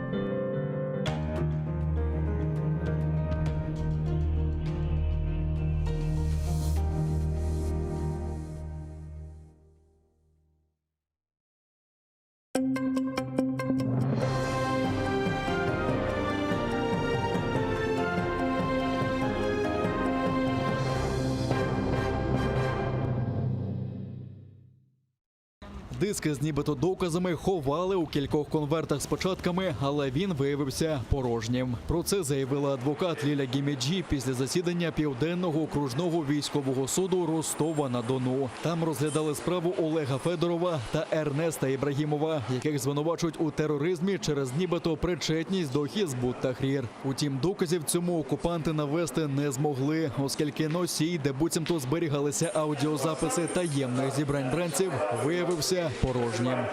То, что в сегодняшнем судебном заседании мы не нашли никакой аудиозаписи на диске, оно дает нам основание говорить о том, что вообще сомневаться в том, что наши подзащитные находились на данном мероприятии, которое проходило не в конспиративной форме, как утверждает сторона обвинения, а в открытой форме в мечети в городе Бахчисарае, куда имел доступ любой желающий. Побутові розмови кримських татар намагаються видати за тероризм. Про це повідомив адвокат Рефат Юнус після засідання суду в Ростові-на-Дону. Там розглядали справу Тімура Ялкабова та Ленура Сейдаметова, яких через нібито причетність до Хізбут-Тахрір окупанти звинуватили у тероризмі. У якості доказу про вини окупанти надали відеозапис, де бранці спілкуються з невстановленою особою. За словами Ялкабова і Сейдаметова, із цим чоловіком вони познайомилися у мечеті кілька років тому. Невідомий запросив до себе на чай. За словами захисту, чоловік вів розмову у зручному для ФСБівців напрямку та знав про відеозйомку. Адвокат також не виключає, що цей невідомий, ймовірно, був таємним свідком у переслідуваннях інших кримських татар. На данной видеозаписи ничего, кроме бытового разговора и тех фраз, которые были произнесены вот этим вот гражданином, который был подобран, да, сотрудниками, как по нашему мнению, сотрудниками правоохранительных органов для провокации, для проведения провокаций и вот подготовки того материала, который вот на сегодняшний день легло, еще раз подчеркну, в основу обвинения. Ничего другого в материалах уголовного дела, вот, кроме как вот этой вот видеозаписи и иных допросов засекреченных свидетелей, материалов уголовного дела нет. Спростити повернення колишніх бранців до нормального життя без зайвої бюрократії. Нардепи з фракції «Слуга народу» та «Голос» Євгенія Кравчук та Рустем Умєров закликали Верховну Раду якнайшвидше ухвалити закон про політв'язнів. Проєкт був поданий президентом минулого місяця та передбачає створення комісії, якій надається право визначати, кого вважати політв'язнями. Документ створює законодавчі механізми для соціального та правового статусу людей, щодо яких встановлено факт позбавлення волі внаслідок російської агресії, а також їхніх родин. За офіційними даними, Росія незаконно утримує в окупованому Криму, на Донбасі та у своїх в'язницях близько 450 політв'язнів. В чому проблема сьогодні? Питання соціального і правового захисту, на жаль, у нас вирішується на рівні нормативно-правових актів. І оцей окремий закон дозволить нам всі оці бюрократичні складнощі вирішити. Завдання нашої держави – це завдання номер 1 – це повернути наших людей додому. А завдання номер 2 – це спростити їх реінтеграцію після того, як вони вийдуть на свободу. Це про те, щоб ні родини, ні люди, які, ми сподіваємося, вийдемо з полону, не стояли в черзі за 101-ю довідкою для того, щоб отримати чи правову допомогу, чи якісь грошові виплати. Ми хочемо, щоб було чітко прописаний статус так званих політв'язнів, і щоб вони не ходили щороку і не доказували, що, на жаль, нічого не змінилося в їхньому статусі. Для представництва президента України в Автономній Республіці Крим цей законопроект – це не лише професія і це не лише юридична техніка, а це і всі родини наших політв'язнів, і їх адвокати, і, власне, самі політв'язні, які наразі утримуються Російською Федерацією в тимчасово окупованому Криму і на території Російської Федерації. І як засвідчують останні події останніх затримань в Криму 3-4 вересня, зокрема Нарімана Джелялова, Азіза та Асана Ахтемових, Російська Федерація продовжує здійснювати відповідні дії, незаконні, неправомірні по відношенню до наших громадян. Раніше президент Володимир Зеленський передав списки політв'язнів президентам Сполучених Штатів Америки, Великої Британії, Туреччини, а також генеральному секретареві ООН та лідерам Євросоюзу. Глава держави просив світових лідерів сприяти звільненню незаконно ув'язнених українських громадян та тиснути на Путіна. Російські окупанти літали безпілотником і 6 разів порушили тишу. В українському війську без втрат повідомили у штабі Об'єднаних сил. У бік оборонців Авдіївки, що на Донеччині, ворог бив 82-ми мінометами, а від Кримського на Луганщині до Водяного, що на Приазов'ї, окупанти відкривали вогонь з гранатометів різних систем, кулеметів великого калібру та стрілецької зброї. Українські оборонці відповіли вогнем. З початку доби, 19 жовтня, з боку російсько-окупаційних військ зафіксовано 2 порушення режиму припинення вогню. Біля Авдіївки ворог здійснив обстріл з автоматичних станкових гранатометів. В бік Зайцевого окупанти застосовували ручні станкові гранатомети та стрілецьку зброю. Втрат серед військовослужбовців Об'єднаних сил немає. На збройні провокації противника наші захисники відкривали вогонь у відповідь та змусили його припинити вогневу активність. Спільні проєкти на суходолі, в небі, морі та у кіберпросторі обговорили очільники оборонних відомств України та Сполучених Штатів. У Києві очільник Пентагону Ллойд Остін мав зустріч з українським колегою Андрієм Тараном. Йшлося про співпрацю для захисту усього Чорноморського регіону, а також узгодження кроків реалізації угоди оборонного партнерства, підписаної у вересні у Вашингтоні. Ллойд Остін наголосив, що США й надалі сприятимуть оборонним реформам для досягнення рівня НАТО. І додав, що Росія не може блокувати вступ України до Альянсу. Давайте чітко говорити, що Росія розпочала цю війну, і вона є тим каменем, який перешкоджає мирному врегулюванню. Вони розпочали порушувати територіальну цілісність та суверенітет України, а ми робитимемо все можливе, щоб підтримувати Україну, розробляти спроможності захисту її територіальної цілісності та недоторканності. У нас є головне.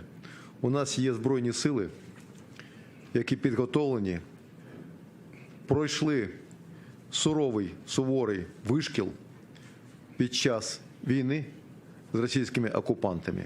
Ми очікуємо, що Сполучені Штати Америки і надалі будуть підтримувати нашу незалежність, нашу територіальну цілісність і всіляко усіма доступними методами утримувати Росію від подальшого поширення агресії. Напередодні глава Пентагону відвідав Грузію, де підписав оборонний меморандум. Після візиту до України Ллойд Остін вирушив до Румунії, а завершить європейське турне у Брюсселі, де 21 та 22 жовтня візьме участь у саміті міністрів оборони держав-членів НАТО. Кількість переслідувань за небажання служити окупантам зростає в геометричній прогресії. Про це заявив аналітик Кримської правозахисної групи Олександр Сідов. За його підрахунками, лише минулого року до окупаційних судів передано 82 справи проти юнаків, які відмовляються йти до російської армії. Це майже стільки ж, скільки за попередні роки окупації разом. У 2021 році на вересень 2021-го кількість таких справ за рік вже перевищує 100. Тобто кількість вже збільшилась, і якщо говорити, що кампанія чергова тільки почалася, і така кількість буде зростати, то можна говорити, що щороку збільшення кількості справ, які передаються до так званих судів, щодо тих, хто ухиляється від служби в Збройних силах, росте в геометричній прогресії. Нідерландська актриса Астрід ходить до терапевта, щоб позбутися від страху перед уколами. Каже, що фобія почалася давно. Це почалось, коли я була підлітком, коли треба було зробити щеплення. Мені хотілося втекти. Я була готова все рознести, тільки б мені не робили укол. Але вже скоро їй на допомогу прийде нова розробка. Майже безболісна ін'єкція без голки. Цей винахід нідерландських учених заснований на лазерній технології. Ми прискорюємо маленькі крапельки рідини, які проникають в поверхневий шар шкіри. Це дає багато переваг. Перше – це усунення страху. Крім того, ми сильно забруднюємо природу використаними голками. Також наша імунна система працює дуже добре, коли препарат вводять в поверхневі шари шкіри. Процес відбувається швидше, ніж укус комара. Сама ін'єкція майже безболісна, оскільки нервові закінчення на шкірі не будуть зачіпатися. За 1 мілісекунду ємність, що містить рідину, нагрівають лазером. Усередині утворюється міхур, що виштовхує рідину зі швидкістю 100 км на годину. І ми бачимо, як речовина проникає вглиб приблизно на міліметр. Перехожі в Брюсселі радіють новому методу. Я вчора зробила щеплення. Визнаю, це боляче, тому це хороша ідея. Хороше рішення, тому що люди завжди бояться уколів. Тут працює лазер. Зробити щеплення можна без болю. Просто відчуття, що на шкіру потрапила вода. Утім, сильно радіти поки зарано. На впровадження методу піде від 1 до 3 років. Тибетська і гонконгська активістки протестують на грецькому Акрополі проти Олімпіади у Пекіні. Вони розповідають про порушення прав людини в КНР напередодні запалення смолоскипа зимових ігор. 18-річна тибетська студентка і 22-річна гонконгська активістка забралися на арештування біля пропилеїв парадного входу до Акрополя. Вони скандували заклики звільнити Тибет та Гонконг. Тибетських школярів примушують відвідувати школи-інтернати, де вони вчать китайську мову, але не можуть вивчати свою рідну. Китайська влада робить усе можливе, щоб утиснути нас, нашу культуру, наш народ і мову. Китай оголосив злочином бути тибетцем всередині Тибету. У Гонконзі кожен активіст перебуває або у вигнанні, або у в'язниці. На жаль, це сумна реальність у Тибеті, Гонконгу, Східному Туркестані, Південній Монголії та незалежному Тайвані.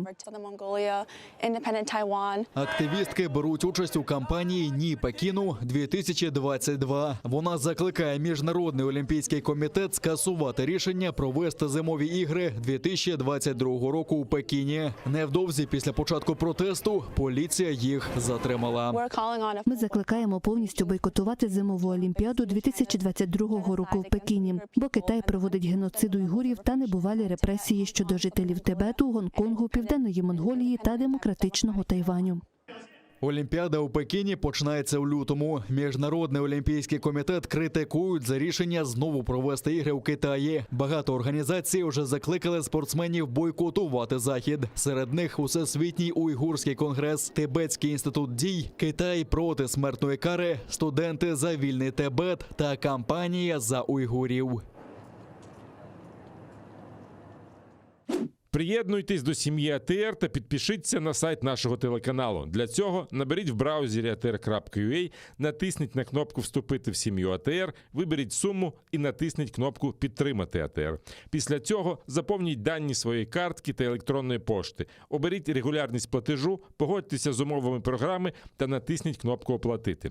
Перший кримсько-татарський телеканал АТР – це максимальна та ексклюзивна інформація про Крим. Це єдиний осередок свободи слова для кримського татарського народу. Підписка на наш сайт – це підтримка нашої інформаційної боротьби та ваш внесок у повернення півострову додому, в Україну.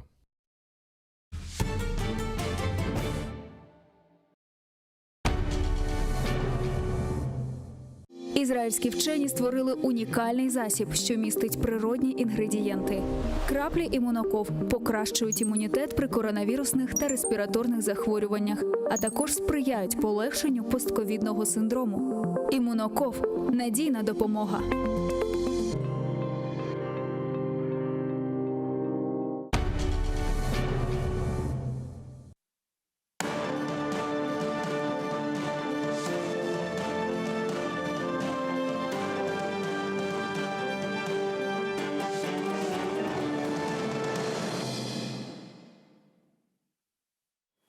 Доброго вечора. В ефірі телеканалу АТР, програма «Бугунь». Сьогодні я її ведучий Айдар Мождабаєв. Я вас вітаю. І ще раз я починаю і буду починати кожну годину на свого етеру сьогодні, а їх буде 3 поспіль. Починати буду з того, щоб переконати всіх зробити вакцинацію. Особливо тих, хто мешкає на окупованих територіях, окремо в Криму. Є така можливість відкрити пункти вакцинації, і ви можете звертувати своє життя, життя своїх близьких, друзів тощо. Беріть, не знаю, там, автівки, мікробуси і сідайте разом туди з сім'ями, компаніями. І на вас чекають на 2 пунктах пропуску КПВВ Каланчак і Чонгари. Це така можливість, яка є у громадян України, навіть якщо вони перебувають на окупованій території. Не нехтуйте цим, бо це смертельна загроза. Зараз ми перейдемо до інших тем. І в мене в гостях Олександр Мусієнко, керівник Центру військово-правових досліджень. Я вас вітаю. Вітаю вас. Олександр, сьогодні ваш день, це безперечно, бо головна, я вважаю, новина, крім різних скандалів, до яких ми вже звикли, це справжня подія. Міністр оборони Сполучених Штатів Ллойд Остін 19 жовтня прибув в Україну з офіційним візитом. В Києві Ллойд Остін, зокрема, зустрічається з президентом України Володимиром Зеленським та міністром оборони з Андрієм Тарановим. Наскільки мені відомо, вони вже зустрічалися зранку, і там він вшанував пам'ять загиблих. Цей чудовий, красивий, високий американський генерал. І з метою засвідчити союзників партнерів у підтримці Америки і їх суверенітету перед обличчям російської агресії, повідомив раніше сайт Міноборони Сполучених Штатів. Візит стане черговим підтвердженням непорушного стратегічного партнерства між нашими державами, відзначили в українському уряді. На зустрічі українського міністра оборони і голови Пентагону обговорювали вже порядок практичної реалізації, досягнутої домовленості і присвятив двостороннього співробітництва. Тощо, давайте послухаємо цитату саме з Остіна, з містера Остіна, а потім продовжимо розмову. Приземлився в Києві. Я тут, щоб підтвердити нашу непохитну підтримку суверенітету України, її територіальної цілісності і євроатлантичних прагнень, і висловити нашу прихильність до розвитку здатності України в стримуванні російської агресії. Так коротко, по-військовому, да, він висловився. Хто це за людина, хто ця людина, яка її особиста історія, чому він став, я просто здалека хочу знайти, чому він став міністром оборони найпотужнішої країни світу, і навіщо він конкретно приїхав в Україну. До речі, не тільки. Він, здається, з Грузії, з Сакартвела прилетів, до нас. Ще Молдова. Ось уважно слухаємо ваш аналіз. Я почну з вашого дозволу з останніх, хоча я маю все-таки зробити вступ, що попри те, що заява зроблена так коротко по військовому, насправді багато американських генералів – це люди надзвичайної такої, можна сказати, стратегічного значення важливого. Вони, як правило, начитані, вони, як правило, намагаються з різних джерел отримувати інформацію, вони, як правило, формують так, скажімо, своє оточення, свою команду, щоб отримувати якомога більше знань з різних напрямків. Тобто, можна згадувати багато прикладів, але, як правило, це всі люди, які мають надзвичайно широкий кругозір і точно не зациклені виключно на військовій службі. Це певною мірою такі мислителі, які в військово-стратегічному плані, не тільки, подекуди навіть політичному, все-таки більше військово-стратегічному, безпековому, які надзвичайно, а деякі з них люблять поезію, театр і тому це просто свідчить про те, що і знаєте, що мені імпонує в американських військових? Тут без якогось там пафосу і без... Мені імпонує те, що вони намагаються завжди йти в ногу з часом. Тобто вони відчувають, що поступово все змінюється. Відповідно, і вони повинні вловлювати певні зміни задля того, аби, фактично розуміти... Що йдеться? Давайте подивимося. Наприклад, я думаю, що DARPA, американський центр, так, який розробляє інноваційні військово-технічні розробки для армії Сполучених Штатів, вони точно в тренді передового. Наступне, заяви, ну от зверніть увагу, навіть на те, як рефлексує Росія. А як рефлексує Росія? Наприклад, виходить Герасимов, головнокомандувач, і каже російської армії: от ви знаєте, що ядерна зброя, може, це вже і не панацея, оскільки є вже розробки кіберкосмічні, які дозволяють фактично хакнути систему, яка керує, зокрема, ядерною зброєю, і фактично, ну, скажімо, Росія навіть потенціально може втратити контроль за цим. А це означає, а ми робимо висновок, а хто міг це зробити і хто міг? Ну, не Північна Корея, це точно. Зрозуміло. І це зрозуміло. Наступне, є розуміння того, скажімо, які напрямки в Збройних силах потрібно розвивати. І це точно не гіперзвукова зброя. От якщо подивитися уважно, на що американці зараз вкладають, так, у них є традиційно флот, це просто вони не можуть... Це два океани великих. Да, тому що це велика морська держава, вони не можуть сюди не вкладати. Але вони надзвичайно сильно просуваються в кібері. Фактично, по технологічному розвитку Сполученим Штатам може кидати виклик тільки Китай. Ну, Росія просто не спроможна. Китай потенційно стає такою державою. Вони зараз надзвичайно серйозно проводять дискусії щодо штучного інтелекту, в сенсі того, наскільки це можливості, наскільки це загрози. Ну, тобто, про ці вже дискусії йдуть. Наступне, американці говорять про те, що як вийти через 15-20 років на заміну 30-40% особового складу на роботів або кіборгів, або на робототехніку. Це вже відверто йдуть дискусії про те, що може бути, яка може бути ця армія майбутнього, які складові. Те ж саме стосується психологічних операцій, те ж саме стосується... Вони надзвичайно глибинно, потужно намагаються вивчати, які домінують настрої в суспільствах, які є тренди, чим живуть, що може фактично майбутнє принести і так далі. Я не скажу, що і наші вороги, росіяни, наприклад, теж нічого не роблять, але порівняно з американцями, вони роблять вкрай мало, і їхня рефлексія зводиться виключно до того, по яким напрямкам можна провести експансію, де заробити гроші за допомогою нафти і газу. Це в принципі, все, куди може досягти. Тому надзвичайно цікаві люди, особистості, які, в принципі, з іншого боку, все прагматично і просто. Тому що от мета цього візиту – це сформувати отакий південно-східний європейський фланг НАТО, безпековий в Чорному морі. Справа в тому, що десь у 2017 році, я пам'ятаю, мені колеги вперше почали надсилати інформацію з Румунії, до речі, з Бухаресту, про те, що в них активно йдуть дискусії про безпеку в Чорноморському регіоні. Ми так поступово, мляво до цього долучались процесу. Наші, маю на увазі, там урядовці, експерти, але потім теж.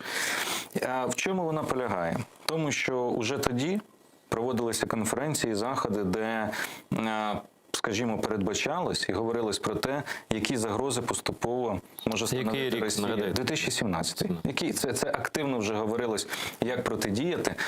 Уже тоді ми говорили про те, що фактично ця російська експансія може призвести до загроз, про які говорять зараз. Зміїний там напад на нього заговорили, ми ж почули знову.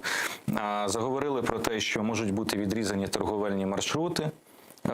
Одеса, Чорноморськ. Фактично Азовське море в окупованому стані. Так, і це було фактично вже передбачало, що от буде Азовське море, а далі може бути Чорне. Треба протидіяти.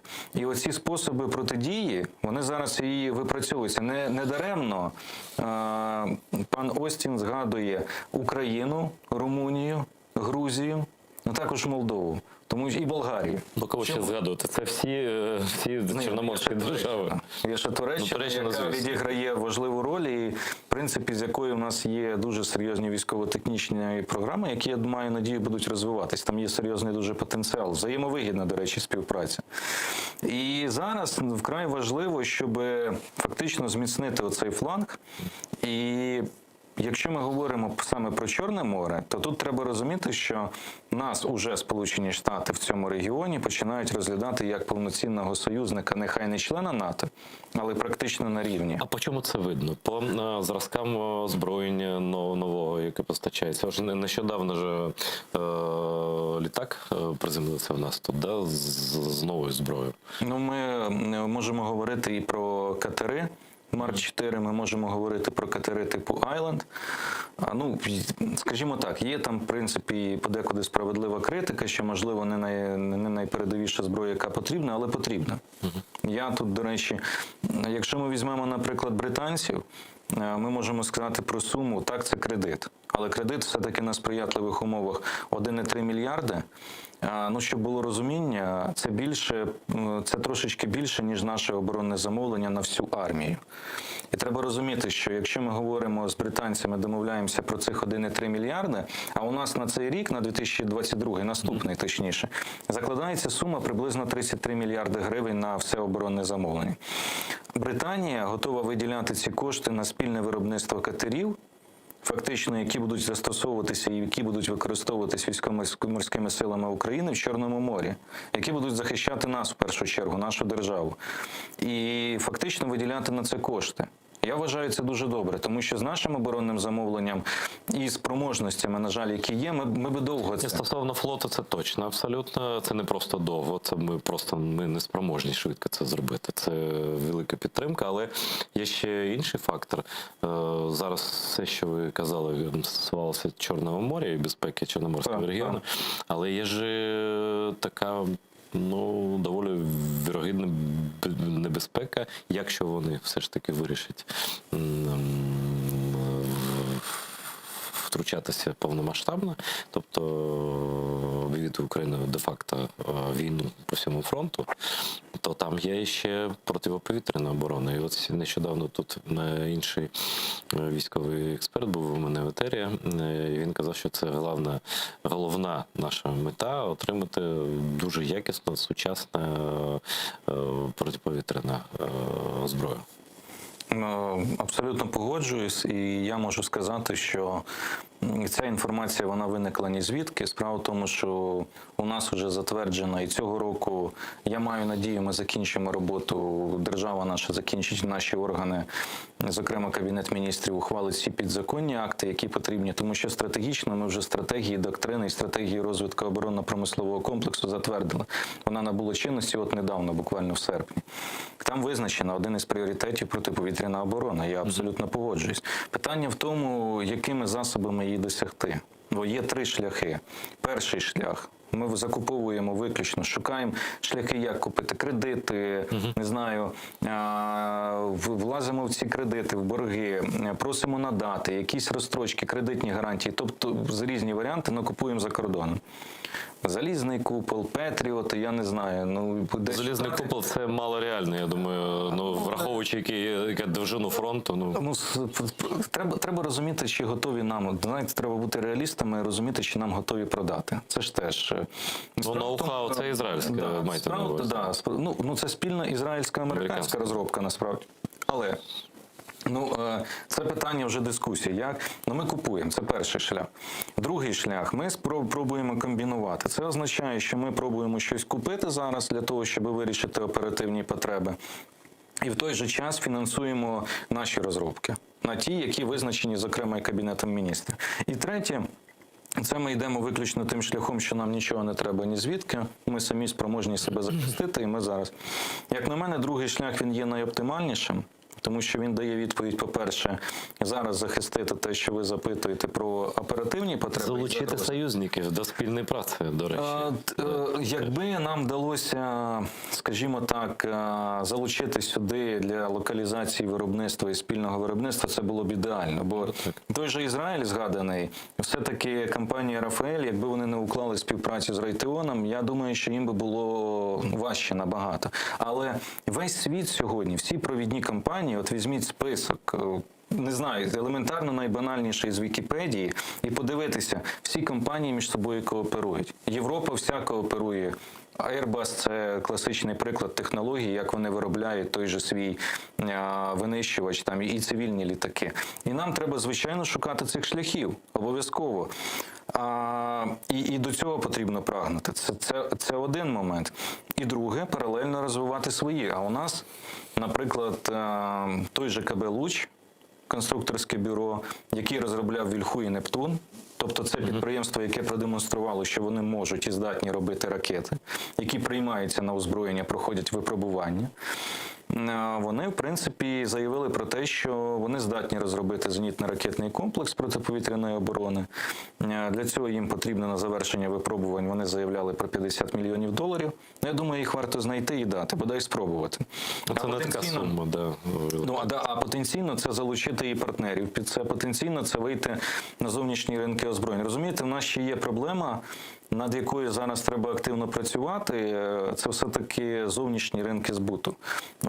Тому що Це спірне питання, нам же самим потрібно. Але оборонно-промисловий комплекс, будь-яке підприємство українське, воно тільки на 50% приблизно живе за рахунок державного оборонного замовлення. Воно не може вижити. І питання в тому, що ви ж розумієте, що це тільки розпочалося кілька років, як воно реформується. Фактично нам дістався оборонно-промисловий комплекс, який є старий який зав'язаний в керівників, яких багатьох було сприйняття, що без Росії ми не виживемо, без їхньої кооперації. А якщо їм ставиш завдання подивитись десь ширше за горизонт, це неможливо. Все, одна відповідь. Тому це питання реформування, це питання, до речі, і загалом зміни цільових призначень певних підприємств в бік цивільної сфери. Тому що, якщо підприємство може виробляти щось для військової промисловості, воно може виробляти дуже часто щось і для цивільної промисловості, для виробництва тих же автомобілів, тих же літаків цивільних та банально побутової техніки, телевізорів. Ми десь далеко в майбутнє. Розумієте, це те, що працює. Тому що швейцарський концерн РУАГ величезний, який скуповує зараз військові заводи по Європі, там 50% цивільна складова, на якій вони заробляють дуже хороші гроші. Тому є над чим працювати, є куди рухатись. Я все-таки думаю, що у нас буде цей другий комбінований підхід, і ми зможемо... важко говорити про Петріоти, тому що, по-перше, ціна.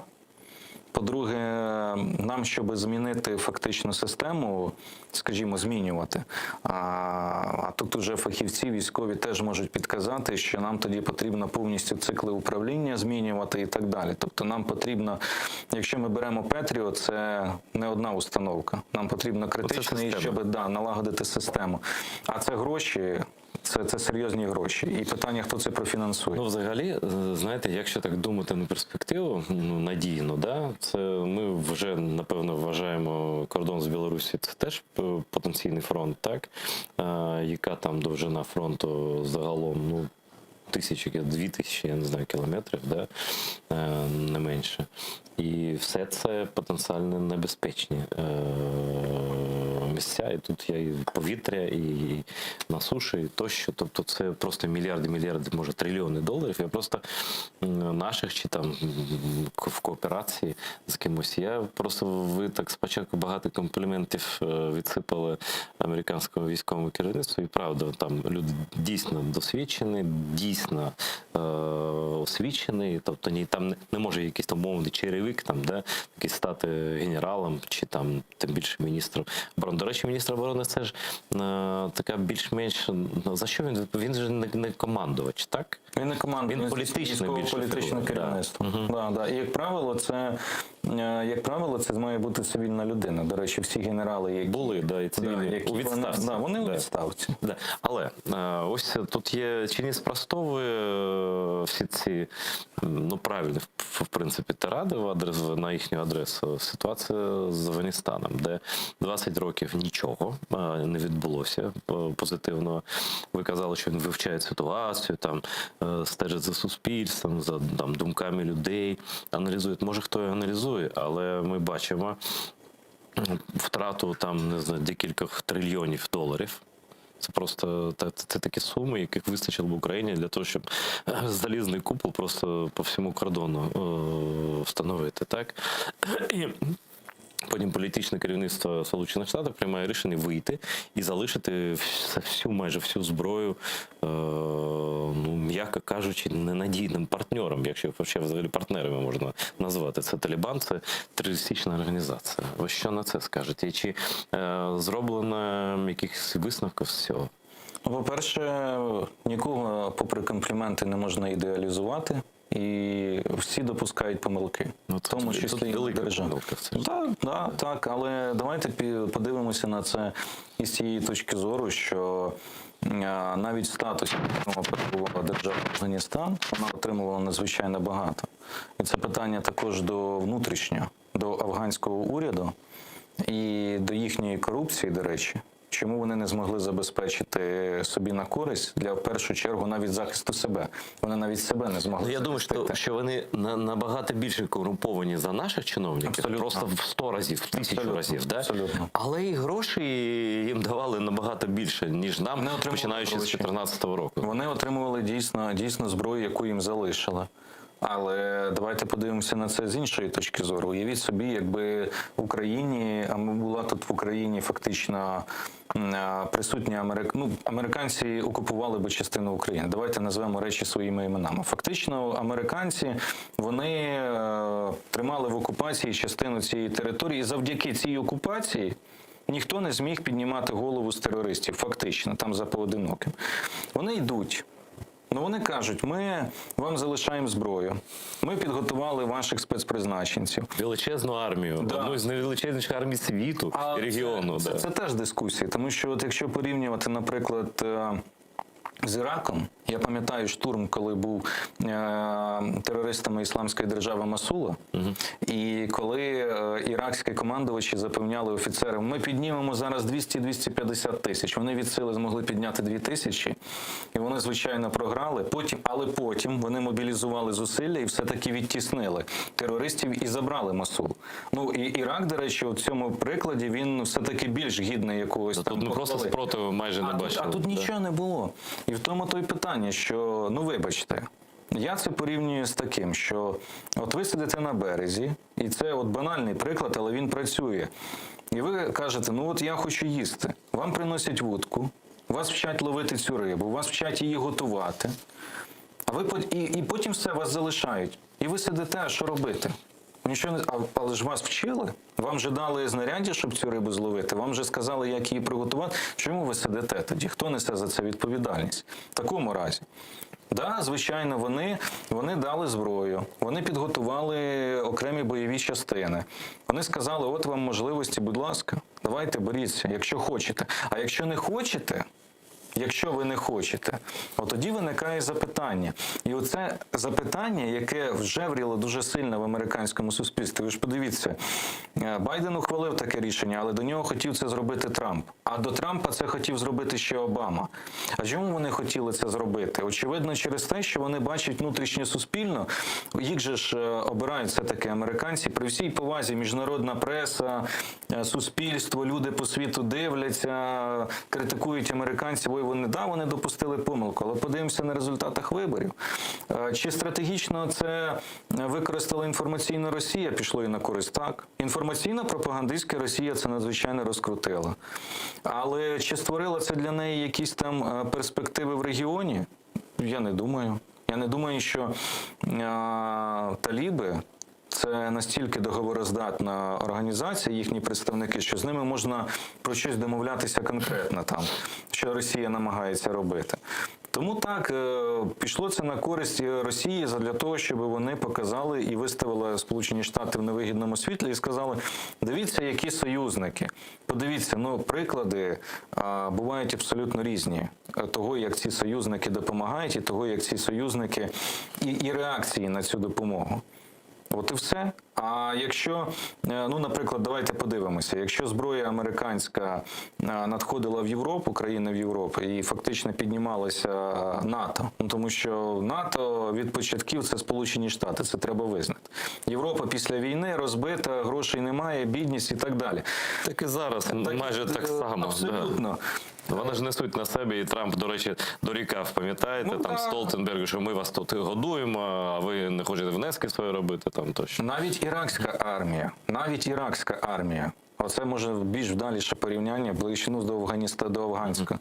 Але вони знайшли зусилля, вони використали за призначенням, в тому числі американську зброю, і вони відвоювали територію, яка була захоплена. Тобто тут позитивний приклад, на відміну від Афганістану.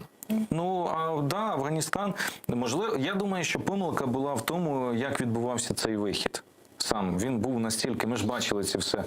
Але розумієте, наостанок ще підривали там військових американців. Але я навіть не уявляю, як можна було б цей вихід зробити ідеальним, так, щоб він вийшов. Тому що він в будь-якому випадку був би сприйнятий інформаційно погано. Десь тут є помилки дійсно американців. Ну, хтось мав це зробити, коротше так, да? Підсумуємо. Абсолютно. І він взяв просто Байден на себе, ну, такий гріх, але це не його гріх. Хоча, знаєте, а коли? Це ж за Обаму було почати? Ні, раніше за Обаму. Ви згадаєте, скільки критики було на адресу Буша? Молодшого, вибачте. А пам'ятаєте, от ті, хто дорікав американцям тому, що вони допустилися помилки, європейці особливо, це не на їхніх площах збиралися мітинги проти введення військ туди? Ну, про Європу я взагалі так дуже обережно висловлююсь. Я пам'ятаю добре, як в Німеччині виходили цілі демонстрації. І німці відмовилися брати участь в операціях НАТО, пов'язаних з цим. У нас є новина. Зеленський обговорив із главою Пентагону ситуацію в Криму і на Донбасі. Цитую з «Українською правдою».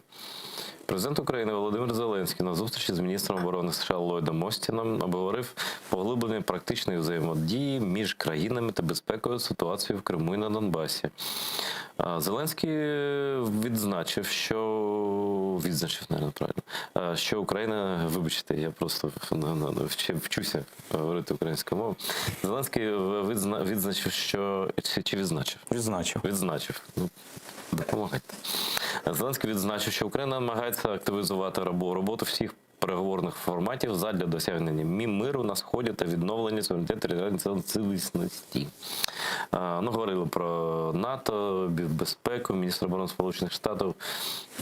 Міністра було поінформовано про заходи, які вживаються для реформування українського сектору безпеки оборони, включно з вітчизняною оборонною промисловістю, відповідно до стандартів НАТО, тощо. Як ви думаєте, Олександре, а якимось чином можна буде дізнатися про справжню реакцію міністра на те, що йому продемонстрували в Україні? Що буде сигналом того, що все нормально, що він певним чином як інспектор приїхав, напевно, теж, ні? Подивитися, як. Так. Чи можна мати справи, чи можна там більше озброєнь. В нього ж запитає Байден, напевно, він же не просто там, це ж не Маріїнка якась, він запитає там містера Остіна, що ви думаєте з приводу подальшого співробітництва з Україною? Що він сказав? Ну, ви знаєте, я думаю, що якби пана Остіна просто провели на зустріч, або він зустрівся не з президентом, а безпосередньо з керівниками окремих оборонних підприємств, які в державній власності України, то я не знаю, яка була б його реакція, ну, мабуть, надзвичайно вкрай негативна. Чому? Це тому, що треба розуміти, що, на превеликий жаль, коли ми говоримо про найвищий рівень, воно все начебто робиться правильно, і зустріч ця правильна, і заяви за результатом, і документи, закони, які ухвалюються, і стратегії, які я згадував. А коли ви заходите на рівень виконання, а там повний колапс виконавчої дисципліни, там повний фактично саботаж окремих рішень, які є правильні. Ну, з точки зору, от взагалі, реформування, вони є правильні. І чому так відбувається? От я, щоб не відходити далеко від теми, скажу, що конкретно можна порушити і побачити. Справа в тому, що коли президент України був з візитом в Вашингтоні, з ним була делегація, зокрема і керівництво Укроборонпрому українського, $2,5 мільярди. Щонайменше меморандум був підписаний про співпрацю між українською стороною і американською. Це те, про що ми говорили. Залучити партнерів до спільного виробництва, локалізація, економіка, і армія, і безпека, і все разом. Побачимо, наскільки буде прогрес тут. Це теж індикатор. Тому що я можу відкрити для когось таємницю, але це не є великою таємницею, що час від часу до нас в Україну приїздять представники Боїнгу, інших корпорацій, скажімо так, великих, потужних, які намагаються будувати тут ґрунт. І поки що ми бачимо, що результатом не увінчалось, бо часто вони їдуть розчаровані. Я не хочу даватися до банальних речей, про які всі скажуть, але це проблемна судова реформа і так далі. Є інше. Оцей саботаж, і нам потрібно з цим справлятися. Ви ж подивіться, чого варто, наприклад, на підприємстві «Антонов» переконати, що може непогано мати з Канадою кооперацію і виробляти той же Ан-74, нехай і в Канаді, для ринку, наприклад, Сполучених Штатів, Канади в першу чергу, тому що він передбачений для польотів низьких температур. Чому такий спротив іде? Але це відбувається. І ось це пробити, ось цей спротив, який є на середній низовій ланці, це дуже непросто. Це починалося ще за попередньої влади, воно дісталося в спадок цій. Щось було зроблено тоді, щось не зроблено, але воно так триває. І нам вкрай важливо це пробити, абсолютно. І тоді ми дійсно, я думаю, побачимо разючі зміни. Слухайте, я зараз читаю, як звати Secretary of Defense, так, на кому назву має посаду міністра оборони Сполучених Штатів. Насправді він не міністр, а Secretary of Defense. Ллойд Джей Остін III. Тобто це покоління якісь вже, напевно, військових, да? Може бути. Я хочу сказати про політичну складову. В Москві істерика, це ми всі бачимо. І ці заяви, вони ж, звісно, перед цим візитом, вони як попереджають росіяни. І вони розірвали співробітність, ви знаєте, з НАТО, тобто там при НАТО представництво було скорочено удвічі через те, що там просто шпигуни відверті, да? Там всі шпигуни, напевно, але ось так. І у відповідь росіяни відкликають свою делегацію і інформаційний центр НАТО, який, я був здивований, він досі працював до цього моменту, він припиняє працю. Це значить, що це просто, на даний момент, може це таке торгівля, але виглядає як розрив, і деякі аналітики, наприклад, я читав тут у Портнікова Віталія, що це таке було лише в часи Холодної війни. І ці погрози, і те, що Пєсков сказав, що для нас це найгірший сценарій, вступ України до НАТО, це найгірший сценарій, а шлях він прискорюється, ми це бачимо, і цей візит, це політичне таке, дах політичний, да? І він показує ставлення Сполучених Штатів, тобто до шляху України в НАТО, принаймні, в НАТО, да? Ось, це істерика, чи може Росія її якось так дієво вплинути на цей процес, чи вже це незворотне, і коли Кулеба каже, що найгірше в наших стосунках вже сталося, це війна, яка йде, і він чітко сказав, що Росія, не пам'ятаю дослівно, просто не хочу цитату ставити, просто часто. Здається, не має права, не буде вирішувати. Так, тобто це не ваша це не ваша справа, все. Да, тобто і щойно приїжджає міністр зі Сполучених Штатів, міністр оборони. Це остаточна крапка в цьому постійному пінг-понгу, коли вони кажуть, якщо ви підете в НАТО, то ми ось це зробимо. Вони шантажують не тільки там Україну, лише Захід шантажують. Більше Захід не буде звертати на це увагу? Я тут тільки ремарку скажу ще один важливий момент, крім місії, так, і припинення діяльності інформаційного центру. Ще важливий момент стався. Він менше так проходив, але він теж показовий, тому що відбувалися навчання військові Defender Europe, це великі натівські навчання по всій Європі. До речі, в Україні теж один із етапів – це об'єднані зусилля, які були у нас буквально місяць тому. Це штабні чи фізичні навчання? Це фізичні, і штабні, і фізичні. На рівні там багаторівневі. НАТО не запросило представників Російської Федерації, хоча один із етапів навчань був дійсно в Балтійських країнах, і вони їх не запросили як моніторинг. Це було у відповідь на те, що нікого не запросили як представниками на навчання «Захід-2021». Такого Це яке відбувалося в Білорусі? Да, такого раніше не було. Ну, це І, як показник правило, такий, це да. показник. Вони відповіли. Це вже така більш реакція. Чи будуть окремі країни дивитися на Росію? Будуть. Безумовно. Чи будуть вони намагатися озвучити, зокрема, і російську певну позицію їхню, бо це відверто російська позиція, вона не є європейською навіть. Це російська позиція, яка нав'язана окремим представникам в європейських країнах, які в той чи інший спосіб її намагаються донести. Будуть. Яким чином діяти нам? Ну, я думаю, що багато в чому крига скресла, коли той же Байден сказав про те, що чи може Україна отримати ПДЧ і стати членом НАТО навіть? Так, може.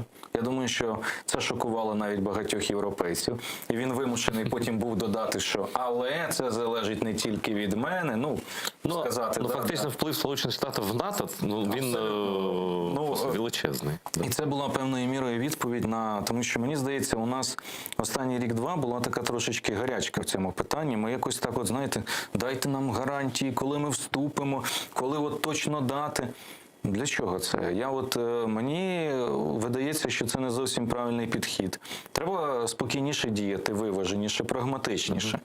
Що ми отримали від НАТО? Підсумкова заява, яка була цього року за результатами саміту, де записано, що Україна через ПДЧ може набути.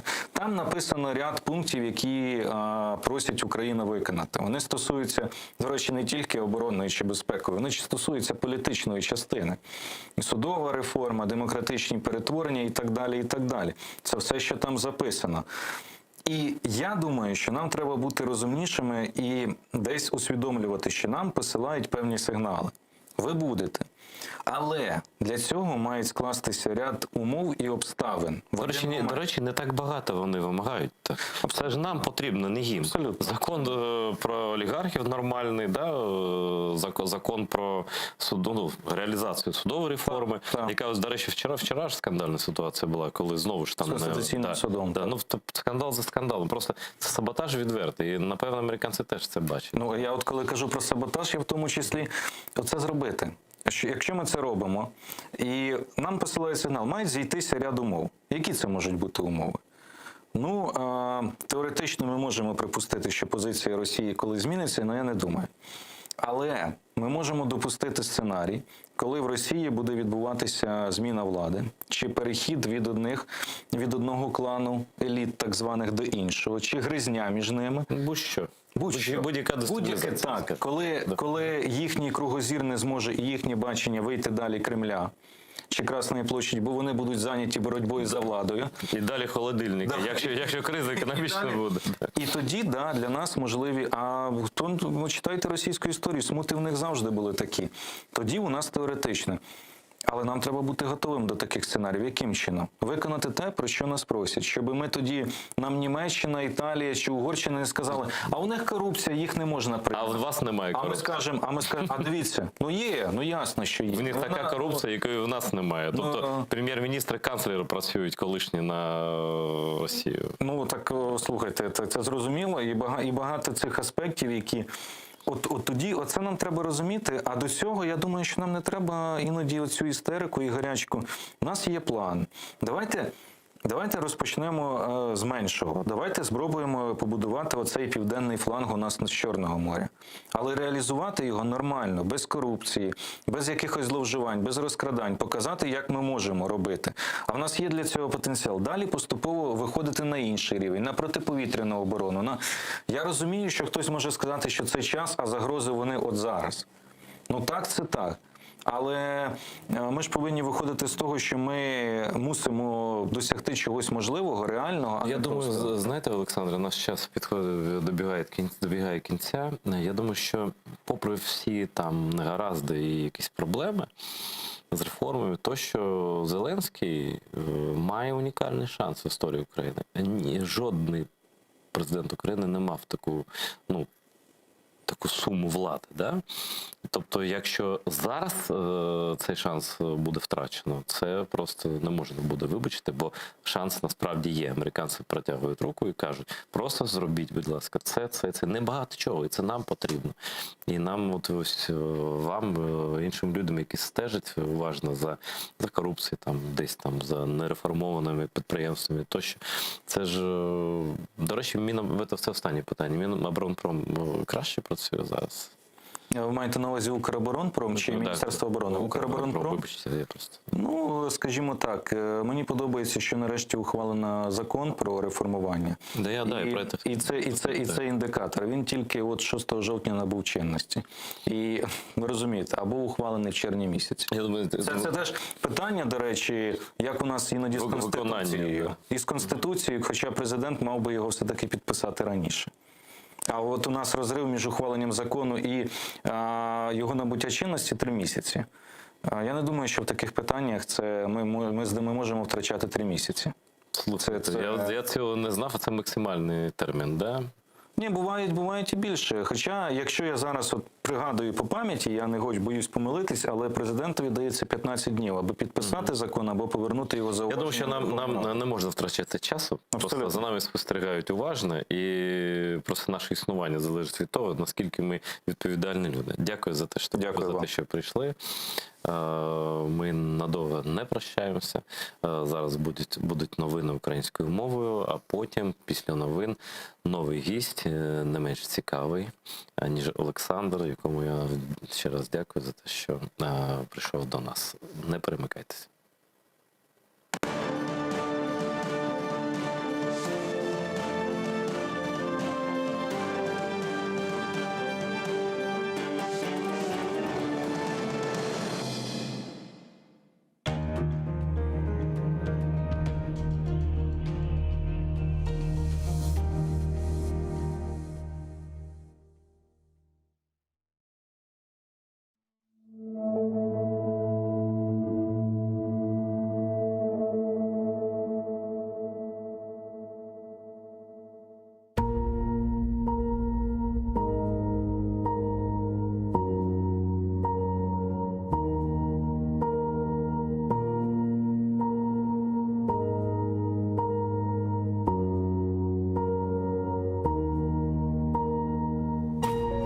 Taqdir merhametsiz, şefqatsiz kadi. İnsanni çok şeyden ayıra bile. Ama urar eken yürek teninde, algan nefeste anla dost bille. Seni unutmagan vatanın olsun. Taqdir koldan ayırır, dayanırsın. Baxtlı yoldan ayırır, dayanırsın. Dayanırsın. Dayanırsın, dayanırsın. En ağır ehvalda umutmen tile. Seni unutmagan vatanın olsun.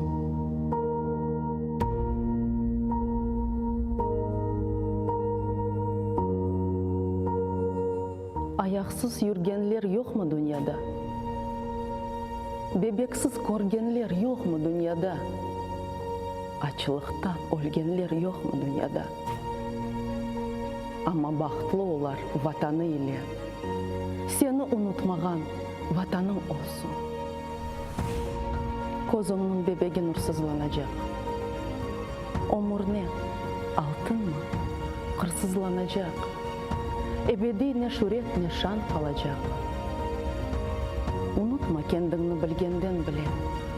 Seni unutmagan vatanın olsun.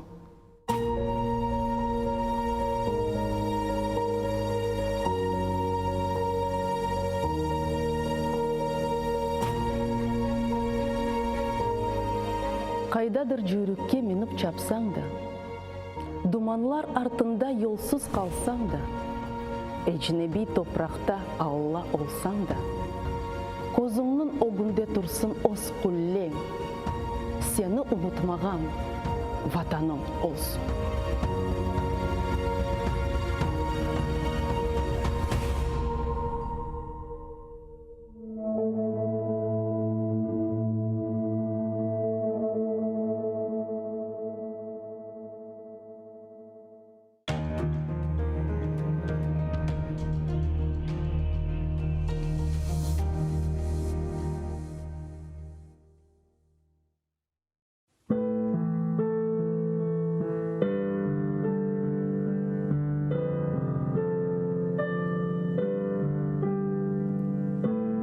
басқаныңыз ерлерні топырақ деп кечмеңіз.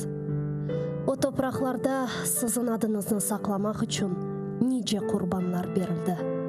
Бинлерce шейітлерінің қанлары бар о топырақларда. Құруды деп белемеңіз. Алида синмеді шуқан топырақның ішіне. Кечкеніңіз ерлерні соқақ деп кечмеңіз. О соқақларда неше жесур аскерлер жүрді. Ватанымны қорчалайым деп қылычлар салланды.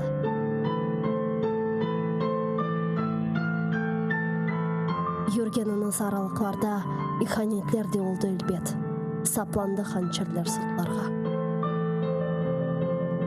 Көтергеніңіз байрақны тамғалы басма деп кечмеңіз. О байрақның үстінде шерефіңіз, намысыңыз, итибарыңыз бар. Көтеріңіз ең yüksеклерге, ең төпелерге, көк yüzüyle paylaşsın ренкіні. Керек олса оның үшін нишан олыңыз. Бір кеткен жан недір ки? Бин жан кетсе феда олсын ona. Қиямет өлім ма? Бұ му фелекет? Асыл фелекет байрағымыздың ерде саврылмасыdır. Утаныңыз эфенділер, егіңіз башларыңызны. Түтрейдір шымдалымызға бақып еждатларымыздың кеміклері. Кірді евімізге дұшман қуа алмайық. Сесіміз жықмаз олды қорқуға далдық. Утаныңыз эфенділер, ғайып болған рухыңыздан утаныңыз. Байрағыны көтеріп оламаған еллеріңізден утаныңыз. Мен утанам.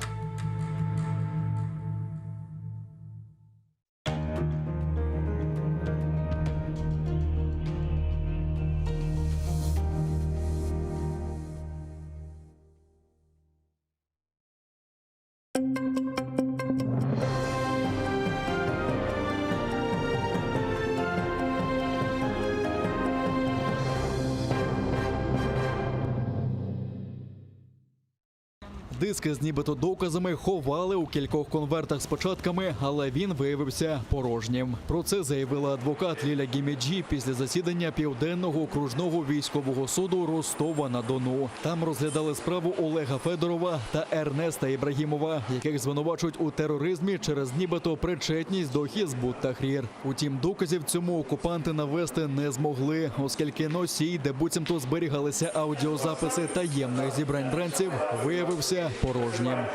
То, что в сегодняшнем судебном заседании мы не нашли никакой аудиозаписи на диске, оно дает нам основание говорить о том, что вообще сомневаться в том, что наши подзащитные находились на данном мероприятии, которое проходило не в конспиративной форме, как утверждает сторона обвинения, а в открытой форме в мечети в городе Бахчисарае, куда имел доступ любой желающий.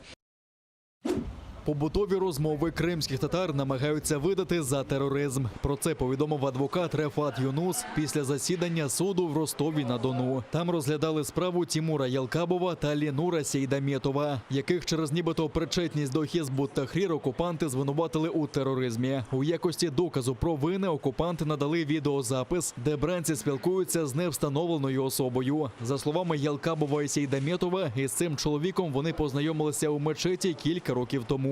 Невідомий запросив до себе на чай. За словами захисту, чоловік вів розмову у зручному для ФСБівців напрямку та знав про відеозйомку. Адвокат також не виключає, що цей невідомий, ймовірно, був таємним свідком у переслідуваннях інших кримських татар. На данной видеозаписи ничего, кроме бытового разговора и тех фраз, которые были произнесены вот этим гражданином, который был подобран, да, сотрудниками, как по нашему мнению, сотрудниками правоохранительных органов для провокации, для проведения провокаций и вот подготовки того материала, который вот на сегодняшний день легло, еще раз подчеркну, в основу обвинения. Ничего другого в материалах уголовного дела, вот, кроме как вот этой вот видеозаписи и иных допросов засекреченных свидетелей, материалов уголовного дела нет. Спростити повернення колишніх бранців до нормального життя без зайвої бюрократії. Нардепи з фракції «Слуга народу» та «Голос» Євгенія Кравчук та Рустем Умєров закликали Верховну Раду якнайшвидше ухвалити закон про політв'язнів. Проєкт був поданий президентом минулого місяця та передбачає створення комісії, якій надається право визначати, кого вважати політв'язнями. Документ створює законодавчі механізми для соціального та правового статусу людей, щодо яких встановлено факт позбавлення волі внаслідок російської агресії, а також їхніх родин. За офіційними даними, Росія незаконно утримує в окупованому Криму, на Донбасі та у своїх в'язницях близько 450 політв'язнів. В чому проблема сьогодні? Питання соціального і правового захисту, на жаль, у нас вирішується на рівні нормативно-правових актів. І оці окремий закон дозволить нам всі оці бюрократичні складнощі вирішити. Завдання нашої держави – це завдання номер 1 – це повернути наших людей додому. А завдання номер 2 – це спростити їх реінтеграцію після того, як вони вийдуть на свободу. Це про те, щоб ні родини, ні люди, які, ми сподіваємося, вийдемо з полону, не стояли в черзі за 101-ю довідкою для того, щоб отримати чи правову допомогу, чи якісь грошові виплати. Ми хочемо, щоб було чітко прописаний статус так званих політв'язнів, і щоб вони не ходили щороку і не доказували, що, на жаль, нічого не змінилося в їхньому статусі. Для представництва президента України в Автономній Республіці Крим цей законопроект – це не лише професія і це не лише юридична техніка, а це і всі родини наших політв'язнів, і їх адвокати, і, власне, самі політв'язні, які наразі утримуються Російською Федерацією в тимчасово окупованому Криму і на території Російської Федерації. І як засвідчують останні події останніх затримань в Криму 3-4 вересня, зокрема Нарімана Джелялова, Азіза та Асана Ахтемових, Російська Федерація продовжує здійснювати відповідні дії, незаконні, неправомірні по відношенню до наших громадян. Раніше президент Володимир Зеленський передав списки політв'язнів президентам Сполучених Штатів Америки, Великої Британії, Туреччини, а також генеральному секретареві ООН та лідерам Євросоюзу. Глава держави просив світових лідерів сприяти звільненню незаконно ув'язнених українських громадян та тиснути на Путіна. Російські окупанти літали безпілотником і 6 разів порушили тишу. В українському війську без втрат, повідомили у штабі Об'єднаних сил. У бік оборонців Авдіївки, що на Донеччині, ворог бив 82-ми мінометами. А від Кримського на Луганщині до Водяного, що на Приазов'ї, окупанти відкривали вогонь з гранатометів різних систем, кулеметів великого калібру та стрілецької зброї. Українські оборонці відповіли вогнем. З початку доби, 19 жовтня, з боку російсько-окупаційних військ зафіксовано 2 порушення режиму припинення вогню. Біля Авдіївки ворог здійснив обстріл з автоматичних станкових гранатометів. В бік Зайцевого окупанти застосовували ручні станкові гранатомети та стрілецьку зброю. Втрат серед військовослужбовців Об'єднаних сил немає. На збройні провокації противника наші захисники відкривали вогонь у відповідь та змусили його припинити вогневу активність. Спільні проєкти на суходолі, в небі, морі та у кіберпросторі обговорили очільники оборонних відомств України та Сполучених Штатів. У Києві очільник Пентагону Ллойд Остін мав зустріч з українським колегою Андрієм Тараном. Йшлося про співпрацю для захисту усього Чорноморського регіону, а також узгодження кроків реалізації угоди оборонного партнерства, підписаної у вересні у Вашингтоні. Ллойд Остін наголосив, що США і надалі сприятимуть оборонним реформам для досягнення рівня НАТО. І додав, що Росія не може блокувати вступ України до Альянсу. Давайте чітко говорити, що Росія розпочала цю війну, і вона є тим каменем, який перешкоджає мирному врегулюванню. Вони розпочали порушувати територіальну цілісність та суверенітет України, а ми робитимемо все можливе, щоб підтримувати Україну, розробляти спроможності захисту її територіальної цілісності та недоторканності. У нас є головне. У нас є Збройні сили, які підготовлені, пройшли суворий вишкіл під час війни з російськими окупантами. Ми очікуємо, що Сполучені Штати Америки і надалі будуть підтримувати нашу незалежність, нашу територіальну цілісність і всіляко усіма доступними методами утримувати Росію від подальшого поширення агресії. Напередодні глава Пентагону відвідав Грузію, де підписав оборонний меморандум. Після візиту до України Ллойд Остін вирушив до Румунії, а завершить європейське турне у Брюсселі, де 21 та 22 жовтня візьме участь у саміті міністрів оборони держав-членів НАТО. Кількість переслідувань за небажання служити окупантам зростає в геометричній прогресії. Про це заявив аналітик Кримської правозахисної групи Олександр Сідов. За його підрахунками, лише минулого року до окупаційних судів передано 82 справи проти юнаків, які відмовляються йти до російської армії. Це майже стільки ж, скільки за попередні роки окупації разом. У 2021 році на вересень 2021-го кількість таких справ за рік вже перевищує 100. Тобто кількість вже збільшилась, і якщо говорити, що кампанія чергова тільки почалася, і така кількість буде зростати, то можна говорити, що щороку збільшення кількості справ, які передаються до так званих судів, щодо тих, хто ухиляється від служби в Збройних силах, росте в геометричній прогресії. 10 окупаційних військових комісарів вже дістали підозри у вчиненні воєнного злочину, каже керівник прокуратури Криму Ігор Поночовний. Він додав, що з 2015 року окупанти провели вже 13 призовних кампаній та закликали на службу більше 30 тисяч кримчан. За словами прокурора, вони є жертвами російської агресії, а переслідуванням за ухиляння від служби окупанти витісняють незгодних. Цивільне населення півострова, ті кримчани, які відмовляються проходити службу в Збройних силах окупанта, які вимушено проходили службу в Збройних силах Російської Федерації, вони не є злочинцями, вони є жертвами збройного конфлікту, вони є потерпілими у наших кримінальних провадженнях, тому цей меседж до кримчан потрібно доносити, оскільки той міф Російської Федерації, окупаційної влади Російської Федерації в Криму про те, що в Україні будуть переслідуватись всі, абсолютно не відповідає дійсності. Окупаційна влада також постійно пропагує службу у своєму війську, зауважують експерти. Дітей залучають до військових таборів та парамілітарних організацій, як то Юнармія чи Авангард. А у планах окупаційної влади, щоб кожен 10-й школяр на півострові пройшов через такі організації. Збори та форуми проводять попри коронавірус, прикриваючись карантином для переслідування незгодних, каже правозахисник. У вересні та у жовтні десятки кримських татар були заарештовані за те, що вони збирались більш ніж один людина. Декілька навіть по одному були затримані, тому що були на вулиці, начебто за порушення режиму антиковідного. Але в той же час за 2020-2021 роки проводять чисельні паради на окупованій території, де люди були без масок. Але також це пропаганда служби в Збройних силах. Правозахисники нагадують, що безперервна пропаганда служби в окупаційному війську та призов до нього порушують 4-ту Женевську конвенцію про захист цивільного населення під час війни.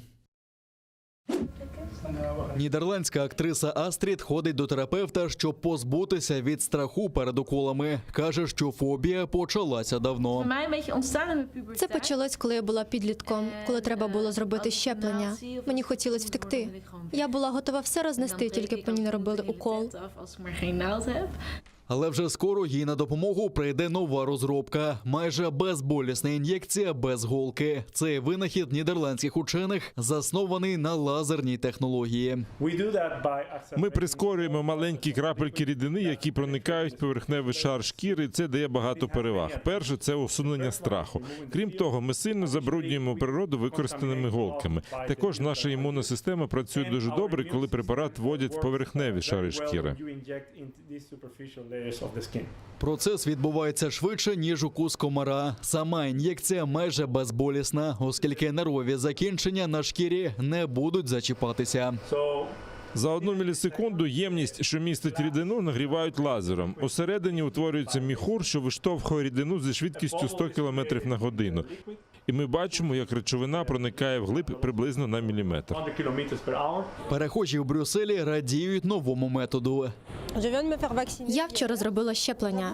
Визнаю, це боляче, тому це хороша ідея. Хороше рішення, тому що люди завжди бояться уколів. Тут працює лазер. Зробити щеплення можна без болю. Просто відчуття, що на шкіру потрапила вода.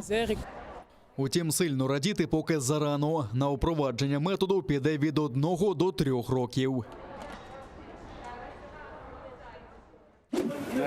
Тибетська і гонконгська активістки протестують на грецькому Акрополі проти Олімпіади у Пекіні. Вони розповідають про порушення прав людини в КНР напередодні запалення смолоскипа зимових ігор. 18-річна тибетська студентка і 22-річна гонконгська активістка забралися на арештування біля пропилеїв парадного входу до Акрополя. Вони скандували заклики звільнити Тибет та Гонконг.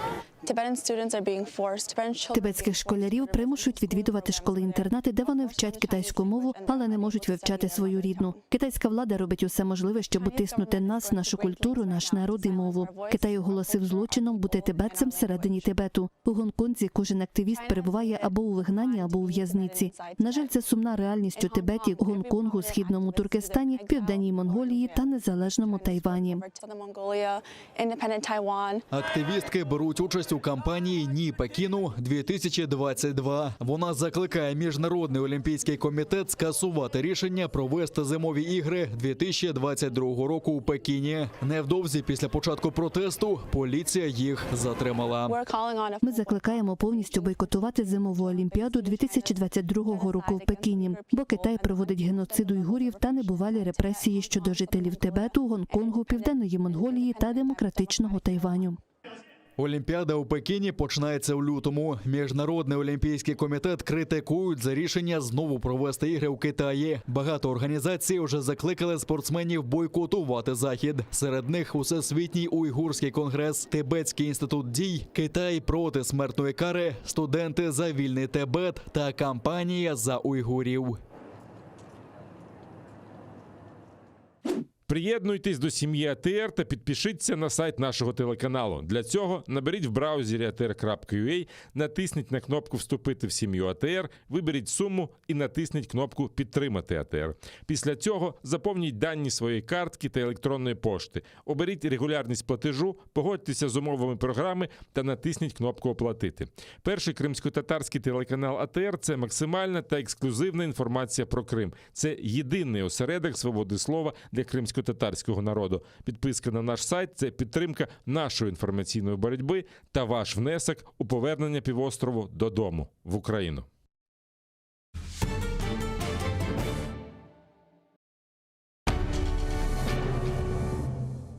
Ізраїльські вчені створили унікальний засіб, що містить природні інгредієнти. Краплі імуноков покращують імунітет при коронавірусних та респіраторних захворюваннях, а також сприяють полегшенню постковідного синдрому. Імуноков – надійна допомога.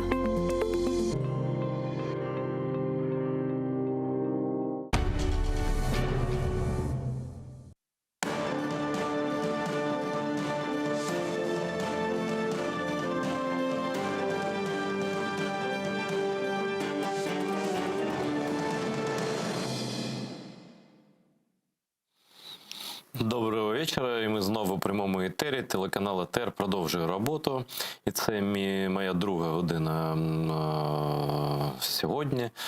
І зараз у нас буде дуже цікавий гість, якого дуже поважаю, і якого вважаю певним чином генералом чи командуючим певним фронтом.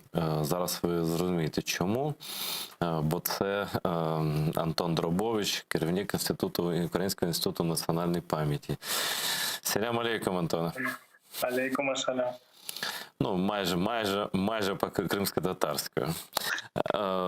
Слухай, ну, по-перше, я вдячний, що ти долучився. По-друге, я нагадаю, я згадував сьогодні, що нас особисто познайомив Олександр Ройтбурд, і тому я хочу почати не зовсім з того, з чого хотів почати, про цей музей віртуальної окупації, тощо, про що ми будемо розмовляти далі. Але вчора був такий випадок, найганебніший, я просто порівняти не можу ні з чим, коли депутат від фракції «Слуга народу» на ім'я Артем Дмитрук оприлюднив заяву не просто з протестом проти присвоєння ім'я Олександра Ройтбурда Одеському національному тепер вже художньому музею, а й він вчинив наклеп. І, на мій погляд, просто він обмовив вже, на жаль, нашого друга померлу людину, одного з найвідоміших українських художників і взагалі громадян України. Чи ти бачив це, Антоне? Я не бачив, я бачив цитати в Фейсбуці, що люди там брали цитати і, власне, критикували цього депутата за те, що людина говорить речі, які не відповідають дійсності, чи то по незнанню Олександра Ройтбурда, чи то з якихось інших там злих намірів. Ну, я твою оцінку хочу почути. Він назвав, я не буду повторювати, це просто наклеп відвертий, да? І коли державна людина, все ж таки народний депутат, від правлячої фракції, я просто закликав вчора засудити його, чи просто вигнати з фракції. Поки що реакції немає, але, я не знаю, як це можна оцінювати з точки зору, мене, оскільки я знав Олександра досить довгий час, і, власне, всі ці оцінки цього депутата, вони свідчать про, по-перше, абсолютне незнання Олександра. Тобто Олександр Ройтбурд – це взагалі надзвичайно глибока, розумна людина, це видатний український єврей, і якому видатний український мислитель, художник. І цього депутата, а як його прізвище ще раз? Артем Дмитрук. Да, я не знав, ніколи не чув про депутата Дмитрука, але про Олександра Ройтбурда чув багато. І більше того, президент в своєму указі, присвоюючи статус національного музею Одеському художньому музею, рекомендував області і місту власне розглянути питання про присвоєння. І це свідчить про те, що цей депутат, хоча він з фракції «Слуга народу», м'яко кажучи, не розуміє позицію і президента країни, який, власне, цю фракцію. І я чув критику депутатів «Слуги народу» на адресу такого депутата, що він говорить щось таке, чого не розуміє. Тому, можливо, людина схаменеться і вибачиться. А якщо ні, насправді, тільки сам себе ганьбою вкриє, насправді, бо, вибачте мене, порівняти. Це неможливо їх порівнювати. Просто, Антоне, знаєш, я думаю, що це може бути початком нової вже посмертної хвилі переслідування Олександра, наклепів на нього і просто такої ганьби. Вони ж затихли нібито зараз, да, його вороги, які обмовляли його постійно просто, і вони скоротили його життя. Я в цьому просто впевнений. Да? І зараз вони мовчать, так, знаєш, як після Майдану ОПЗЖшники мовчали, да, а потім потрохи підняли голови. Я просто боюся, що якщо це віддано на розгляд обласній раді, да, то там може бути початок такої ганебної кампанії. Я цього дуже б не хотів. І це просто ганьба і на державному рівні буде, не лише на одеському. І це ганьба буде не для цього депутата, який просто не на своєму місці, очевидно. Я не думаю, що прям буде велика кампанія. Це якісь маргінальні, хіба що можуть виступати люди на цю тему і критикувати Олександра стільки, скільки він зробив і для музею, це і для української культури, це всім очевидно. Але якщо почнеться така хвиля, то я впевнений, що адекватних людей, які стануть на захист, таких як ти, які знають Олександра і можуть оцінити його роботу. Їх все одно буде більше, і порівняно з ними всі ці хвилі ОПЗЗ, ЖЕШні і так далі, які там не просто виглядатимуть ганебно для них. Принаймні, я сподіваюся, що так буде, бо, власне, з ким не говориш, з адекватних людей всі чітко розуміють цінність для України Олександра і пам'яті про нього. Він був ексцентрична, надзвичайно цікава людина, іноді навіть скандальна, але це просто він був великим інтелектуальним провокатором, який змушував задуматись, поміркувати над чимось, посперечатися суспільству. Але вся ця критика, яку так звана, то це навіть не критика, всі ці наклепи, які такі люди, вона навіть не досягає якихось, я не знаю, краю, тоги Олександра. Класно ти сказав, йому би дуже сподобалося, дуже. Тобто ти не думаєш, що це не заважатиме присвоєнню ім'я Ройтбурду музею і статусу національного, тобто справа, зроблено вже фактично. Статус національного так, уже це вирішене питання. А щодо Ройтбурда, ти знаєш, насправді, давай будемо відверті. Олександр би сам, чесно кажучи, пручався на такого. Він з такого типу людей, він би там за морозлі топив би, наприклад, але точно не за своє ім'я. Тому я не знаю, це хай вирішить місто Одеса. Власне, чому мені подобається це рішення в указі президента, бо це, знаєш, таке дуже хороший хід, коли не з центру, з Києва, перевищуючи якісь повноваження і так далі, кажуть, на честь кого називати музей. А в принципі, президент посилає сигнал, що це було б для загальнонаціонального фігура Олександра, загальнонаціональна, може навіть понад національна. І відповідно це сигнал, що, але знову ж таки остаточне рішення залишає за громадою. Це дуже хороший хід, тому як там уже громада вирішить, це вже друге питання, але для всіх, для цілих поколінь людей Одеський художній музей буде асоціюватися з Олександром Ройтбурдом. Незалежно від формального рішення. Це абсолютно точно. Раніше чи пізніше це станеться, бо він, правда, цей музей, це його музей. Ми ж були там до того і були після того, як він створив справжню культурну революцію в самому найкращому сенсі цього слова. І вічна пам'ять нашому другові. Він був другом усіх людей, притомних в Україні. Був справжнім другом і таким філософом. Там немає що додати. Я думаю, що все ж таки питання дійсно вирішиться і в правильний бік. Але перейдемо до іншого музею, який, я думаю, теж дуже сподобався б нашому Олександру. Це музей віртуальний, поки що музей російської окупації. Я був особисто в двох музеях. Це музей війни з Росією у Дніпрі. Ну і у нас тут в Києві є музей, є окремі експозиції в історичному музеї. Ти, напевно, бачив більше. Але чим відрізняється саме віртуальний музей російської окупації? Причому я зазначу, що дуже крута назва навіть адреса віртуальна, дуже крута. Russian Occupation, як там?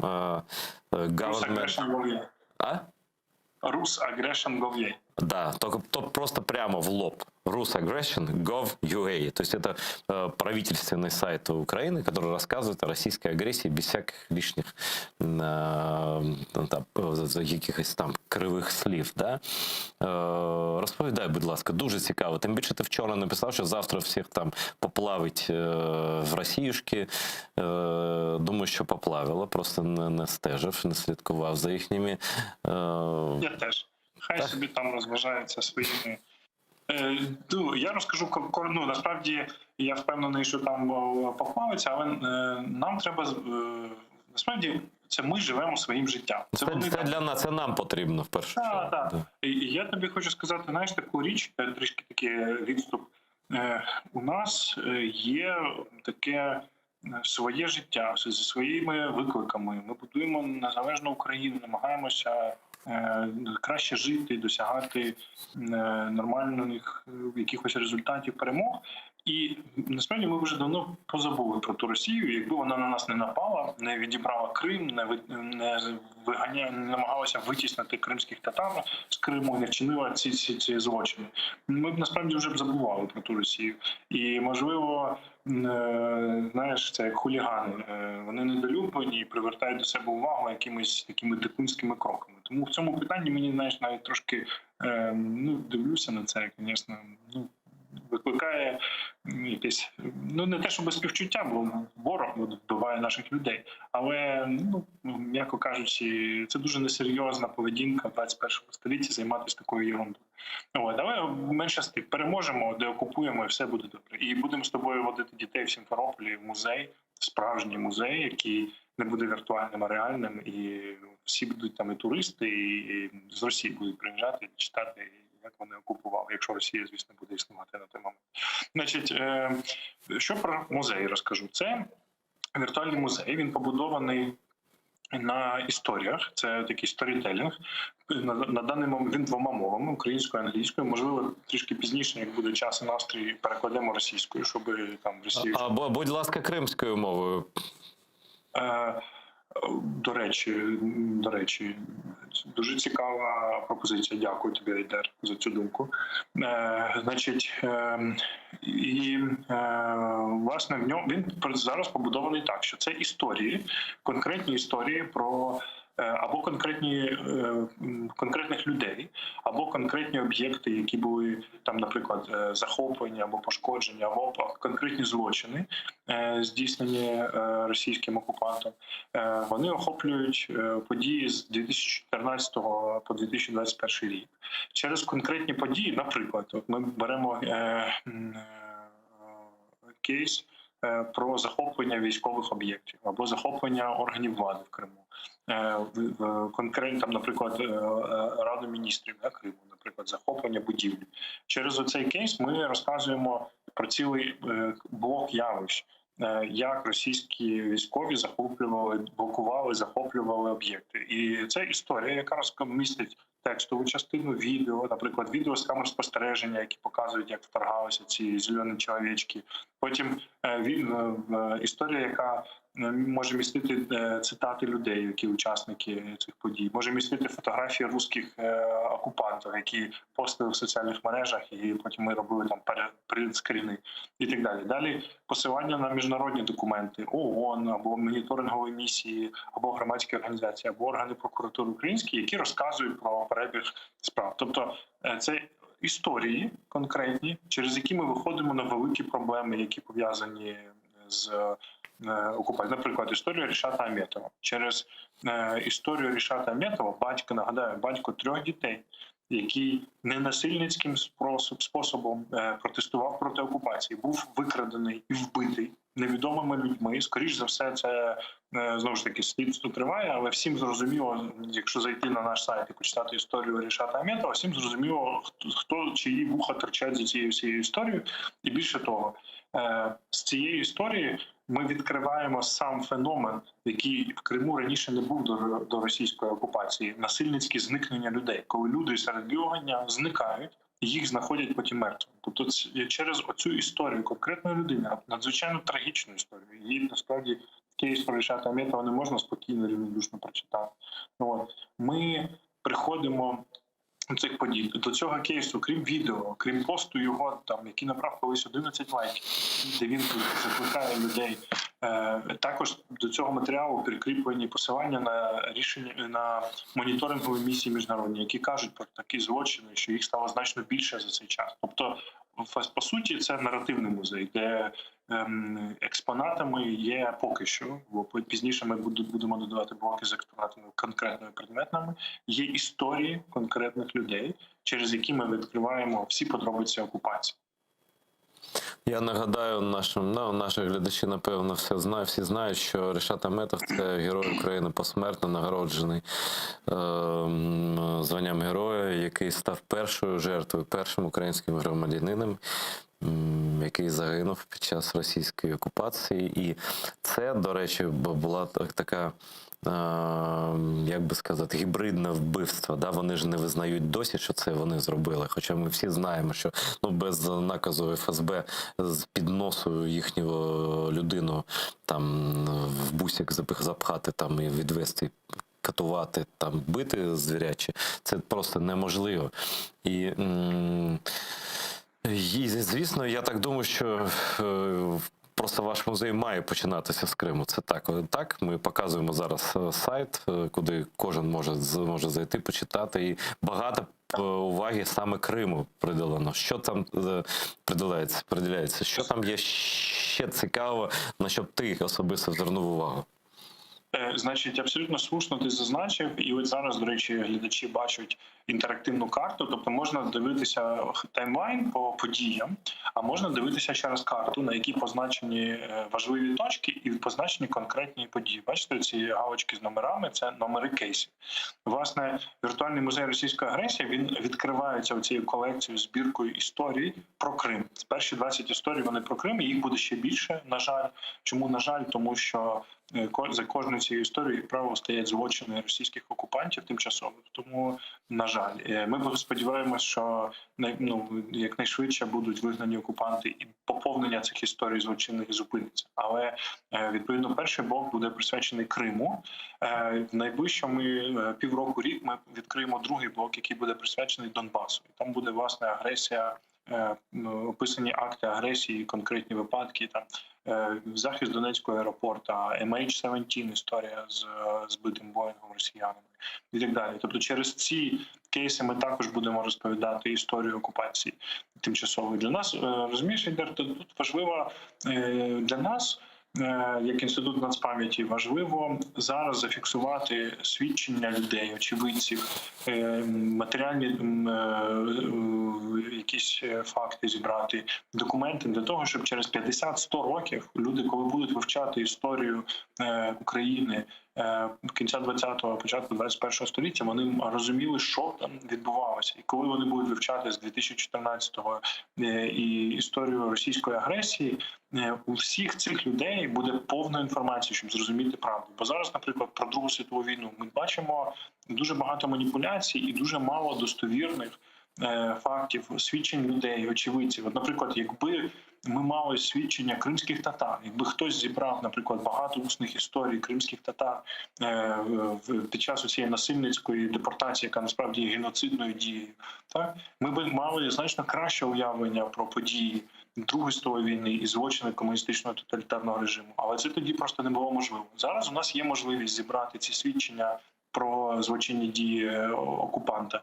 І таким чином ми полегшуємо роботу істориків і так далі. Звісно, з іншого боку, це великий правозахисний і адвокаційний проєкт, бо він перекладений поки що 2 мовами. Будь-хто в світі, чи вчитель історії з штату Техас, чи журналіст з Японії, чи, можливо, якийсь політичний аналітик з Африки, який живе в якійсь американській країні і щось пише, або студент чи у Франції, всі вони можуть дізнатися правду про окупацію Криму тимчасово і подивитися ці матеріали, які базовані на документах і свідченнях реальних людей. Тому це теж правозахисний такий популяризаційний. Не тільки, це і політичний важель теж, бо він спростовує міфи російські про всю цю окупацію, якими вони просто наповнили простір інформаційний завдяки своїм там силам, медійним військам, якими, на жаль, ми не можемо в матеріальному сенсі протидіяти. А це таке, це таке точечна зброя така, що ви зробили. А до речі, чи є у вас відеоматеріали щодо окупації Криму, чи ще немає? Так, звісно. В кожному кейсі цьому, як правило, є одне, а то й декілька відео. Більше того, я тобі хочу розказати, що готуючи проєкт, ми почали спілкуватися з людьми, які були свідками окупації. Нам, наприклад, не вистачало якогось відеоматеріалу. Ми спілкувалися там з Ріфатом Чубаровим, там, наприклад, чи з Мустафою Джемілєвим, або, наприклад, з Турчиновим спілкувалися, чи з Арсенієм Яценюком. Нам було важливо зрозуміти, що відбувалося в Криму, як люди сприймали окупацію, як люди, які в Києві жили, як вони реагували на окупацію. І з цього вийшла навіть окрема колекція, ми десь понад 20 записів глибинних усно-історичних інтерв'ю по 3-4 години про Крим. І ми навіть, у нас є окремий портал, називається «Архів усної історії», там, де ми збираємо усні свідчення про Революцію Гідності, Другу світову війну, Голодомор, події взагалі історичні попередніх епох. І ми навіть там окремо зробили збірку відео цих інтерв'ю з фактично нашими сучасниками, які потім, ми їх транскрибували, там є текстова частина, відеочастина і так далі. І невеликі частини, вони можуть бути розміщені на музеї. А так загалом різні відео є. Наприклад, є відео з камер безпеки якраз от Ради міністрів Криму, де видно, як оці зелені чоловічки вторгаються. Є відео новин, там всякі Скабєєви, всякі прочі оці нечисть. Є відео, наприклад, де Путін розказує про зелених чоловічків. Тобто різні нарізки матеріалів. Тобто абсолютно різного характеру відеоматеріал є, але саме, що його об'єднує, що він дозволяє зрозуміти, що, власне, відбувалося в Криму в різні роки окупації росіян. Дуже цікаво. Конкретно одне запитання. Там просто в нас великий архів, як ти здогадуєшся, напевно, бо ми знімали все це онлайн, і просто це йшло в прямий етер, тоді, коли ЕТР ще могла там працювати. І в нас є кадри, наприклад, ось ведучі новин, які будуть після нашого етеру, Шевкет Наматулаєв, він знімав процес так званого референдуму. І він там таку ідею репортери АТР реалізували. Вони за декілька хвилин до закриття дільниць виборчих, а тоді ще прозорі були урни, так, українського зразку. І там вони запитують, скільки людей проголосувало у вас там, здається, в трьох чи в чотирьох там комісіях виборчих, цих дільничих. Вони кажуть, там 1200 людей, 1500, як їм сказали там нарисувати, але камера переходить на цю урну, і там видно, що там ось стільки бюлетенів. Так? Тобто це просто візуальний доказ того, що це брехня, як вони фальсифікували цей референдум. От якщо в главі про референдум не вистачає такого про цей фейковий, то ми можемо додати, просто я проштудую це, і я просто раджу всім подивитися, поклацати, як то кажуть, і може хтось може щось додати, і куди до вас звертатися, якщо запропонувати якісь віртуальні відеоекспонати там чи що.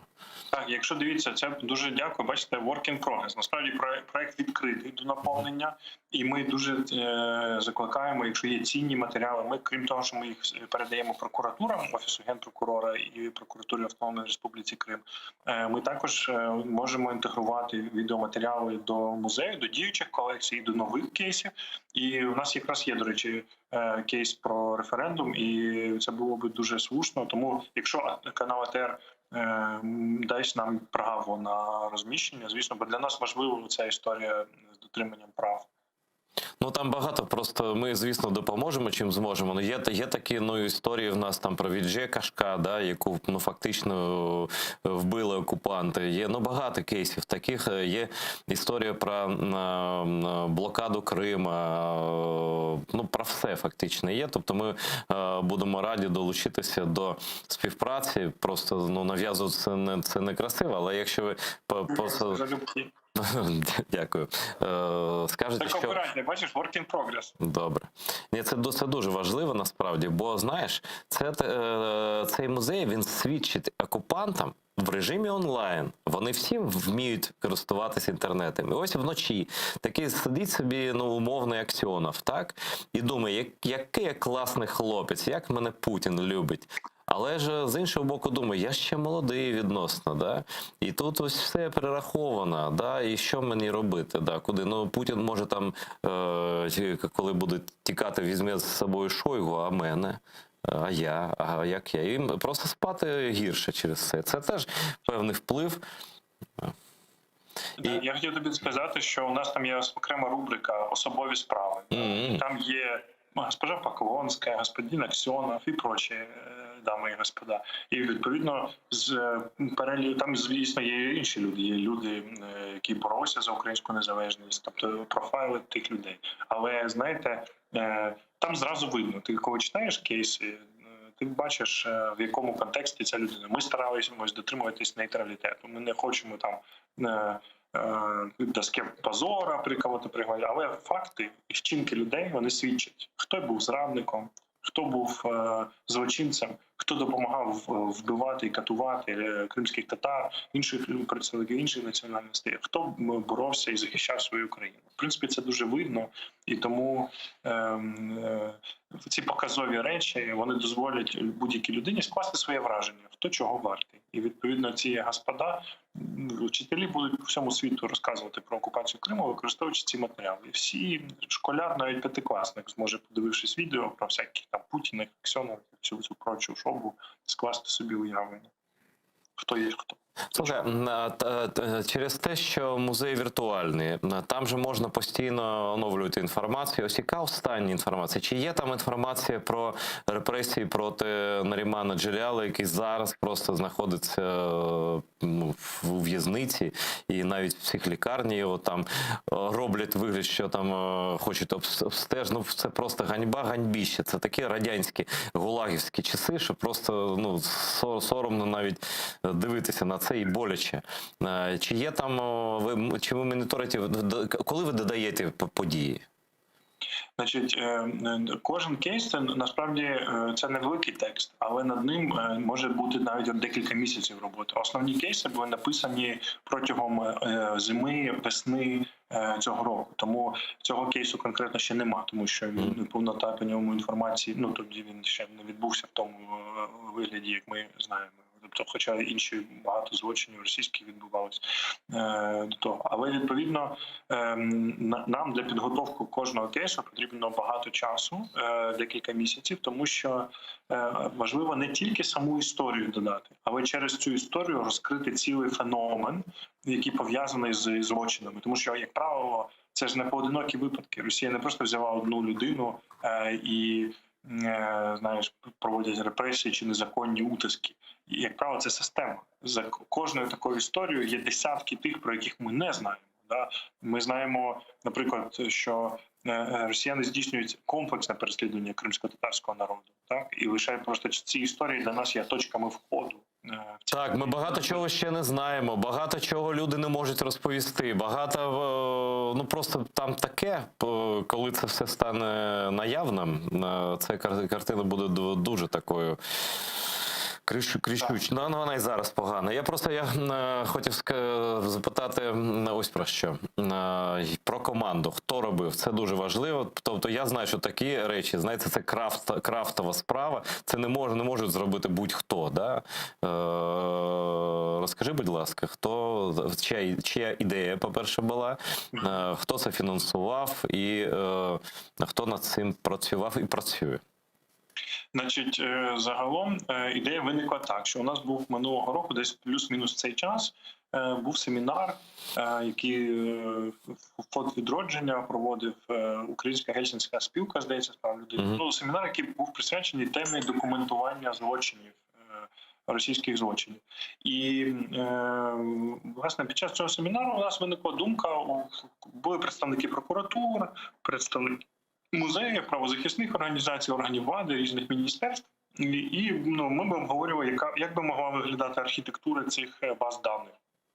Ну, і в якийсь момент стало зрозуміло, що з одного боку важливі бази даних про порушення і злочини, але вони мають здебільшого бути захищені і закриті, тому що там дуже часто інформація, як ти слушно зауважив, що є деякі люди, які не можуть розповісти, бо їм загрожує небезпека. Ну, зрозуміло. Тимчасово окупованих територій. Але з іншого боку існує потреба в створенні якогось продукту, який би містив інформацію з відкритих джерел або з тих джерел, які можна розповісти, і презентував би проблему і характер проблеми, і об'єднав би громадські організації, які вже 8 близько, не тільки громадські організації, засоби масової інформації, журналістів-розслідувачів, але переважно громадські організації, які документують злочин. І відповідно так виникла ця ідея на цьому семінарі. Декілька представників прокуратури Автономної Республіки Крим були на цьому семінарі, люди з представництва президента України в Криму і так далі. І ось ми після цього семінару так от об'єдналися, і фактично команда склалася така, що Інститут нацпам'яті за підтримки Міжнародного фонду відродження і за кошти переважно. Ми там теж невелику суму своїх коштів. Тобто дякуємо пану Соросу, да? Так, по-перше, так. А по-друге, інститут теж дав невелику частину коштів. В наступному році, я сподіваюся, ми більше закладемо. Просто минулого року нам вдвічі урізали фінансування. Тому ми не могли, насправді, багато закласти. Але теж нічого не дати теж не могли, бо це було б негарно. Відповідно, далі представництво президента в Криму, потім Офіс Генерального прокурора, Прокуратура Автономної Республіки Крим, Міністерство юстиції, Міністерство закордонних справ. У кожного була своя робота. Хтось допомагав знаходити експертів, нетворкати, хтось фінансував, хтось здійснював загальне керівництво, як наш інститут. Хтось верифікував кейси, щоб вони, наприклад, прокуратури, щоб там, наприклад, були перевірені точні дати, точні дані про підозрюваних. Вони нам дали частину матеріалів, які можна давати з кримінальних проваджень. Далі, наприклад, Міністерство юстиції, МЗС, вони перевіряли на предмет того, щоб ми правильні терміни використовували, які відповідають міжнародній практиці, правильні джерела. І тобто отака історія. І 20 громадських організацій. Абсолютно, там є їх лише перелік. Якщо зайти на сайт, там є поскролити наші, тобто ми брали джерела там з ООН, з Європейського суду з прав людини, це джерела, але також там, де джерела, у нас сказані громадські організації-партнери. Це неймовірна кількість кримських громадських організацій, які вийшли з Криму і досліджували, і до сих пір моніторять, загальноукраїнські громадські організації, які займаються правозахистом і так далі. І відповідно головним таким власне виконавцем проекту був Центр дослідження безпекового середовища «Прометей». Вони навіть декілька публікацій мали. «Крим за завісою» – це така знаменита робота аналітична, яка перекладена турецькою, німецькою, англійською мовами. Я, до речі, спитаю, чи перекладено кримсько-татарською мовою. Це така цікава історія. Теж ти мені поставив питання, я тепер про це постійно думаю. Це логічно, це просто логічно. Якщо йдеться про Крим і про корінний народ України, чому ні? Тим більше, що ми маємо ресурси, перекласти ми можемо дуже якісно. У нас є фахівці з мовою кримською. Тобто це от бачиш хороша задача на другий етап проєкту це зробити. Відповідно, ось ці люди і працювали. І ці 20 громадських організацій, і взагалом команда, і плюс декілька програмістів, які дуже фахові виявилися, дизайнери, компанія Гремсі дизайном займалася. Також нас консультували ряд піар-компанії, але вони не робили піар-компанії, бо це дуже дорого, але такі по-дружньому там дали нам рекомендації. Тому десь декілька десятків людей активно працювали і працюють над цим порталом. З Інституту нацпам'яті десь 5 моїх співробітників загалом були долучені до цього проєкту.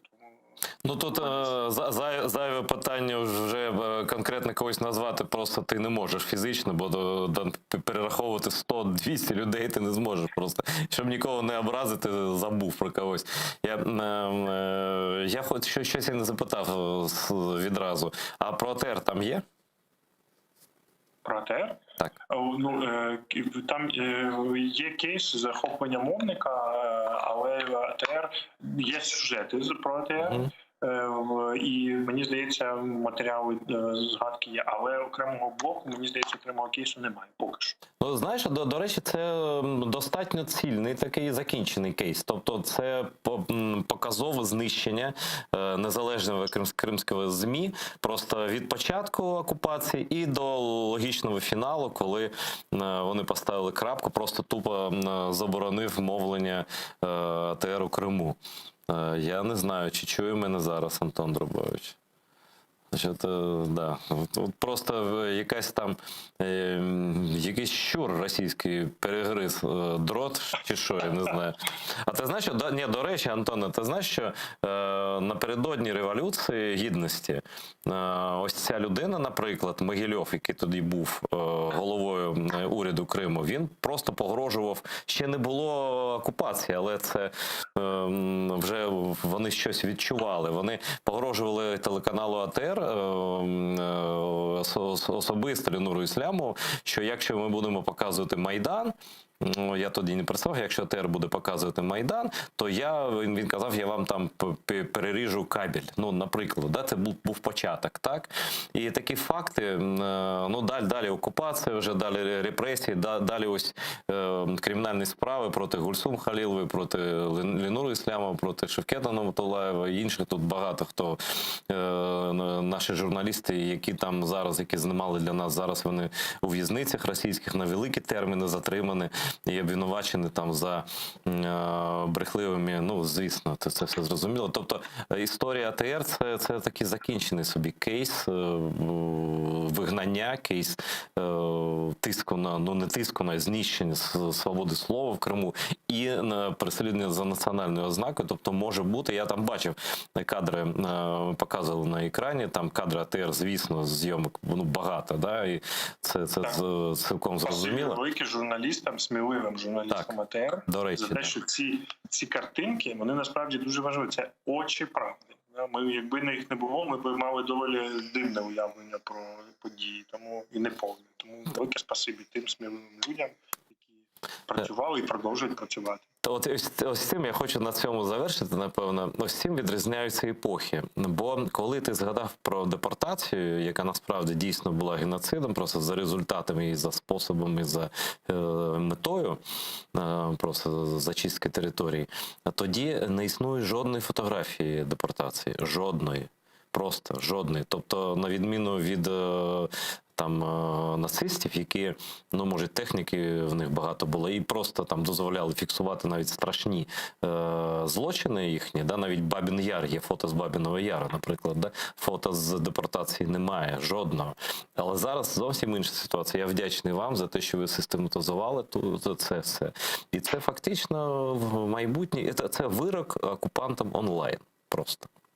Бо це злочин. Дай Бог, це не що так і було. Я вдячний дуже за те, що такі люди в нас керують історичним фронтом. З нами був Антон Драбович, директор Українського інституту національної пам'яті, якого ми особисто ще запросимо в студію. Зараз тільки б не було червоної зони, як фон, на якому я сиджу. І я у кінці цієї години хочу нагадати вам про необхідність щеплення від коронавірусу, бо це рятує життя, здоров'я і можливість така для мешканців окупованих територій, конкретно для мешканців Криму. І ми цього прагнули, і ми над цим теж працювали. Є можливість щеплення якісної вакцини, користуйтеся нею, бережіть себе, бережіть рідних і близьких. Я закликаю до цього всіх Кремли і всіх інших громадян України в окупованому Криму. Не перемикайтеся. Буквально за 15, може трохи більше хвилин тут буде, не тут, а віртуально з Ізраїлю буде доктор Борис Бриль, людина, якої ви можете і маєте ставити запитання конкретно щодо вакцинації. Всі сумніви свої можете йому висловити, запитати якісь деталі, які вас цікавлять. Не перемикайтеся, готуйтеся телефонувати, така можливість є, і Борис з задоволенням відповість на те, що на ті запитання, які ви йому поставите.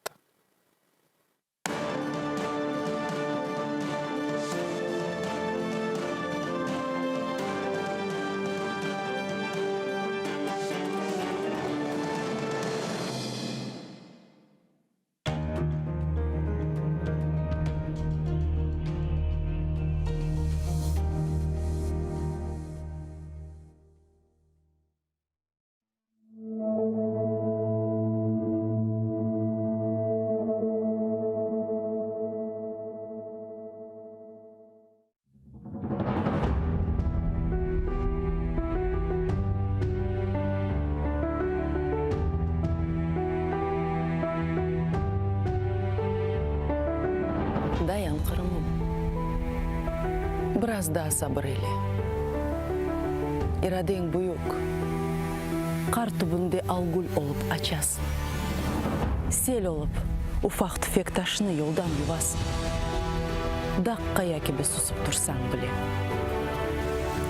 Даян, тыш сықып, юмруқларыны топла. Sevgіңе, дүлберлігің, чеберлікке тең жоқтыр. Тамырсыз құры құрай кебе кечкенлер жоқтыр. Кетежеклер, теніңе остыкенін саплап. Сауышыр яраң, сені güzel бақча япармыз. Біз үшін бүгін қара бияз, дос дұшманың биян oldu. O қара қалплер үшін де белкі сайлы күнлер қалды. Evladım, қартал қалқын, қанат яярмыз.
Ишітесіңіз ма? Мен ақта ұмыттыңыз ма?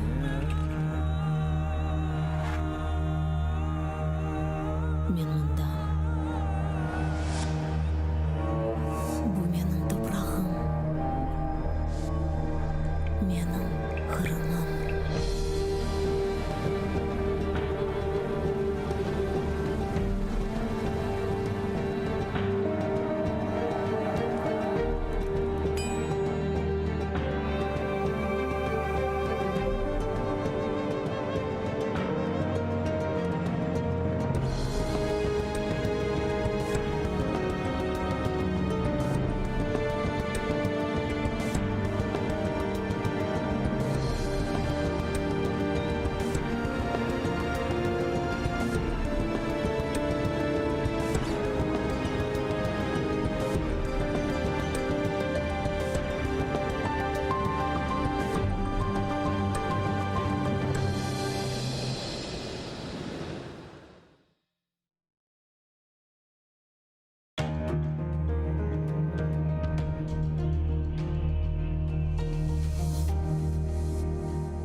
Шатлық эле компакт дискна мөйрленген бір қач зарф içinde саклайдылар, ләкин диск бош екен. Бұны адвокат Лилия Геминче Русияның Женебербе махкемесінен топлашуы кечірілген соң хабар етті. Анда Олег Федоров ве Эрнест Ибрагимовның давалары бақылмақта. Оларына Хизбут Тахрирге алақасы бар деп терроризмде ве Русияда хакимиятны күчнен запт етмейін тылуында қабатлайлар. Ләкин ишгалчылар бұның избатына тақдим етіп оламаған. Чөнки Санкт-Петербург мабуслер топлашуларда иштирак еткені вақыт язылған гызлы сес языларының диск махкемеде бош олғаны белли олған. То, что в сегодняшнем судебном заседании мы не нашли никакой аудиозаписи на диске, оно дает нам основание говорить о том, что вообще сомневаться в том, что наши подзащитные находились на данном мероприятии, которое проходило не в конспиративной форме, как утверждает сторона обвинения, а в открытой форме в мечети в городе Бахчисарае, куда имел доступ любой желающий. Кырым татарларынан өзара субъектына терроризм кыбытанамага истейлер. Буны адвокат Рифат Юнус, Тимур Ялкабов ve Ленур Сидометовнан давасы бақылған сон хабар етті. Уларна да ишгалжилер Хизбут Тахрир тешкилятна алакасы бар деп терроризм ve Русияда киметні күчнен запт етмен тулбында қабатлай. Делил оларақ ишгалжилер бір видео язысына тақдим еткен. Видеода мабуслер белли олмаған кышынен лаф етмекте. Ялкабов ve Сидометов қайдеткенне көре, онен бір қач ел евелсі жәмеде таныш олғанлар. Белли олмаған кышы, эксіні де евіне чай içmеге давет еткен. Имайжилер қайдеткенне көре, шу кышы видео чықарылғанны біле екен, чүнки видео ФСБге керек олған тарафтан чықарылған. Адвокатлар бұл белли олмаған кышы дигер сияси мабуслер тақып етілмесінде гызли шаат сыфатында махкемеде иштирак ете білгенні истисна етмей. На данной видеозаписи ничего, кроме бытового разговора и тех фраз, которые были произнесены вот этим вот гражданином, который был подобран, да, сотрудниками, как по нашему мнению, сотрудниками правоохранительных органов для провокации, для проведения провокаций и вот подготовки того материала, который вот на сегодняшний день легло, еще раз подчеркну, в основу обвинения. Ничего другого в материалах уголовного дела, вот, кроме как вот этой вот видеозаписи и иных допросов засекреченных свидетелей, материалов уголовного дела нет. Сабық сияси мабуслер Адия Шайшха қайтмасыны саделештірмек. Слуга народа ве голос фракциясындан халқы депутатлар Евгений Кравчук ве Рустем Умеров юқары шураны дерал сияси мабуслер қанунны қабыл етмеге чағырды. Лейха президент тарапынан кечкен ай парламентке берілген еді. Лейхаға көре түзілген комиссия кім сияси мабус олғанны белгілейжектір. Весиқа Русия тежавузы нәтижесінде азатлықтан марум етілген кішілер ве оларының ақырабасына ичтимаи ве ұқуқы ярдым берілув механизмлеріні белгілемек. Ресми мәліметқа көре, Русия ишғал етілген Қырым ве Донбасста 450-ге яқын сияси мабусыны тұтмақта. Чому проблема сьогодні? Питання соціального і правового захисту, на жаль, у нас вирішується на рівні нормативно-правових актів. І оцей окремий закон дозволить нам всі оці бюрократичні складнощі вирішити. Завдання нашої держави – це завдання номер 1 – це повернути наших людей додому.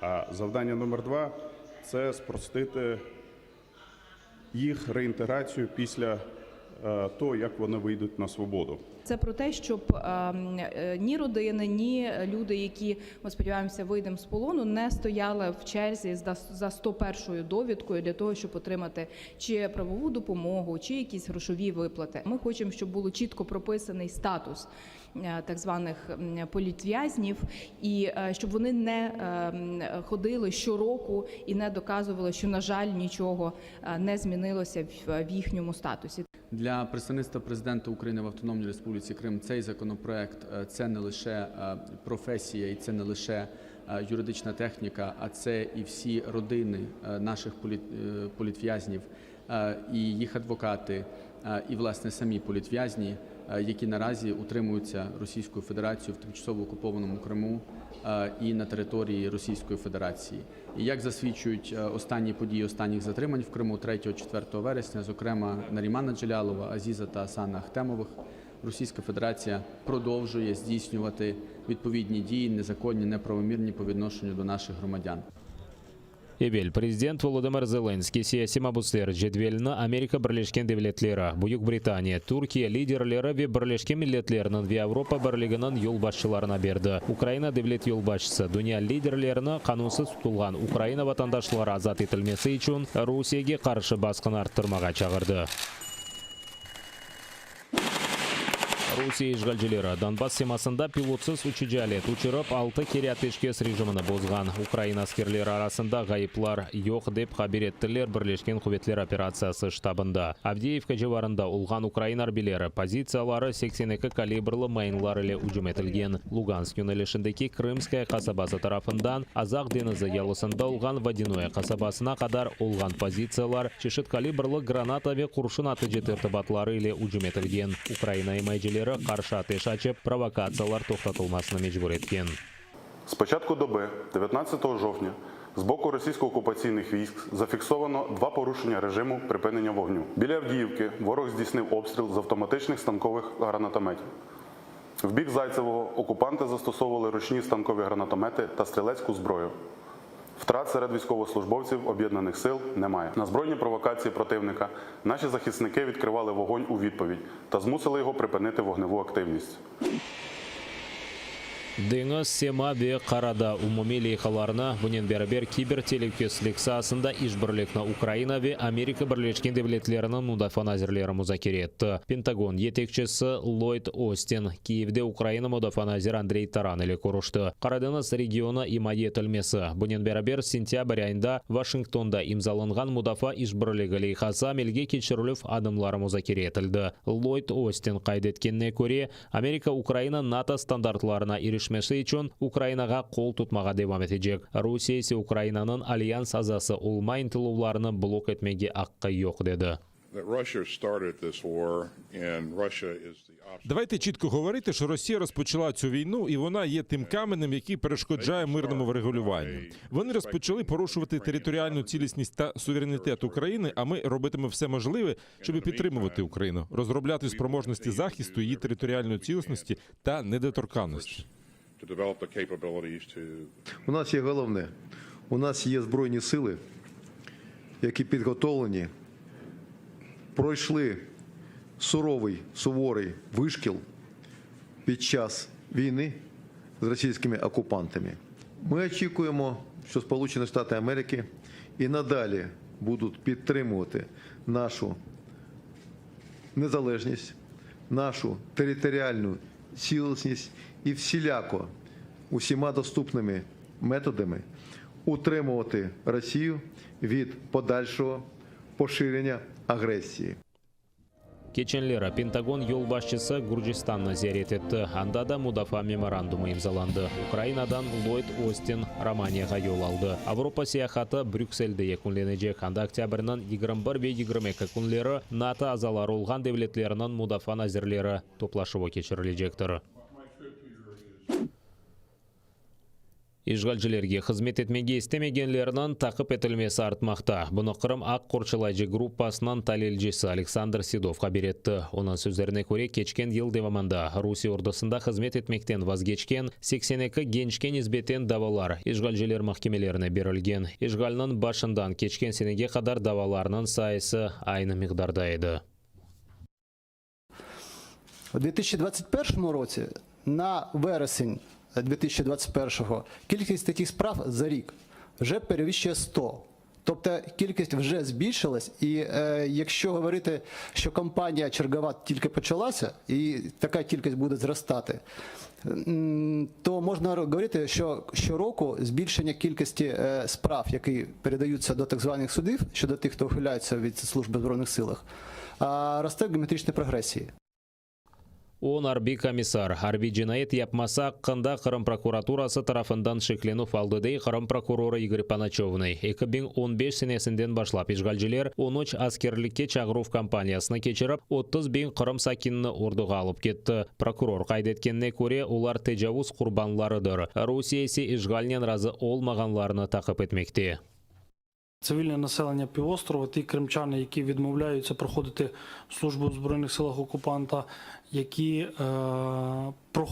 вимушено проходили службу в Збройних силах Російської Федерації, вони не є злочинцями, вони є жертвами збройного конфлікту, вони є потерпілими у наших кримінальних провадженнях, тому цей меседж до кримчан потрібно доносити, оскільки той міф Російської Федерації, окупаційної влади Російської Федерації в Криму про те, що в Україні будуть переслідуватись всі, абсолютно не відповідає дійсності. Ишгалчылер әр заман Рус ордысында қызмет етуіне тешвиқат етеді экспертлер. Балларны арби лагерь ве арби тешкилатларға желп етелер. Олар арасында Юнармия ве Авангард. Ишгалчылер үкіметінің планларына көре әр 10 талебе боле лагерден кечмелі. Лагерь ве форумлар коронавирус сыңырламалары олғанны бақмадан бір кечірілмекте. Карантин сыңырламаларыны есе тек ишгалнен разы олмағанлар тақып етілмесі үшін қолданмақталар де экспертлер. У вересні та у жовтні десятки кримських татар були заарештовані за те, що вони збирались більш ніж один людина. Декілька навіть по одному були затримані, тому що були на вулиці, начебто за порушення режиму антиковідного. Але в той же час за 2020-2021 роки проводить чисельні паради на окупованій території, де люди були без масок. Але також це пропаганда служби в Збройних силах. Аққорчалайжыларының мәліметіне көре, ишғалжылар ордосында қызмет етуінен тешвиқаты женг вақтында арби олмаған инсанлар қорчаланмасы Женеваның 4-ші конвенциясыны бозадыр. Филименкле актриса Астрид Инелев қорқосына еңме кечон екімге қатнай айтқанына көре бұл қорқо чоқтан пейда олған. Це почалось, коли я була підлітком, коли треба було зробити щеплення. Мені хотілося втекти. Я була готова все рознести, тільки б мені не робили укол. Яқында ise оңа ведегер Инелевден қорққанларынан ярдымына яңы ішлемешке түсірілежек. Инесіз аман-аман ағырсыз инъекция. Филименкле алимлерінің ішленмесі лазер технологиясы черчевесінде yapılған. Ми прискорюємо маленькі крапельки рідини, які проникають в поверхневий шар шкіри, і це дає багато переваг. Перше – це усунення страху. Крім того, ми сильно забруднюємо природу використаними голками. Також наша імунна система працює дуже добре, коли препарат вводять в поверхневі шари шкіри. Инъекция канарт шлемесінден де тез олып кече. Инъекция инсанға аман-аман ағыр ве ратсызлық кетірмей, чүнки инсанның терісінде олған сыңыр уджлары зарар көрмей. За 1 мілісекунду ємність, що містить рідину, нагрівають лазером. Усередині утворюється міхур, що виштовхує рідину зі швидкістю 100 км на годину. І ми бачимо, як речовина проникає вглиб приблизно на міліметр. Брюксель сакинлері яңа ішленме ішке түсірілгенінден хошнут. Я вчора зробила щеплення. Визнаю, це боляче, тому це хороша ідея. Хороше рішення, тому що люди завжди бояться уколів. Тут працює лазер. Зробити щеплення можна без болю. Просто відчуття, що на шкіру потрапила вода. Амапек қуанмаға да ертедір, чүнки ішленменің ішке түсірілмесі 1 елдан 3 елға қадар сүре біле. Тибет ве Гонконг фааллері Юнанистанның Акрополе бөлгесінде Пекинде кешірілежек Олимпиаданы бойкот етмеге чағыра. Олар қыш Олимпик ойынларынан мешали яқылмасар фесінде Қытайда инсанларының ақлары бозылмаса қанда тариф етті. 18 яшында тибетлі студент ве 22 яшында Гонконглы фаал Акропольның esas кырышы янында қораға чықып, Тибет ве Гонконг азат етілмесі шеярларына сеслендірділер. Тибетських школярів примушують відвідувати школи-інтернати, де вони вчать китайську мову, але не можуть вивчати свою рідну. Китайська влада робить усе можливе, щоб утиснути нас, нашу культуру, наш народ і мову. Китай оголосив злочином бути тибетцем всередині Тибету. У Гонконзі кожен активіст перебуває або у вигнанні, або у в'язниці. На жаль, це сумна реальність у Тибеті, Гонконгу, Східному Туркестані, Південній Монголії та незалежному Тайвані. Фааллері кібен 22 сенесі Пекинге бойкот кампаниясы черчевесінде акция кечірді. Олар Халқара Олимпик комитетіні 2022 сенесі қыш Олимпик ойынлары Пекинде кечірілмесіні лягу етмеге чағырдылар. Акция башланғанынан полиция фааллеріні тұтқалды. Ми закликаємо повністю бойкотувати зимову Олімпіаду 2022 року в Пекіні, бо Китай проводить геноцид уйгурів та небувалі репресії щодо жителів Тибету, Гонконгу, Південної Монголії та демократичного Тайваню.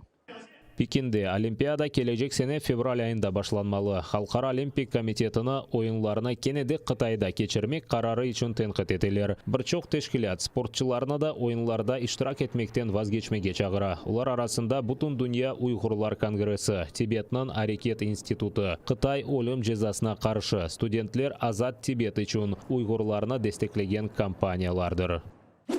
Телеканалымыздың сайтында абоне олып АТР қорантасына қошылыңыз. Бұның үшін браузерде atr.ua адресіне yazып сайтқа кіре білесіңіз. Анда есе АТР қорантасына қошылмақ үшін АТРге қол тұтмақ догмені баса білесіңіз. Бұндан соң өз банк картаңыз ве электрон адрес аққанда мәліматыны толдырыңыз. Төлевлер насыл мұнтазам тарзда олажағыны қайдеті программаның шартларына қабыл етіп төлемек догмесіні басыңыз. Бұрынже ве екене Қырым-Татар телеканалы бұл Қырымда олған Керчекні көстерген телеканалдыр. Қырым-Татар халқы үшін есе екене сербестлік мейданы. АТР сайтына абоне олып информацион күреште бізге ярдым етіп, ярмада ишгалжілерден азат етілмесі үшін өз иссеңізні қоша білесіңіз.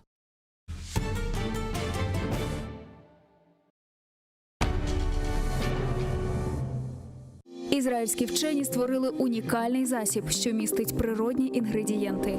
Краплі імуноков покращують імунітет при коронавірусних та респіраторних захворюваннях, а також сприяють полегшенню постковідного синдрому. Імуноков – надійна допомога.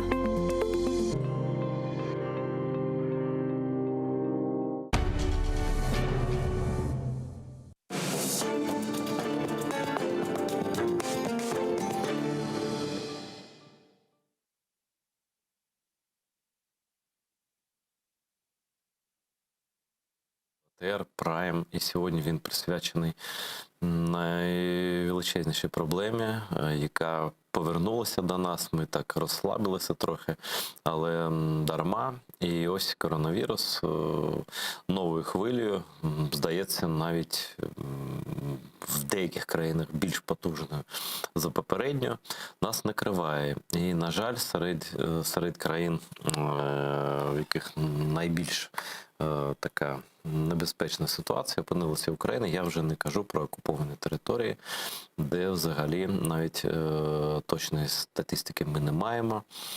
А ось подивіться, будь ласка, на цю мапу. 80% Португалія, Мальта.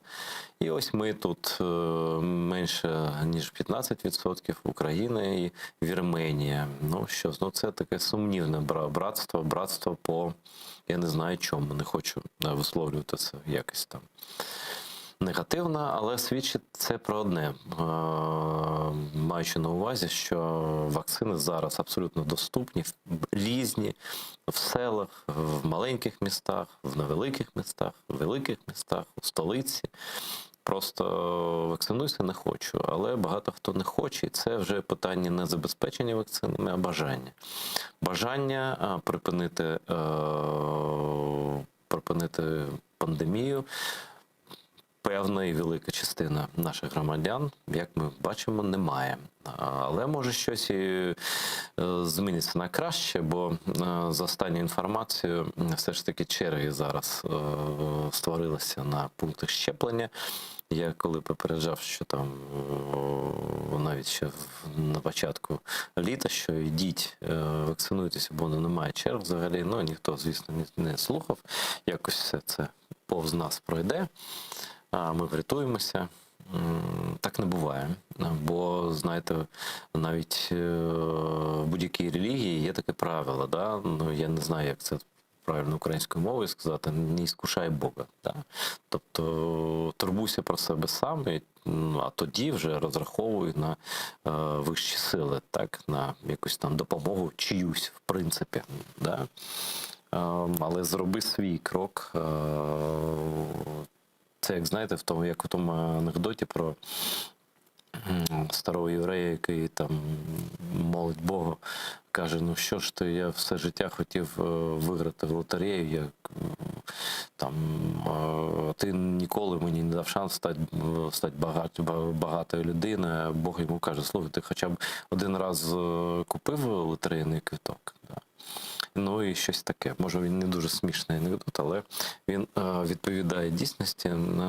Тобто бажання – це головне. Бажання жити, бажання, щоб жили рідні, бажання, щоб у твоїй країні не було економічного занепаду, кризи, бо ми на порозі саме цього, через те, що просто комусь лінь надягнути маску, чи просто проходячи повз метро, зайти в пункт щеплення, зробити щеплення. Це не стосується наших людей, які в окупації живуть. Для них відкриті пункти щеплення на вільній території України, і туди можна дістатися через контрольні пункти в'їзду-виїзду, Каланчак і Чонгар. Просто пошукайте це в Гуглі і скористуйтеся цим шансом врятувати себе, своїх батьків, своїх дітей. Бо ж тут не було великої таємниці, що буде, коли всі повернуться на роботу, на учобу, на університети, в школи, тощо. І те, що це прогнозовано було, просто важко було спрогнозувати масштаб цієї другої хвилі. Це вже все залежить від нас. І ми чекаємо, коли до нас долучиться, а він уже долучився, наш справжній друг і людина, яка особисто своїми порадами, своєю правдою, просто медичною правдою, фактичною правдою, врятувала багато людей, в тому числі тих, кого я знаю особисто, і ви особисто знаєте. Це ізраїльський лікар Борис Бриль. Борисе, вітаю. Вітаю вас, друзі. О, ти готовий спілкуватися українською? Трохи. Ну, слухай, я не вимагатиму з тебе українську мову, сам я буду ставити питання українською. Якщо щось не зрозуміло, ти кажи, бо тут нещодавно випадок був, коли один грузинський відомий аналітик в одному каналі не зрозумів питання і попросив уточнити там іншою мовою, а йому було відмовлено. В нас не такий телеканал, я веду українською, але якщо щось не зрозуміло, але я надіюся, що все зрозуміло, бо ти ж навіть чутки такі йдуть, що ти скоро незабаром будешь в Украине. Це правда чи ні? Да, це верно. Я вообще понимаю, когда со мной разговаривают на украинском, я понимаю, но сам говорит, ну слушай, я в детство все-таки в Жмеринке провел, на каком же Жмеринке разговаривали, там уже на идыше не разговаривали, но уже разговаривали на украинском. Ну, це дуже добре. Слухай, не страшно їхати в Україну, дивлячись на ці мапи, на цей наш в лапках ентузиазм до щеплення? Знаешь, я прямо даже щеки надул. Честно сказать, страшновато. Мне кажется, честно, только дураки не боятся. Вот. Для чего еду? По приглашению конференции. Конференция по анестезиологии и реанимации. Поделиться опытом Израиля. То есть лишу буквально на сутки. Потому что, честно, не мог отказать. Реально не мог отказать. Опять же, я соблюдаю, во-первых, я 3 раза вакцинирован. Во-вторых, я соблюдаю правила определенные. Почему? Потому что, возможно, это, знаешь, всегда говорят, вот, если вы вакцинированы, что же вы теперь боитесь? Мы не на соревнованиях по боксу, я там не боюсь, понимаешь, и то могут нокаутировать, да?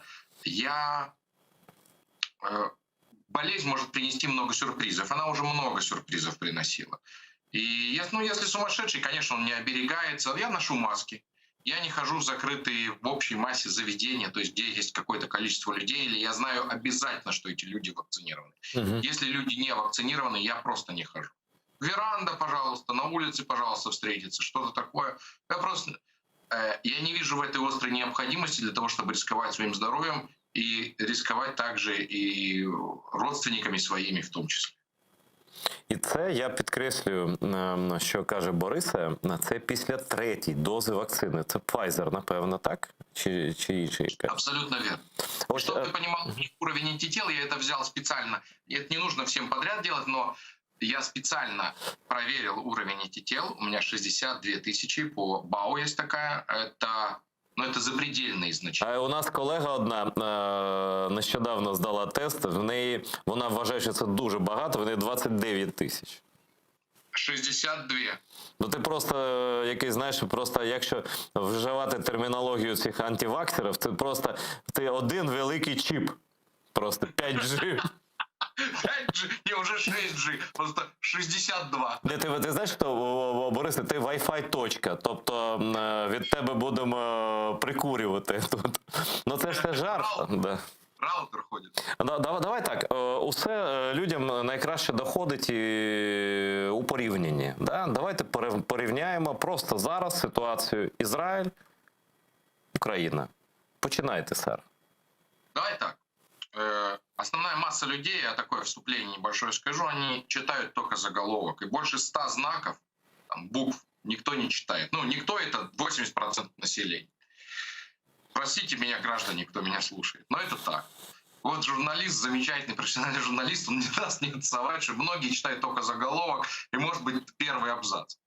Тобі пощастило. Знаєш, наші глядачі все ж таки читають більше знаків, бо це так склалося просто. Иначе бы они вас не смотрели, потому что это умные уже, это люди, которые умные, аналитики и так далее.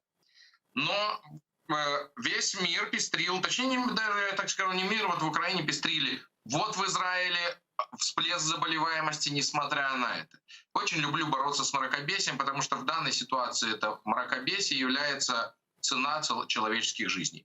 В Израиле был рост ПЦР-тестов. Давайте разделим людей на больных легко, больных тяжело, больных средне и бессимптомных. Так вот, в Израиле был всплеск бессимптомных людей. Це коли було? Нещодавно? Вот, да, вот то, что рассказывали. Вот, посмотрите, весь Израиль вакцинировался, Тим не менш, да. Да, неэффективность. Я, кстати, в Фейсбуке, как только кто-то распощивает такую вот информацию с такими заявлениями, сразу же выкидываю из друзей. Я уже даже не спорю. Ну, потому что я не могу запретить человеку быть идиотом. Это его базовое правило. Право. Вот. Демократическое. Слухай, в нас є запитання телефоном, це без черги завжди. Я прошу, ви в етері прямому, кажіть, хто ви, звідки, і ставте своє запитання Борису Брилю. Добрий вечір. Я Скрипченко Катерина, я зі Львова. В мене буде два питання до пана Бориса. Пан Борис, скажіть, будь ласка, з якого віку можна щеплювати дітей? І якою самовакциною це було б бажано робити? І друге питання. Чи можна змішувати вакцини? А якщо можна, то які? Дякую. Дуже конкретно, дякую. Во-первых, спасибо за очень конкретный и интересный вопрос. Во-вторых, значит, смотрите, по исследованиям на сегодняшний день разрешено вакцинировать людей, по крайней мере, в Израиле и в Америке, это с 12 до 16 лет, это младший возраст, не младший, пока что. Скоро будет по-другому. То есть я надеюсь, я ответил на ваш вопрос. В Украине, если я не ошибаюсь, еще не ввели вакцинацию с 12 лет. Я рекомендую действовать все-таки по закону Минздрава той страны, в которой вы живете. То есть с 18 лет, если разрешат с 12, надо с 12, потому что это закон страны, и он должен быть превыше всего, его надо уважать. Вот. Ну, если он, в общем-то, как это сказать, правильный. Вот. Теперь, в данной ситуации он правильный, если он за людей. Вот. Следующее. По поводу, можно ли смешивать вакцины. Да, существует практика смешивания вакцин разных. Это безопасно. В каких-то исследованиях показывает, что это более эффективно, в каких-то не имеет никакой разницы. Поэтому на сегодняшний день все же рекомендация остается вакцинироваться одной вакциной и вакцинироваться другой в случае, если есть какая-либо тяжелая реакция, которая очень редко бывает, на предыдущую вакцинацию. Вот и все. Ну, тобто нічого страшного немає, в принципі, якщо там перша доза була Pfizer, друга там AstraZeneca, тобто це не кримінал, це припустимо. Если мне завтра скажут, вот вы тут рассказываете людям про вакцинацию, это вы бы сейчас поставили там Sinovac, AstraZeneca, любую, скажите, которая любая, которая опубликована, есть исследование. Ну, яка діє, яка перевірена, що діє, да. Да, я приду, колю себя вот сюда AstraZeneca, а сюда Sinovac. Нечего бояться. Ну, тобто, навіть, знаєш, а ось це, знаєш, що люди ще бояться? Що буде забагато вакцин, що ось таке запитання пролунало тут від колеги, я обіцяв поставити його. Ось, чи є вірогідність така, що після другої вакцинації, тим більше, я додам від себе після третьої вакцинації, це якось негативно вплине на імунітет? Никакой связи с этим нет. Рассказы про иммунитет, вот которые поддерживают иммунитет, самое важное поддержание иммунитета – это здоровый образ жизни. И все. Все остальное, там рассказы про всплески иммунитетов и так далее, это просто, простите, аферизм и лохотрон. Слухай, скільки у вас в Ізраїлі людей, які просто публічно висловлюють свою позицію проти вакцинування? І я просто, знаєш, я сьогодні просто йшов, не їхав Хрещатиком, самий центр Києва, як ти знаєш, і просто на зустріч мені на тротуарі на широкому цьому і йшла колона, десь, я не знаю, людей 1000, напевно. Вони так дико виглядали, чесно кажучи, такі, я це називаю там 100 гривневі демонстранти, такі дуже дешеві, і вони з попи такі з хрестами йдуть. Я теж, ти розумієш, да, з якої контори ці, так би сказати, вчителі мас. І вони, знаєш, такі всі бідно одягнуті, такі всі ніякі, але друковані, ну, явно не тією бабусею, яка там несе це, так? Вона ніколи такої техніки не бачила. Їй дали в руки нести плакат, на яких, декілька плакатів, на яких написано там примусова вакцинація – це порушення закону, примусова вакцинація – це, ну, там, експеримент над здоров'ям поколінь, ну і щось інше. Ось чи спостерігаєш ти в Ізраїлі щось подібне? Якщо так, і якщо ні, чому? Смотри, в Израиле в общей массе, да, есть антивакцинаторы. Конечно, есть. Ну, такого не бывает. Как Давид Бен-Гурион когда-то сказал, Израиль – это нормальное государство, в котором должны быть свои преступники, проститутки и нормальные граждане. Тут в данной ситуации тоже государство, в котором нет антивакцинаторов, это, скорее всего, может быть, Северная Корея, которая все по плану партии. Антарктида. Да, Антарктида. Поэтому но их минимальное количество. Реально минимальное количество, малое количество. Люди вакцинируются, люди слушают врачей. Но в первую очередь, потому что врачи несут уголовную ответственность за каждое слово, за которое они мне говорят. И если я нанес тебе вред, ты можешь спокойно меня засудить. Ну, тобто, знаєш, тут навіть є такі лікарі, ну, напевно, їх небагато, які чи на вуха, там, чи там, ну, відверто кажуть, що, ви знаєте, це неперевірені вакцини, Бог його знає, як це вплине в подальшому. Вони, може, не кажуть, там, що про 5G, да? Вони кажуть, що я не впевнений, я б вам не радив. Да? Ось що робити з такими лікарями? Ну, во-первых, надо привлекать к уголовной ответственности. Тобто це відповідальність, тобто це не жарт, це не думка якась. Якщо ти маєш ліцензію державну, да, ти таке просто не можеш говорити. Це злочин просто. Маємо знати, що це злочин. То же самое, как и журналисты. Если начинает журналист нести бред, он должен нести уголовную ответственность, правильно? Ну, якщо цей бред небезпечний для життя і здоров'я громадян, це безумовно. Да. Ну, я же не говорю не про анекдотические, не про стендап компании, понимаешь? А мы говорим о серьезной теме, которая влияет на жизнь людей, на здоровье и на смерть.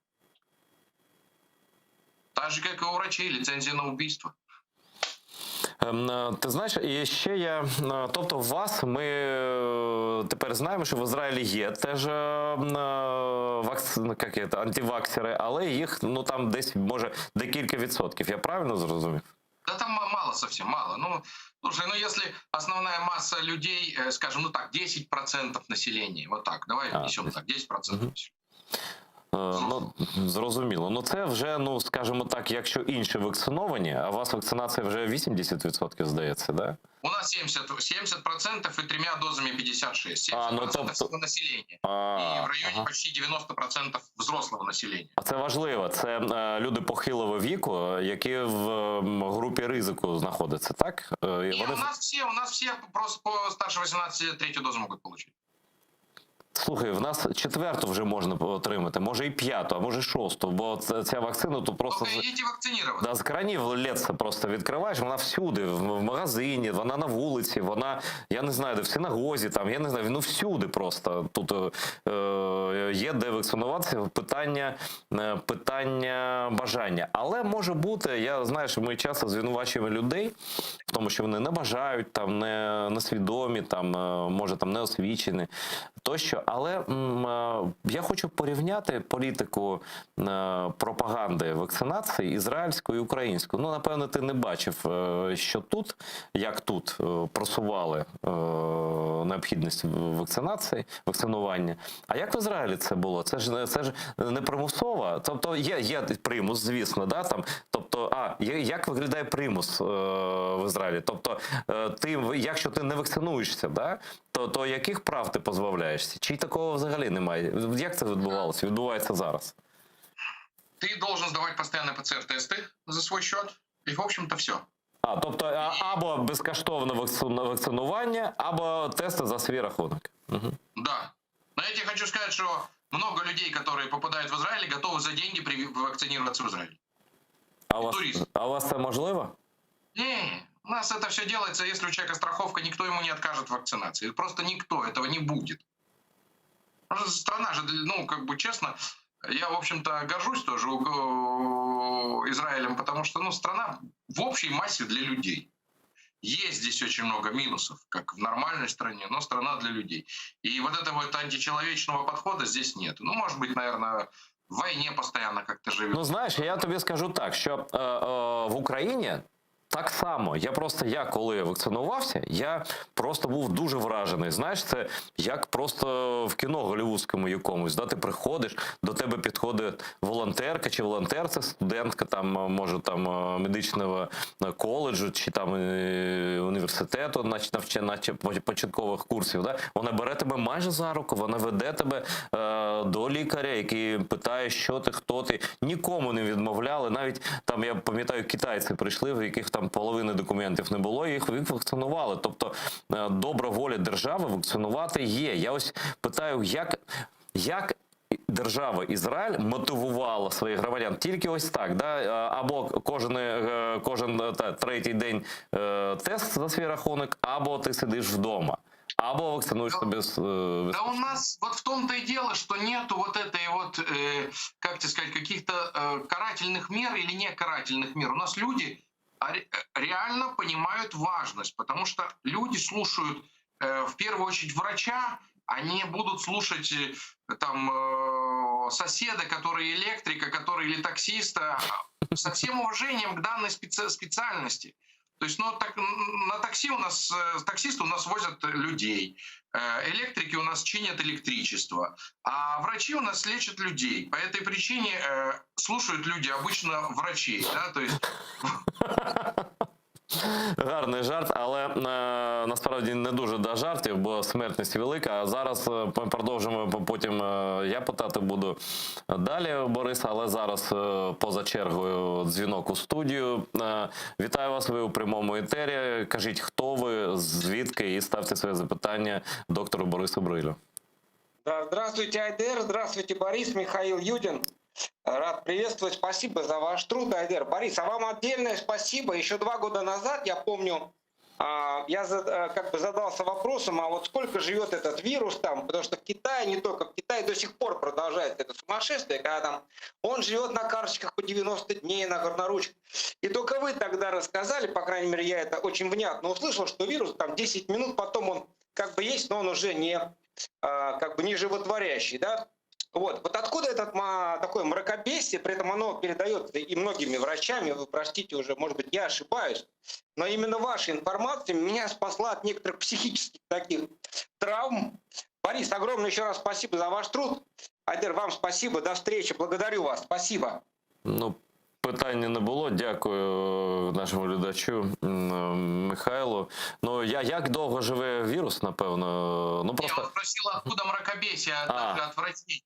Вот это я все тоже задаюсь вопросом, но явно это мракобесие, как ты это сказал, оно спонсируется. Явно оно спонсируется однозначно. Не бывает такого... Слушай, для того, чтобы сделать профессиональное видео какое-либо, для этого надо деньги. Так, і мотивація, тобто людей треба мотивувати, щоб вони робили ці ролики, вони ці програми фейкові записували, щоб вони влаштовували ці демонстрації ганебні, да? Ці плакати замовляли. Да.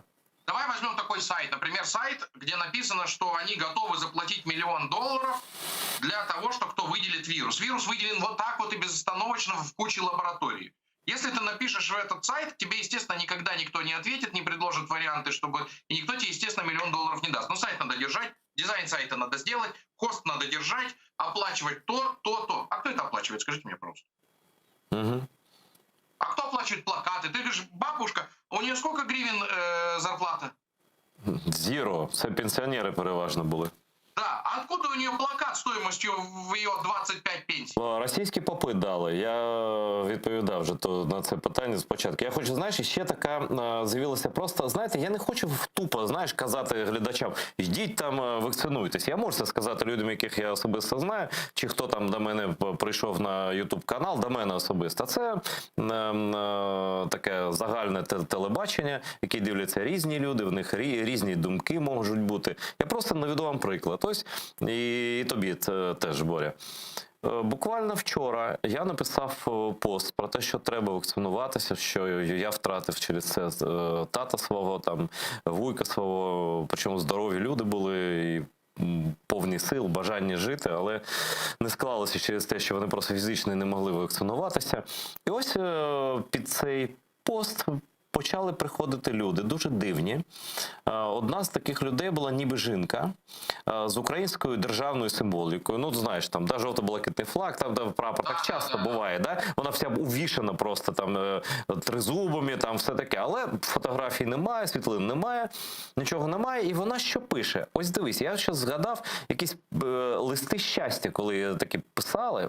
Просто зацитую і відразу щось не таке. Ось пише людина, просто в коментарях.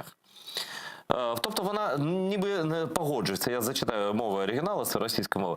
«С вами согласна», пише вона, ну, інший нормальному коментатору. Група работників, і тут розповідає історію таку, просто тараторит. Группа работников офиса прошла добровольную вакцинацию Pfizer в начале лета этого года по полной программе. Все люди состоятельные, отдыхают замечательно, кушают отлично. Да чего тут кушают?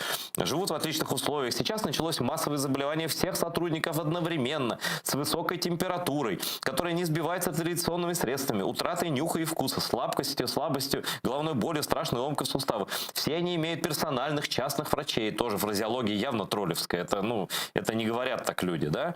Значит, те предлагают банальные старые рецепты, как при гриппе, тесты на ковид у всех плюс. Они надеялись на лучший эффект от прививки, ошарашенные, озадаченные, все как один одновременно заболели по трафарету, протекая заболевание в достаточно тяжелой форме. Я чувствую, как журналист, что это абсолютный фейк, а ты, как врач? Да, конечно, ну это ж бред. Ну, послушай, значит, у меня тоже в Инстаграме, ты понимаешь, у меня там много подписчиков, и мне пишут, значит, есть стая, которая бегает и расписывает. У меня соседка молодая женщина и начинает перечислять заболевания. Проблема еще в том, что они непрофессионально... Я знаю, где какая болезнь, а где какая не болезнь, когда они пишут, ну, потому что человек непрофессионально, хотя он тролль. Соседка заболела, тетя умерла, при том, что через 3 поста это уже дядя умер. А еще через 3 поста это был сват. Просто нужно иногда, или в телеграм-канале точно самое. Ты можешь смотреть, как бы есть такая аналитическая программушка, которая смотрит, где и куда человек сколько написал. И то есть они бегают и пишут с одного места на другое под своим ником. Так і є. Це тролі, які безкоштовно, без грошей, нічого не робитимуть. Я просто знаю, як це працює. Це фабрики тролі, які просто їх наймають. Їх наймають для піару, там, ну, колись там, може, для бізнес-піару, колись наймають там для чорного піару проти конкурента. Але тут це злочин проти суспільства. Через це люди не хочуть вакцинуватися. І дуже важко там переконати багато людей йти вакцинуватися. І ці люди, це просто люди, які кажуть, не ходи, не вакцинуйся. Тобто це просто диверсія проти України. І є тут... Я тебе хочу сказать, ты посмотри такую одну вещь. Сейчас ситуация с вакцинами, да, она такая пограничная, людей это волнует. И вот только что человек звонил и говорит, вы спасли меня от какого-то панического расстройства, да? У людей страх, есть страх. Страх перед прививкой, страх без прививки, страх перед заболеванием. На этом очень можно хорошо играть. Если ты подогреешь антивакцинаторные, а государство будет за вакцинацию, то ты автоматом настраиваешь людей против государства. І ще, знаєш, такий феномен є, ще радянський. Пам'ятаєш, що ми там хлопцями були завжди на радянському просторі, люди вірили чуткам, вірили сусідям, вірили, а зараз ці сусіди невідомі там тролі в інтернеті. Більше, ніж державі. Це було тоді. Зараз держава вже інша. Вона по-іншому налаштована. Вона не приховує загрозу, там, як при Чорнобилі, наприклад, було. Да, все інше. Але багато людей чомусь там тими стереотипами живуть і довіряють більше там одній бабці, ніж даним медиків. У нас, до речі, знов дотелефонувався Михайло, да, він ще якесь питання хочу поставити. Да, еще раз добрый, вечер. Борис, прошу прощения, вот смотрите, это передается заболевание, да, коронавирус, воздушно-капельным путем. Все рекламируют маски, там, да. А почему, если врачи все работают в очках, почему не рекламируют, что нужно защитить глаза, если это воздушно-капельный путь? Это первый вопрос. И второй вопрос, смотрите, очень важный. Вот в России, значит, все тут рекламируют спутник Ви, да, но некий шмурдяк, который не признан Всемирной организацией здравоохранения. Он не признан, это не вакцина, это все понятно. Почему власти России не дают возможность запустить импортные вакцины? Это что, геноцид? Это сумасшествие. Ну как, ну люди могут даже заплатить, я уверен, какая-то бабушка $100 заплатит за Pfizer, да, потому что весь мир уже прививается. Мы видим футбол, там показывают Англию, Венгрию, сборная, играет полный стадион Уэмбли, да. Люди, ну, уже, по крайней мере, чувствуют себя хорошо. Мало того, там статистика какая. Они говорят, 30 тысяч заболевших. Да, 30 тысяч, только у них 70 больных. Ну, питання зрозуміло. Тоже, да, то же самое, то, что я и сказал, что у нас, да, 11 тысяч заболевших, только госпитализации 40-50 человек всего. И из них 70% не вакцинированных. То есть вот и вся статистика. Весь Израиль привился, и вакцинированные в больнице ему попадали. Все очень просто. Ну, И то же самое и в Англии, вы абсолютно верно сказали. Ну, а питання про дії влади, ну тут риторичне, це ж російська влада, що ми тут будемо обговорювати. Ми давайте про нашу владу казати. І, до речі, наша влада нормально відпрацювала, принаймні з кількістю вакцин і з доступністю вакцинування. Тут немає питань. Просто, до речі, ну може в Києві свідомість громадян трохи вища, як у столиці, і тут трохи менше захворівших і смертей. В інших містах дуже погана ситуація. У Дніпрі там, ну, просто там жах, да? Там місць не вистачає. Ну, до речі, про очі запитав Михайло. Захист очей, чи потрібно, чи ні? Мы ходим в такой защите в очках и так далее только в месте, где есть большая концентрация вируса. Воздушно-капельный путь передачи – это в основном передача, это, так сказать, дыхание, от дыхания к дыханию. Поэтому важны маски. Когда люди говорят, там, молекулы вируса, то есть частицы вируса меньше, чем дырочки внутри маски, они абсолютно правильно говорят. Только у вируса крыльев нет, это не чайка. Он не летает сам по себе. Когда человек выдыхает воздух, он выдыхает еще кучу других элементов. Это влага и так далее и тому подобное. И поэтому частицы вируса, они не летают с крыльями, я сказал, ни чайка, и даже не воробей, и не ворона, и не стрекоза. Он летает на частицах. И эти частицы оседая, и, соответственно, это барьер. Кроме этого, изменяется физика выдыхаемого воздуха. Он идет не прямо, он идет вбок. Концентрация вируса на определенный там, квадратный сантиметр, на кубический сантиметр, точнее, потому что это объем, он гораздо ниже, если дышать напрямую, кашлять и так далее. Так вот, если мне надо делать интубацию, если я открываю рот, смотрю прямо внутрь трахеи, ставлю туда трубку, естественно, мне надо иметь защиту, потому что у меня прямой контакт с громадным количеством вируса.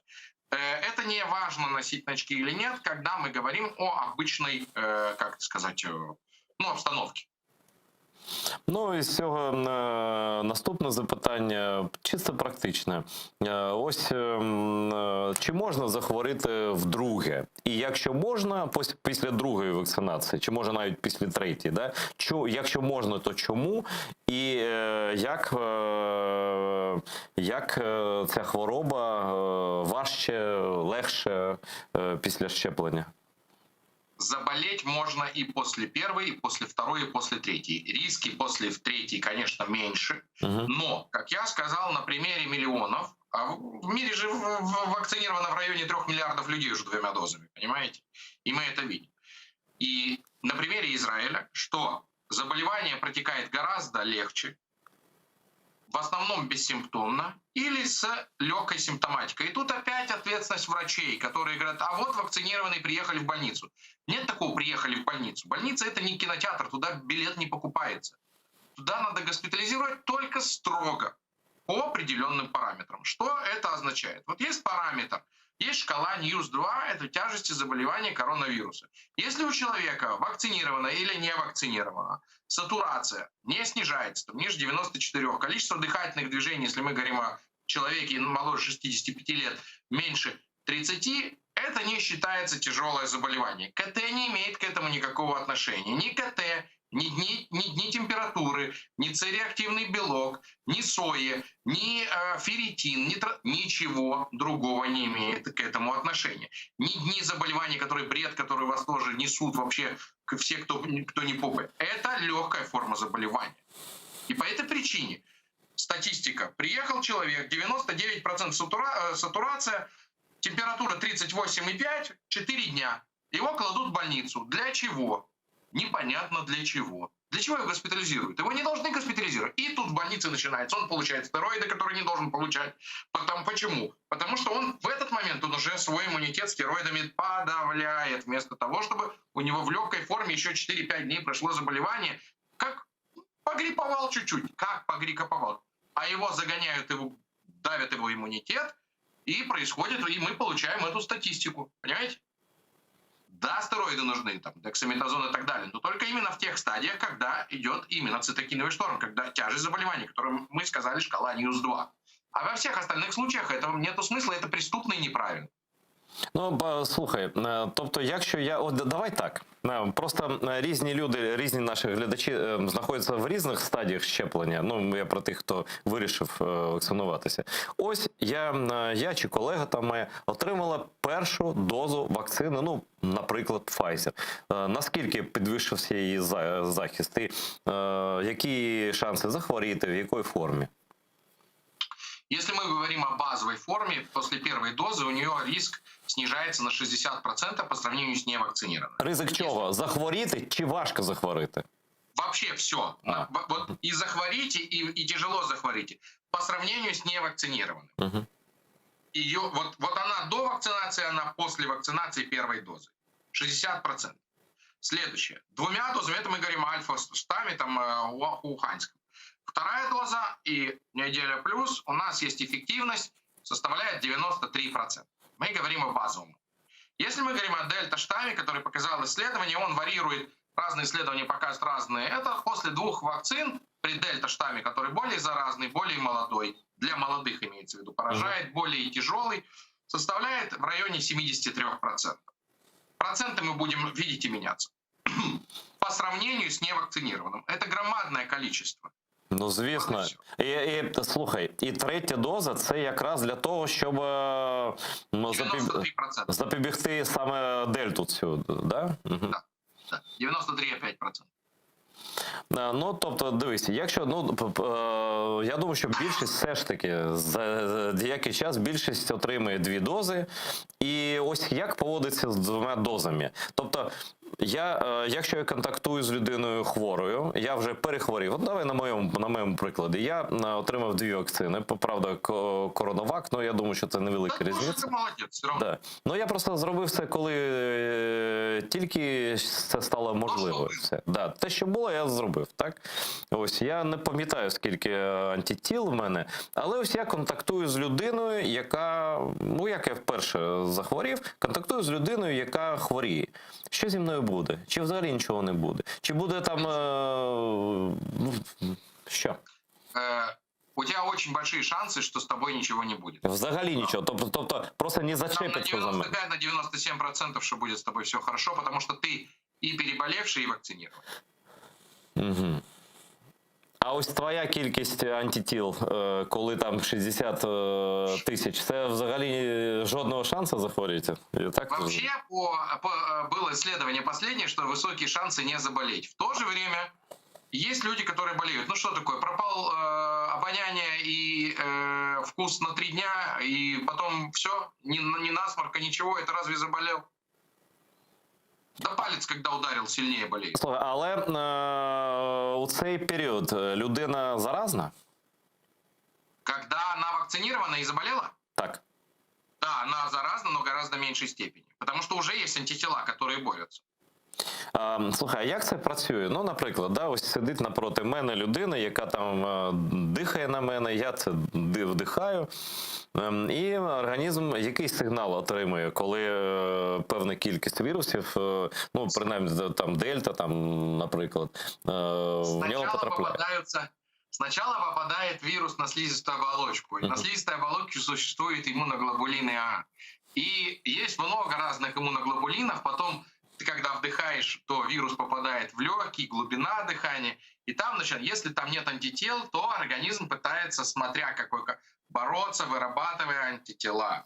Он знакомится, он начинает это. Если большое количество вируса, то количество антител, которые человек вырабатывает, оно меньше. Плюс существует еще там, есть такой орган, тимус. Тимус — это вилочковая железа. Она у маленьких она большая, она прям вот такая вот громадная, а у взрослых она уходит, и в старости ее, можно сказать, ее нет.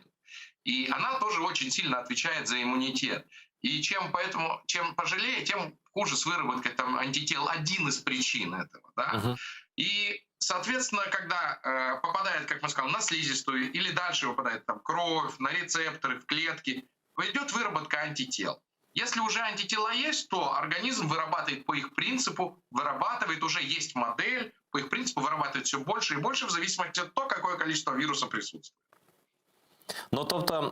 Суперспридер. Что ты Есть сказал? такое название суперспридер. Это тот, который выделяет большое количество вируса. Вот если сидит напротив тебя человек, допустим, образно, вакцинированный и даже заболевший, он выделяет гораздо меньше вируса, чем невакцинированный и тоже больной. Теперь есть тяжелые фазы заболевания, то, что я как раз и говорил, там в отделениях большая концентрация вируса, расстояние, влажность воздуха, температура, это все влияет. Суперспридер — это тот, который выделяет большое количество вируса. И, конечно, шанс от такого человека заболеть и у вакцинированного, и у невакцинированного гораздо выше, потому что как бы есть 10 килограмм поднять, а есть 200 килограмм поднять. Это разные вещи. Скажи, ось, як ти думаєш, ситуація в Ізраїлі, вона вже обрала незворотній характер? Тобто пандемії у вас вже не буде? У нас ее не было. Як так? После вакцинации. Угу. После марта 2021 года у нас больше пандемии нет. Но в реале у нас все внутри открыто. Там у нас рекомендуют маску носить в помещениях, никого нет. Но у нас все открыто абсолютно. Все открыто и нет смертей. Це з березня, з марта, тобто з березня, так? Да, з березня. І смертей немає, просто немає смертей. Просто немає. Ну, 12, 10. Такі от цифри, там в пік, там 30-40, Ну, це люди, напевно, вони хворі на інші захворювання теж, тобто не тільки через коронавірус. Да, и 70% это невакцинированные люди. Я про это и говорю. У нас 70% смертности это невакцинированные люди. И они более молодые, чем те, которые вакцинированные и пожилые. То есть мы ставим на 90-летнего старика и 30-летнего молодого человека. И тот умирает в 3 раза чаще. Молодой человек. Просто через те, що він знехтував вакцинацію. Сказав, та, я молодий, нічого не буде. Потом семья, они стоят в реанимации, потом вся семья бежит в ближайший пункт, как я говорю, в ближайший киоск за вакциной. Ну, на жаль, знаєш, допоки півень не клюне, там, ми ж знаємо це прислов'я, до нас зателефонувався Микита з Херсону. Пане Микито, ставте ваше запитання доктору Брилю. Вітаю, Дере. Ну, у мене питання так немає. Слава Україні, привітання Ізраїлю. Я хочу подякувати, що ви також запрошуєте литовців до нас. Це дуже корисна праця. Але, пане Айдере, є малесенька догана до вас, до інших гостей. Наприклад, ви мене чуєте? Да, чую. Наприклад, Ілля Пономарьов. Тому що я подивився на його висловлювання, ну, це мені не здається, що він друг України. Давайте так, ну це ж, Микито, дорогий, я вас не знаю особисто, але дуже поважаю, я видно, що ви наш постійний глядач. Я ж сперечався з Іллею, ви ж знаєте, да? Я просто дуже давно його знаю. Ця позиція, вони її мають багато людей, і просто вона не те, що вона не антиукраїнська, вона така, ну, для мене вона чужа, і ви ж знаєте, так? І ми просто не будемо тут зараз, я вас зрозумів, вашу думку. І все ж таки, я думаю, що щось вас може цікавити про коронавірус. Ну, давайте, може, запитання поставити вже, а то якось незручно, ми ж такі... Добре. Ні, коронавірус я прищепився Pfizer, тому також раю всім прищепитися, не потрібно недооцінювати цю пошесть.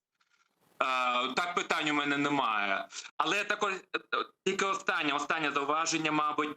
Пане Айдеро, мені здається, тут я погоджуюсь з Віталієм Портніковим. Навіть демократична Росія буде для нас викликом для українців. Слухайте, ну це моя позиція така сама. Дякую вам дуже, але моя позиція така сама. І я не сперечаюся ані з Портніковим, ані з вами. Це такий вірус, від якого ще не знайшли вакцину, на жаль. Я знаю, яка це вакцина, але не будемо в цьому етері, як вона має діяти. Але повернемося до нашої теми. Я перепрошую, Борисе, в нас дуже політизовано цивілізована країна, ти ж розумієш, у нас тут все докупи, кожен день якийсь новий скандал, нові розслідування, і ще тут цей вірус, від якого треба вакцинуватися. Ось зараз черги створилися, черги до пунктів щеплення. Просто, тобто люди пішли. Але є такі люди, я, правда, хотів би побачити хоча б одного, просто в очі зазирнути йому, які замість того, Боря, це просто ти це чув, щоб прийти і безкоштовно отримати Pfizer, вони платять тим самим лікарям, ну це лікарі-злочинці, ти правильно кажеш, вони приходять, платять 2000 гривень, наприклад, да? І щоб цю ампулу просто зламали, ну як там все, це дозу цю, да? Як вона там банкована, і викинули, не ввели щеплення. Ну це злочин, але він готовий платити, людина готова сплатити за те, щоб їм не отримати послугу. Ну це просто, я не знаю, такі випадки є в Ізраїлі? Да нет, конечно, ну ты что. На самом деле я слышал про эти истории, мне потом люди, они мне потом пишут: Борис Яковлевич, что нам делать? Хочу вакцинироваться, но у меня уже есть паспорт вакцинации. Тобто йому паспорт, який він купив, заважає вакцинуватися? Да? Хочется платить деньги, чтобы вакцинироваться, и не знает, что делать. Он говорит, у меня это... Я говорю, подожди, в маске походить там, плотненько, полгода перевакцинируешься. Ну це правда смішно. Тобто купив собі індульгенцію, але що з нею потім робити, невідомо. Ось давай знову ж до мого прикладу повернемося. Ось я перехворів вже майже рік тому. Вакцинувався за півроку після того, ну трохи більше. Так? Як мені поводиться зараз? Я тебе хочу сказать, что на сегодняшний день нету четких исследований, которые показывают о ревакцинации. Вот ты переболел, вакцинировался, считаем, у тебя самый сильный иммунитет по исследованиям. Пока нету повторных исследований, которые показывают, что тебе нужно опять ревакцинироваться. Их пока нету. Пока я не могу тебе дать совет. Когда они будут известны, то я тебе скажу. Слухай, а може варто час від часу здавати тест на антитіла, і коли там... Ось які антитіла мають бути, щоб я не турбувався ні про що? По БАУ, по исследованию последнему показывают 2000. А, тобто в тебе 60. Я все більше боюся тебе просто. Тут якийсь ядерний реактор до нас прямує. Раутер Wi-Fi. Тобто ми просто я хочу, щоб всі, хто нас дивляться зараз, зрозуміли, яка однакова ситуація майже була рік тому в Ізраїлі і в Україні, майже однакова. Ну, по-іншому лікували, звісно, там медицина на іншому рівні, але вакцини не було ані там, ані в нас. І ось зараз ми, при тому, що, ну так, Ізраїль раніше отримав вакцину, ми пізніше, але зараз це вже не має значення, бо часу було достатньо, щоб усім бажаючим вакцинуватися. І ось ми маємо результат, коли суспільство готове рятуватися. Ну, може, це знаєш, такий синдром невеликої країни, де все близько, і люди просто... І, до речі, в Ізраїлі дуже важко працювати, там таке нехалявне життя, прямо скажемо, так, і якщо ти безробітний, чи там твоя фірма закривається, а в людей кредити, там, суди, це не жарт, да? Це правда турбує людей, тоді вони просто йдуть, вакцинуються без зайвих слів, да? Просто тому що, якщо ні, економіка стане. Ну як може бути в нас? Просто в нас в Києві ще немає, вже декілька областей перейшли в червону зону, а це, ну, фактично, ну, певний параліч для бізнесу. І я ось зараз Ізраїль виглядає як абсолютно з країни, де немає, просто немає пандемії. І вони це створили самі, бо виправдання тут немає. Коли не було вакцин, це зрозуміло, а коли вони є, ну, слухайте, це ж смішно. Тут щось... А ні, це не запитання. От ось питання є. від колеги. Він пише питання з залу, так, зі смайликом. Тобто людина не хворіє, я думаю, якщо смайл таки пише.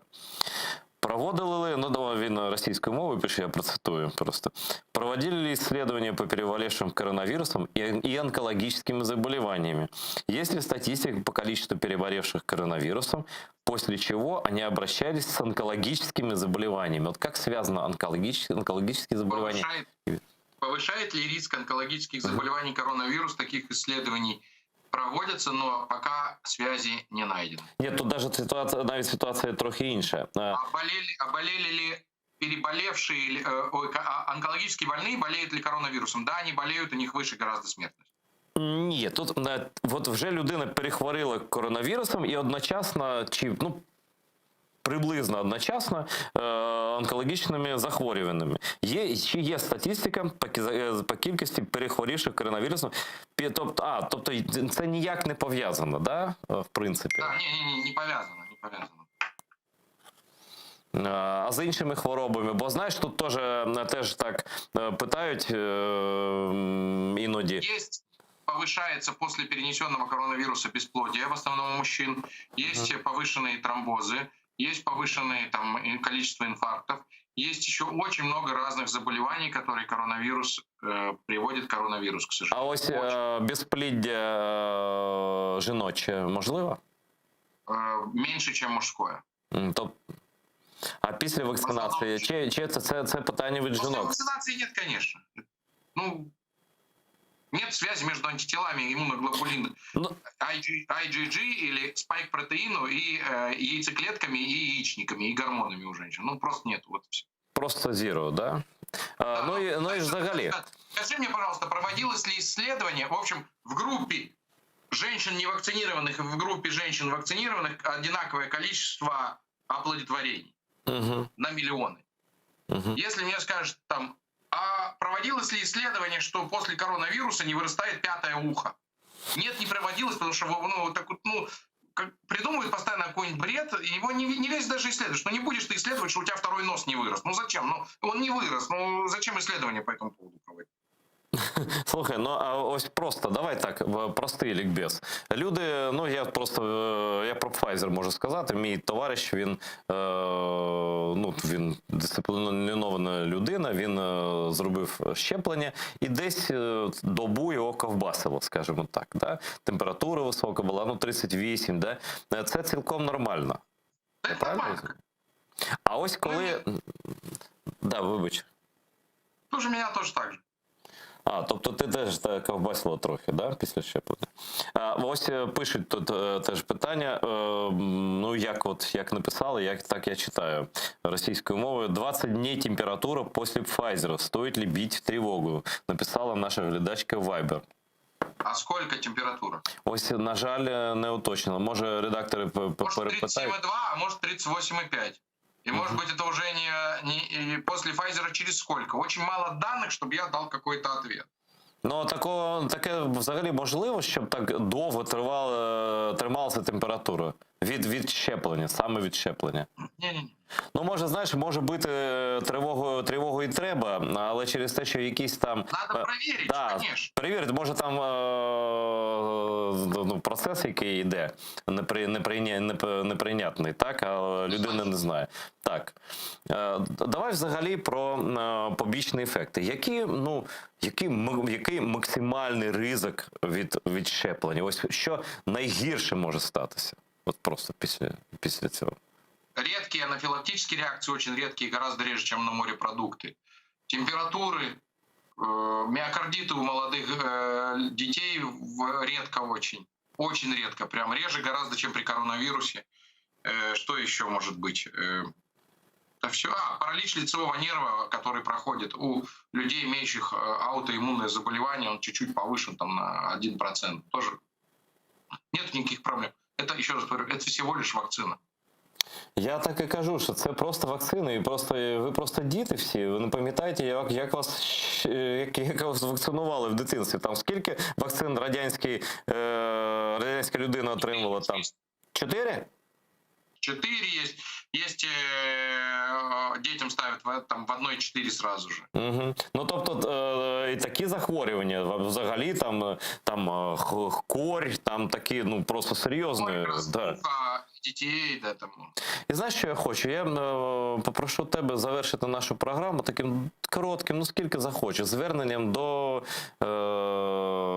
українців, до громадян України. Просто ось звернення ізраїльського лікаря про щеплення. Звертайся. Друзья, я вас реально умоляю, вы вакцинируйтесь, пожалуйста. Я вакцинирован, вся моя семья вакцинирована. Это то, что может спасти нас, выйти из пандемии, вернуться к нормальной жизни. Отрицаешь ты или не отрицаешь, веришь ты или не веришь, вирус это не слушает. Верят в Бога. Вирус, да, присутствует, вирус, да, выделен. Вы хотя бы из-за любви просто к своим родственникам, к своим друзьям, к своим пожилым родителям, дедушкам, бабушкам сделайте это. Из любви, чтобы не оставить сиротами своих детей. Пожалуйста, это очень важно. Не верьте в сказки. Умейте фильтровать информацию. Не верьте фейкам. Потому что, знаете, вот есть отличие очень большое. Почему-то тот, кто распространяет фейки, у него всегда закрытые аккаунты, закрытые, ты нигде не найдешь контакты. У меня всегда вот на протяжении, и ты знаешь, и все, можно всегда найти. Мой телефон, он открытый везде в доступе.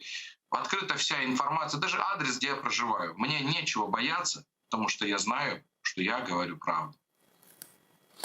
Дякую, Борисе. Ну, краще не скажеш. Я думаю, що ми навіть окремим роликом це зробимо. Ми будемо шерити, тому що це важливо. Дякую, Борисе. З нами був Борис Бриль, лікар з Ізраїлю, з країни, яка, давайте скажемо відверто, перемогла пандемію коронавірусу в цілому. І те, що там зараз, ось ту ситуацію, яка зараз в Ізраїлі, можна назвати як звичайний грип, як у нас тут люблять деякі люди порівнювати. Ні, до вакцинації це не був звичайний грип. До колективного імунітету через вакцинацію, в тому числі переважно, це не був звичайний грип. Це було страшне, смертельне захворювання.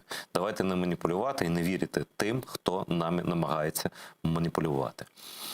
Ну, на цьому я закінчую сьогоднішній день. Вдячний всім, хто нам допомагає. Ви бачите адресу на сайті Patreon. І це не просто так, це наша спільна справа. Перемагати разом усе, що нам заважає, усе, що для нас неприйнятно, починаючи з пандемії і закінчуючи окупацією. Ми працюємо для вас, і я прошу вас посильно, хто скільки може, допомагати роботі телеканалу АТР. Я з вами прощаюся, до завтра.